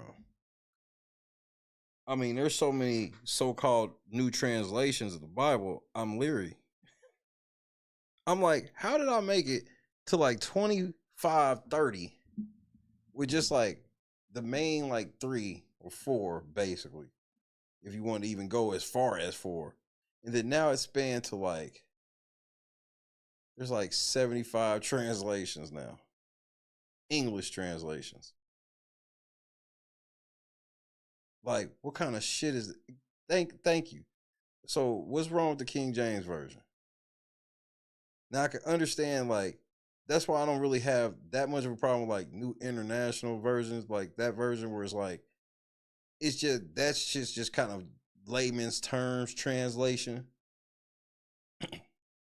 It's gone from like a layman's terms translation to this just like, wait, are you translating the narrative into what you think the narrative is?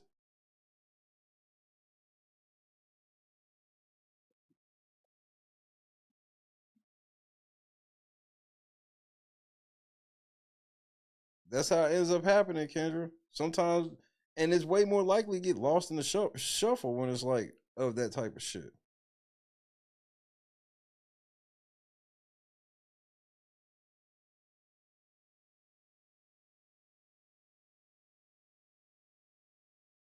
But I'm just talking about in this. You right, Jay. But in the grand scheme of like whatever you could consider a loose translation base, because there are some things that could be translated in the King James Bible without it losing its core meaning for people to better understand. But that's where argument can come in. Some people translate it another way. Some people translate it another. But I at least understand the attempt. What I don't understand is how we've gone from that attempt to like 50 versions now. You see what I mean? That's kind of more what I mean. More so than vouching for his 100% accuracy. It's like, I at least understand the attempt and get it. Because there are some things that you read in King James Version, you like, all right, you got to really kind of pray on it, kind of understand what it means. Hopefully see it applied or something like that. Try to translate it, whatever, get understanding. So I get it from that standpoint to try to make it easier to digest in certain ways. But outside of that, it's like, man, when I seen how many it is now, I was truly kind of floored by that. That caught me off guard. But I ain't saying that none of them have their place. I'm just saying that they all can't be right, bro. Because they don't all line up. They're not all. It's not a straight line. If you put all of them on top of each other, it doesn't just make a straight line.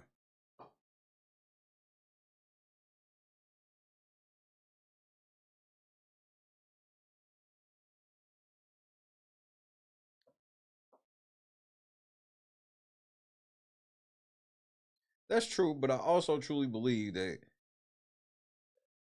while we all supposed to live on the general rules against sin, he have us all on different paths, and sometimes he gets revealed differently. So so even though I have my personal opinion on it, my personal opinion doesn't lead me to be like ban these things, because I believe God can speak to you through anything, even stuff that's supposed to be leading you down the path of death and destruction. We've seen that time and time again.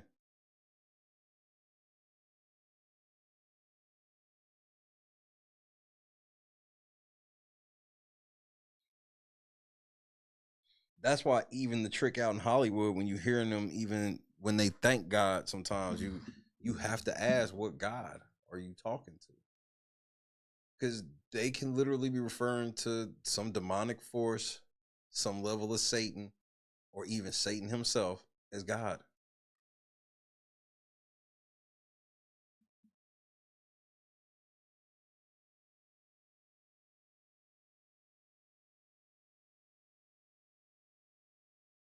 Some of these so-called secret societies,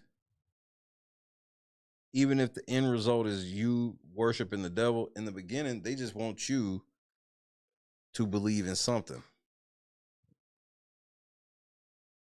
Because some people be like, I don't believe in anything, and then you can't qualify for it. You can't even, so even if you an evil motherfucker and you want to be a part of one of these evil societies, well, if you roll up talking about you don't believe in anything, they're not gonna let you in.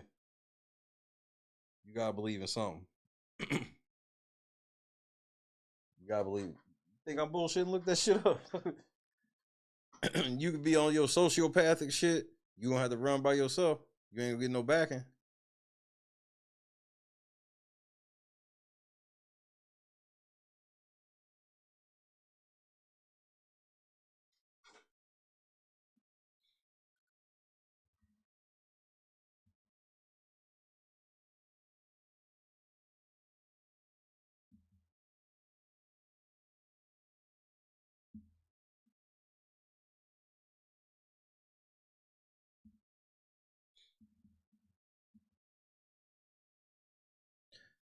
They not only be up under a spell, like they lives are mentally taxing.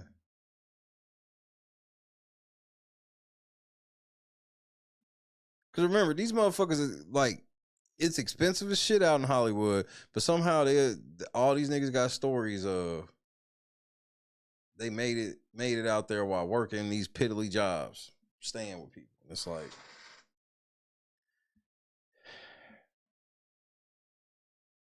and then you hear years later, but the internet has finally gave us access to this shit, because that's how people have even learned, where it's like, oh shit, y'all been doing this. This ain't no new shit.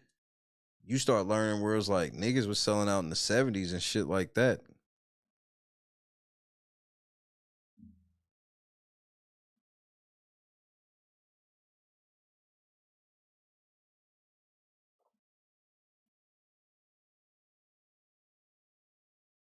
That being famous shit is a cold game. And being what you would identify as rich, the crazy part is you don't even have to be what's identified as rich to have plenty in this world. Like even from a financial shit, it's just you can't do this shit every day. Oh, you could have yearly shit out the wazoo. You can get you some season tickets to some shit. You can, I was sitting here watching, just saw some regular chick on TV tonight.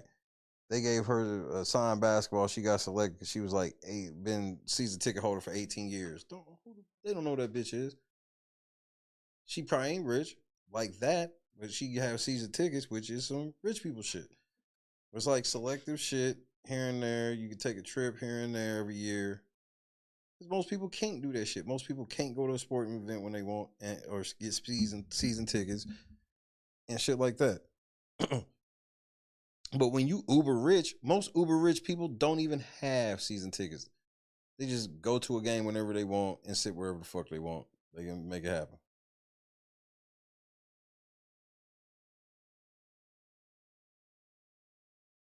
So it's like, people don't even realize that the type of shit that you want, you don't even have to be all rich and famous like that. You just need to make you a couple $100,000 a year and you can have all that shit in moderation. Nope.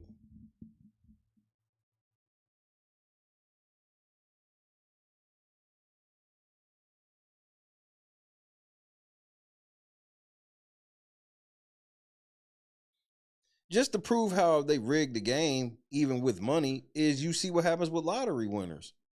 Most lottery winners end up broke. Why? Because they not plugged in, so the money spends differently.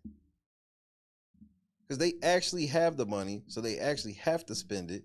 Unlike people who just are, they tell y'all they got the money. They really don't have the money, but they get everything. See, just because you got $500 million, people ain't sending you cars and TVs and shit like that just because you. You got to buy everything. And they charge you more than ever. And you getting taxed more than ever on every level. The financial people are taxing you, all this other things.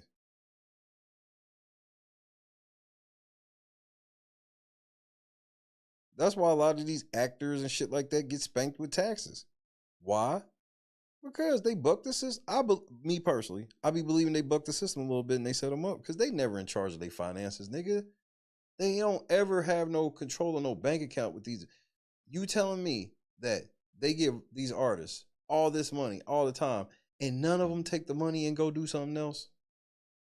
I mean, we've seen football players. Todd Gurley, 29 years old. This nigga, he made it through his contract and then decided, well, basically, I'm done playing football. I got enough money to live forever. That's because he was paid real money because he put his life on the line. The rest of these niggas like, nah, they ain't even got real shit. So it's like they can't walk away.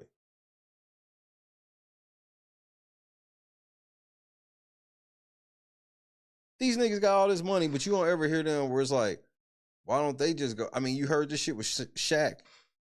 We didn't even hear it with Snoop and his shit. All this shit, all these years. But then Snoop don't own a bunch of car washes and shit. All Snoop ever get a chance to do is start some weird ass TV show based off of his catchphrases. And hopefully one of them bounce and pop. That's it. He ain't got no line of restaurants. Bro, it took him forever to get a weed store. This nigga, the first rapper to have their own strain of weed should have been Snoop.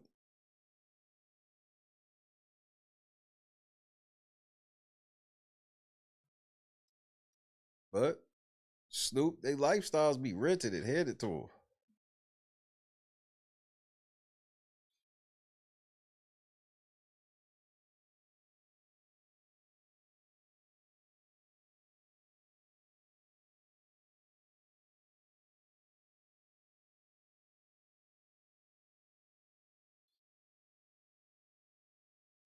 And Wiz Khalifa gonna be making internet music for the rest of his life. See, he signed a deal that he's serving out. Remember, Wiz was like the biggest internet YouTube artist in the world. That's how he got so big. They placed him on his shit, but he signed this shit forever, I feel. That's why he just had, bro, Wiz Khalifa still be dropping shit on the regular. On YouTube. People just don't care.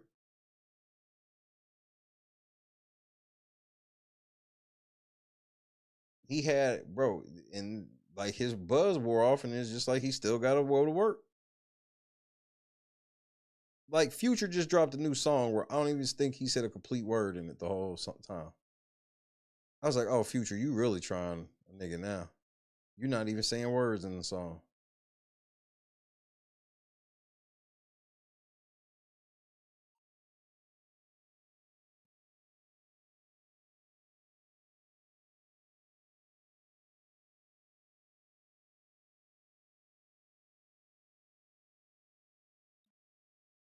Nah, this shit, Hustle Man, I can tell you the sentiment of most of the lines in Hustle Man Miami.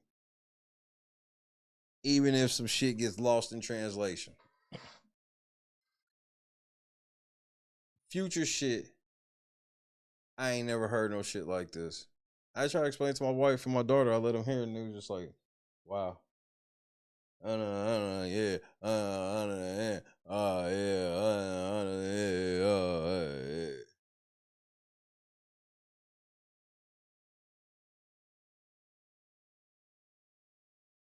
What you mean? Well, he just got indicated. Well, like, what is he doing over there?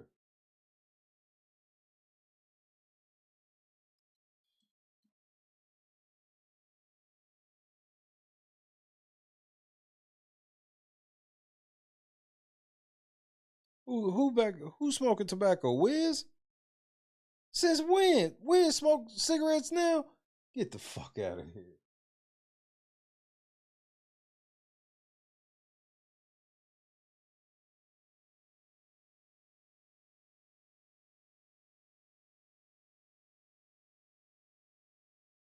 What the fuck is he? Granted, big. What the fuck is he doing? No, he ain't smoking cigars. All the shit he's talking about swishers and smoking raw papers, which come to find out, raw papers wasn't about shit.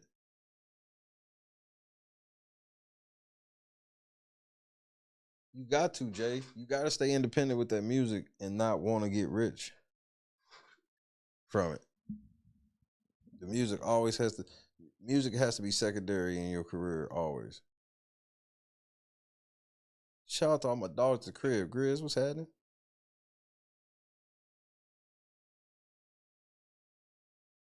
Berg, what's happening, cuz?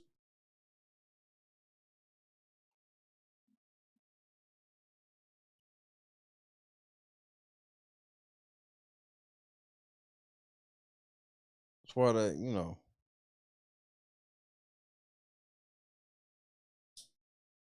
You just gotta do it. Let the shit shake and not push too hard. Don't compromise in it. The shit'll shake, right? And it'll damn near always be a situation where you ain't gonna be able to have it like the richest nigga. Cause you ain't gonna have what it takes to get there.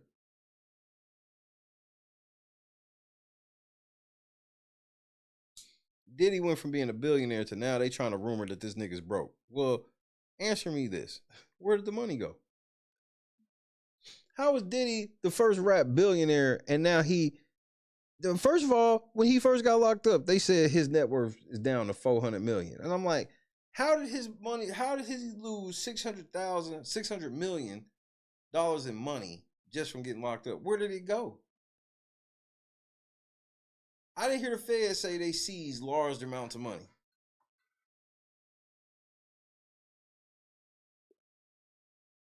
If I'm not mistaken, they don't even have Diddy's passport. I think he was going to agree to surrender it if they let him go.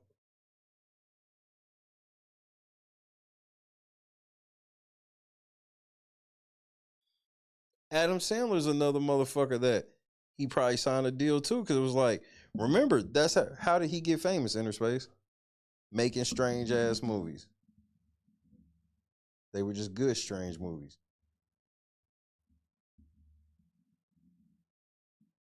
Now he's still making strange movies that nobody. It's crazy when you start looking at certain people where you like, yo, you kind of on the same shit without being on the same shit. You're just a lame version, a lame shell of what you were. And then it's like, but I know that you're supposed to have all this money and all this shit. Like, how come Will Smith ain't done a good movie in forever?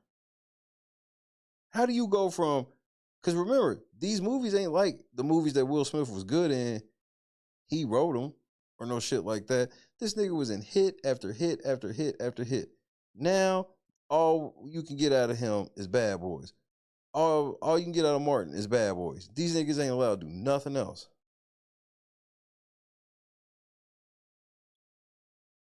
Martin can't get a new TV show, something else since he's in his senior years, nothing. All these niggas can do, all Martin can do is a stand up and Bad Boys.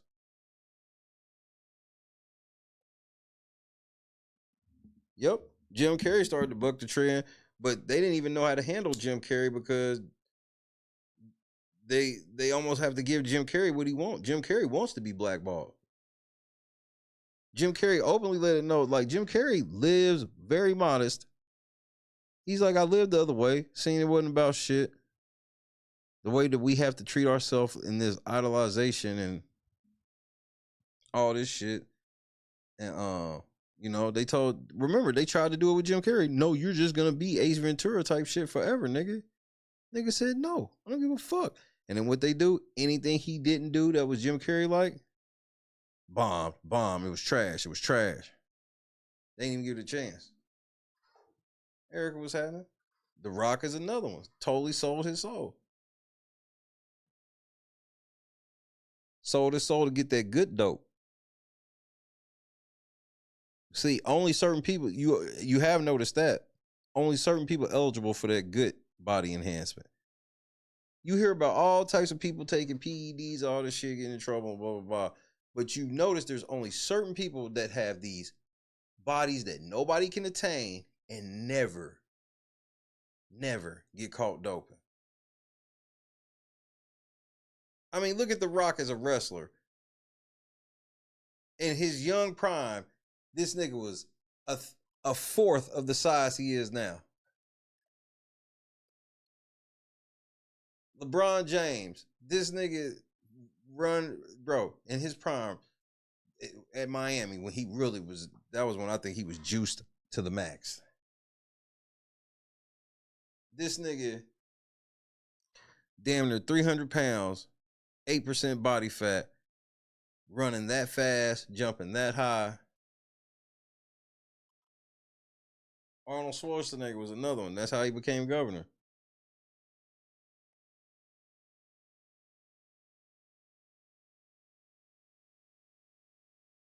Me neither, Kendra.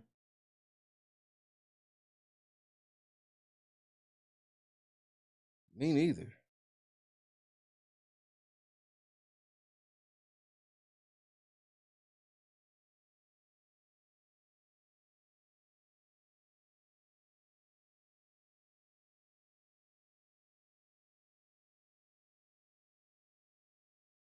Tommy, what's happening, bro? Hey, Tommy, I got you here shortly. Out the cap.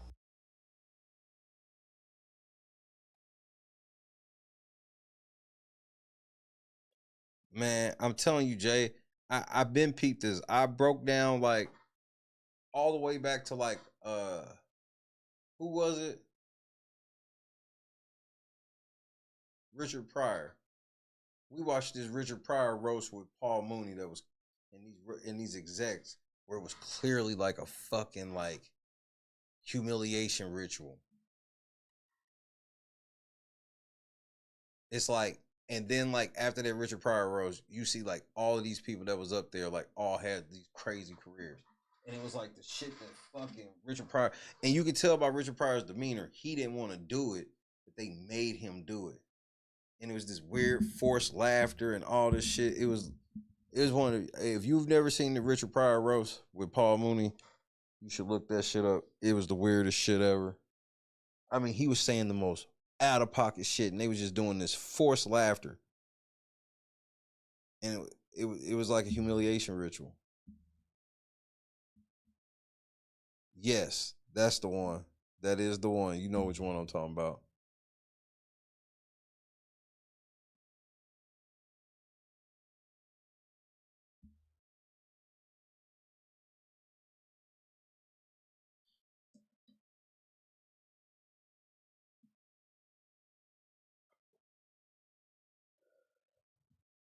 But that's how they all want everybody to think. They want everybody to think it's all or nothing.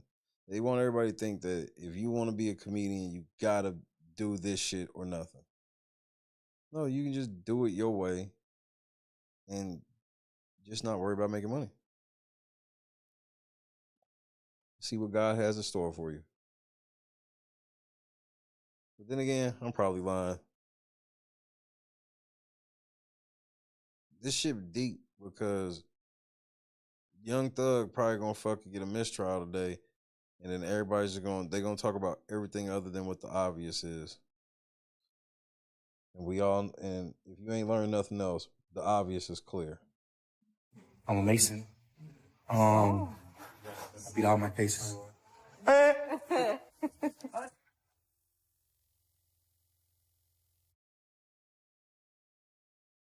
Yep, but you see obviously, and everybody knows. Everybody knows when it comes to comedians what? The best stand-up is who? The independent comedians. And then the comedians that are our best comedians, Hollywood comes and takes them. And then they're like not allowed to do comedy anymore. Eddie Murphy, when he really got on, they didn't let him do comedy no more. When Martin really got on, they didn't let him do comedy no more. Jamie Foxx, when he really got on, they wouldn't even let him do comedy movies no more.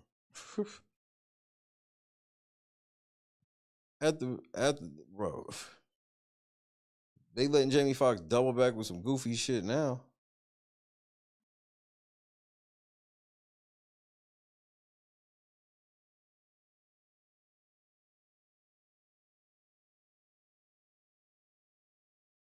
Say goodnight to your boy. This shit, I know how this shit about to go, and don't nobody believe me.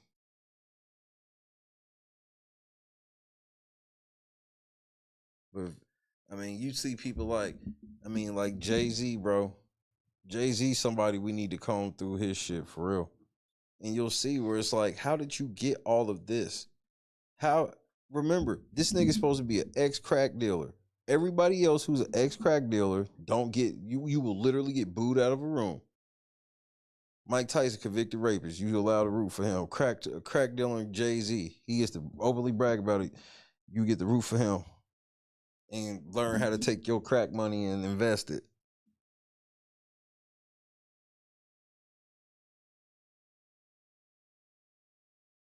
Kendra, Rhonda, Trendon, Sotero, Lennox.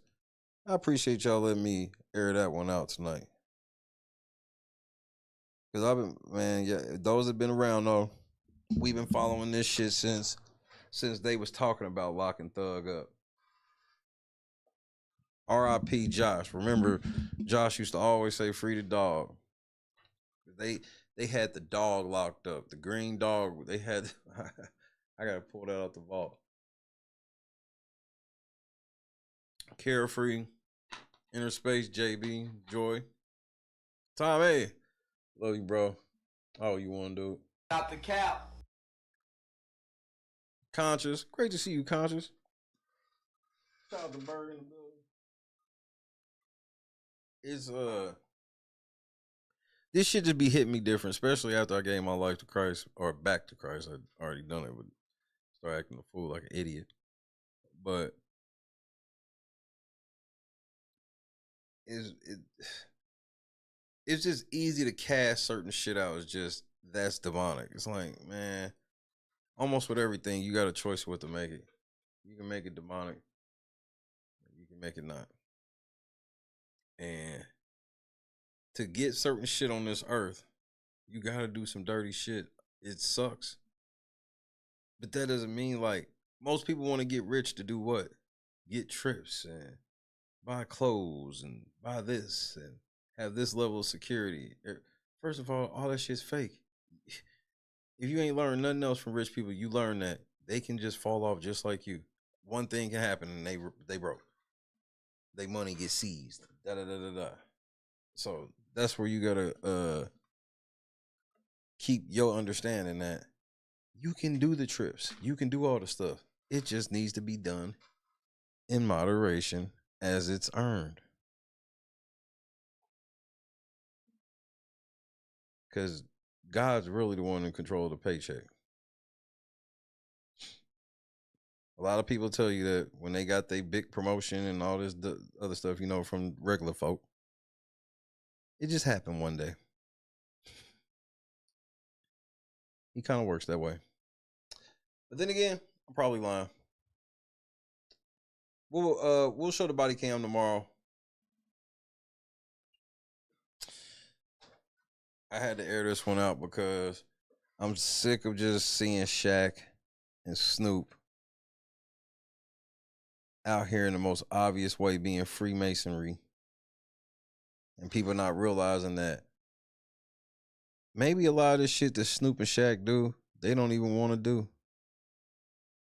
But the moment that they stop doing what they signed up for, they'll get the penalty. And everybody don't get the penalty. Some people do keep their word and just take their ass to hell.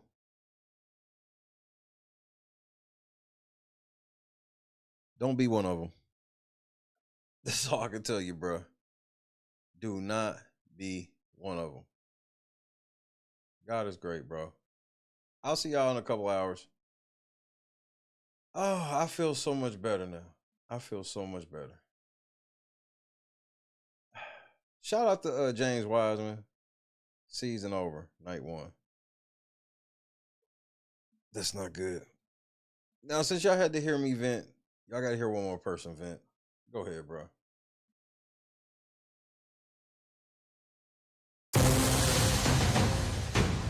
A sniper's dream. 300 megabytes of memory. He has me forehead, forehead, and after head. Grows brains vertical, no matter who he races, he gonna have a head start. Frontal lobe, remembers what happened tomorrow. This barber stands on the second floor. Why can you still see his forehead with the comments open? Shay's nice. He got a lot on his mind. He's been told to hold that force all his life. Bro sweat tries before it reaches his eyes. He needs bangs. Ready freeze will cause an avalanche. I wonder what time zone his forehead's in. Depends on which way he is facing. Bro starts every sentence with I know. His hairline went from landscape to portrait. No, I can see no stain in the previous reel. Bro's imaginations in 4K Ultra HD. If you do an inch on his forehead, call me will survive. His forehead says 6'5", but his eyes say 5'9". The most epic heroic song of all time. Bro's forehead has a national anthem. Bro knew this would happen. Shut it. Good night, Jackie. God is indeed great. I love my job. Yo, what's going on, boys? How are you? Yo, dap me up. Hey, all right, damn. What part of the city are you from? Yo, What's up? there, brother. Hey, Yeah. What's up? Yeah. You guys ready for this? Take this. Oh, all right, sick. Why don't you guys come inside? Don't ski. Unfortunately, I am Rhonda. Unfortunately, I am. I'm Octavius Gray. And I'm Steve. I'm God's son at the end of all of this. Don't forget that. It's okay, I bathe in here,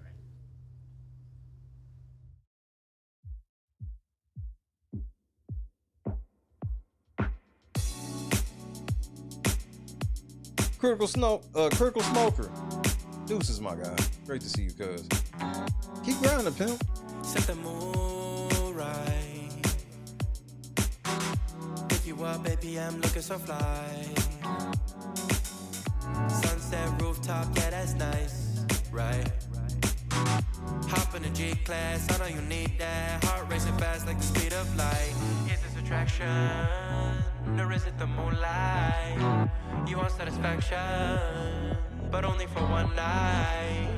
This could be real love, but you've been broken, and I just want you to see what I can be for you. What I can be for you. What I can be for you.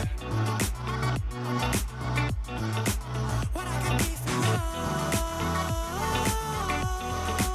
What I can be for you. You got me wrapped up in your love. You bear me. Finding you is like a treasure. Making my heart feel this way, yeah, yeah. And I'll treat you so damn special. What you did, who you were with, I don't care about those days. When I'm with you, I won't complain. Share your success and heartbreaks. Yeah, you know I stay by your side. Never leave you dissatisfied. But I need you to let me know. Is this attraction, or is it the moonlight? You want satisfaction, but only for one night. This could be real love, but you've been broken, and I just want you to see. Yo, the devil's in full effect. What I can be for you. What I can be for you. What I can be for you. What I can be for you. What I can be for you. Baby girl, it's just one night. Yeah, baby girl, it's just one night.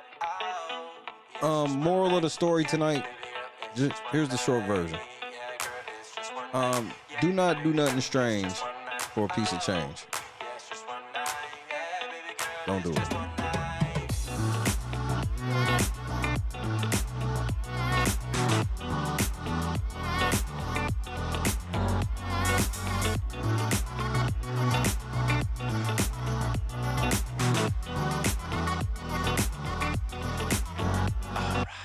crushed it. God is great. He put that one on my heart tonight, didn't he? I said I ain't gonna be here for nothing but 2 hours. Every time I say I ain't gonna be here long, it's damn near 6 hours. Fuck.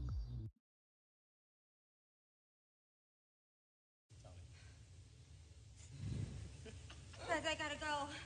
You got it, I don't want to hurt myself. You got a pee? It's all right. No, You got it, Jess. go. You gotta go, girl. Let go. I don't even want to fall. Turn to the side. You're okay. Just You're good. land right on that booty, girl. Just put your legs out Turn and to the pull side. on your booty. Jess, you're amazing. You got You got it. You got it. Turn to the side. Just let go and turn. Like you're laying in bed. Yep. Like you're jumping onto your bed on your side. Just let go. Turn to the side. Shut your eyes. You got it, my love. Just turn to the side. You're okay.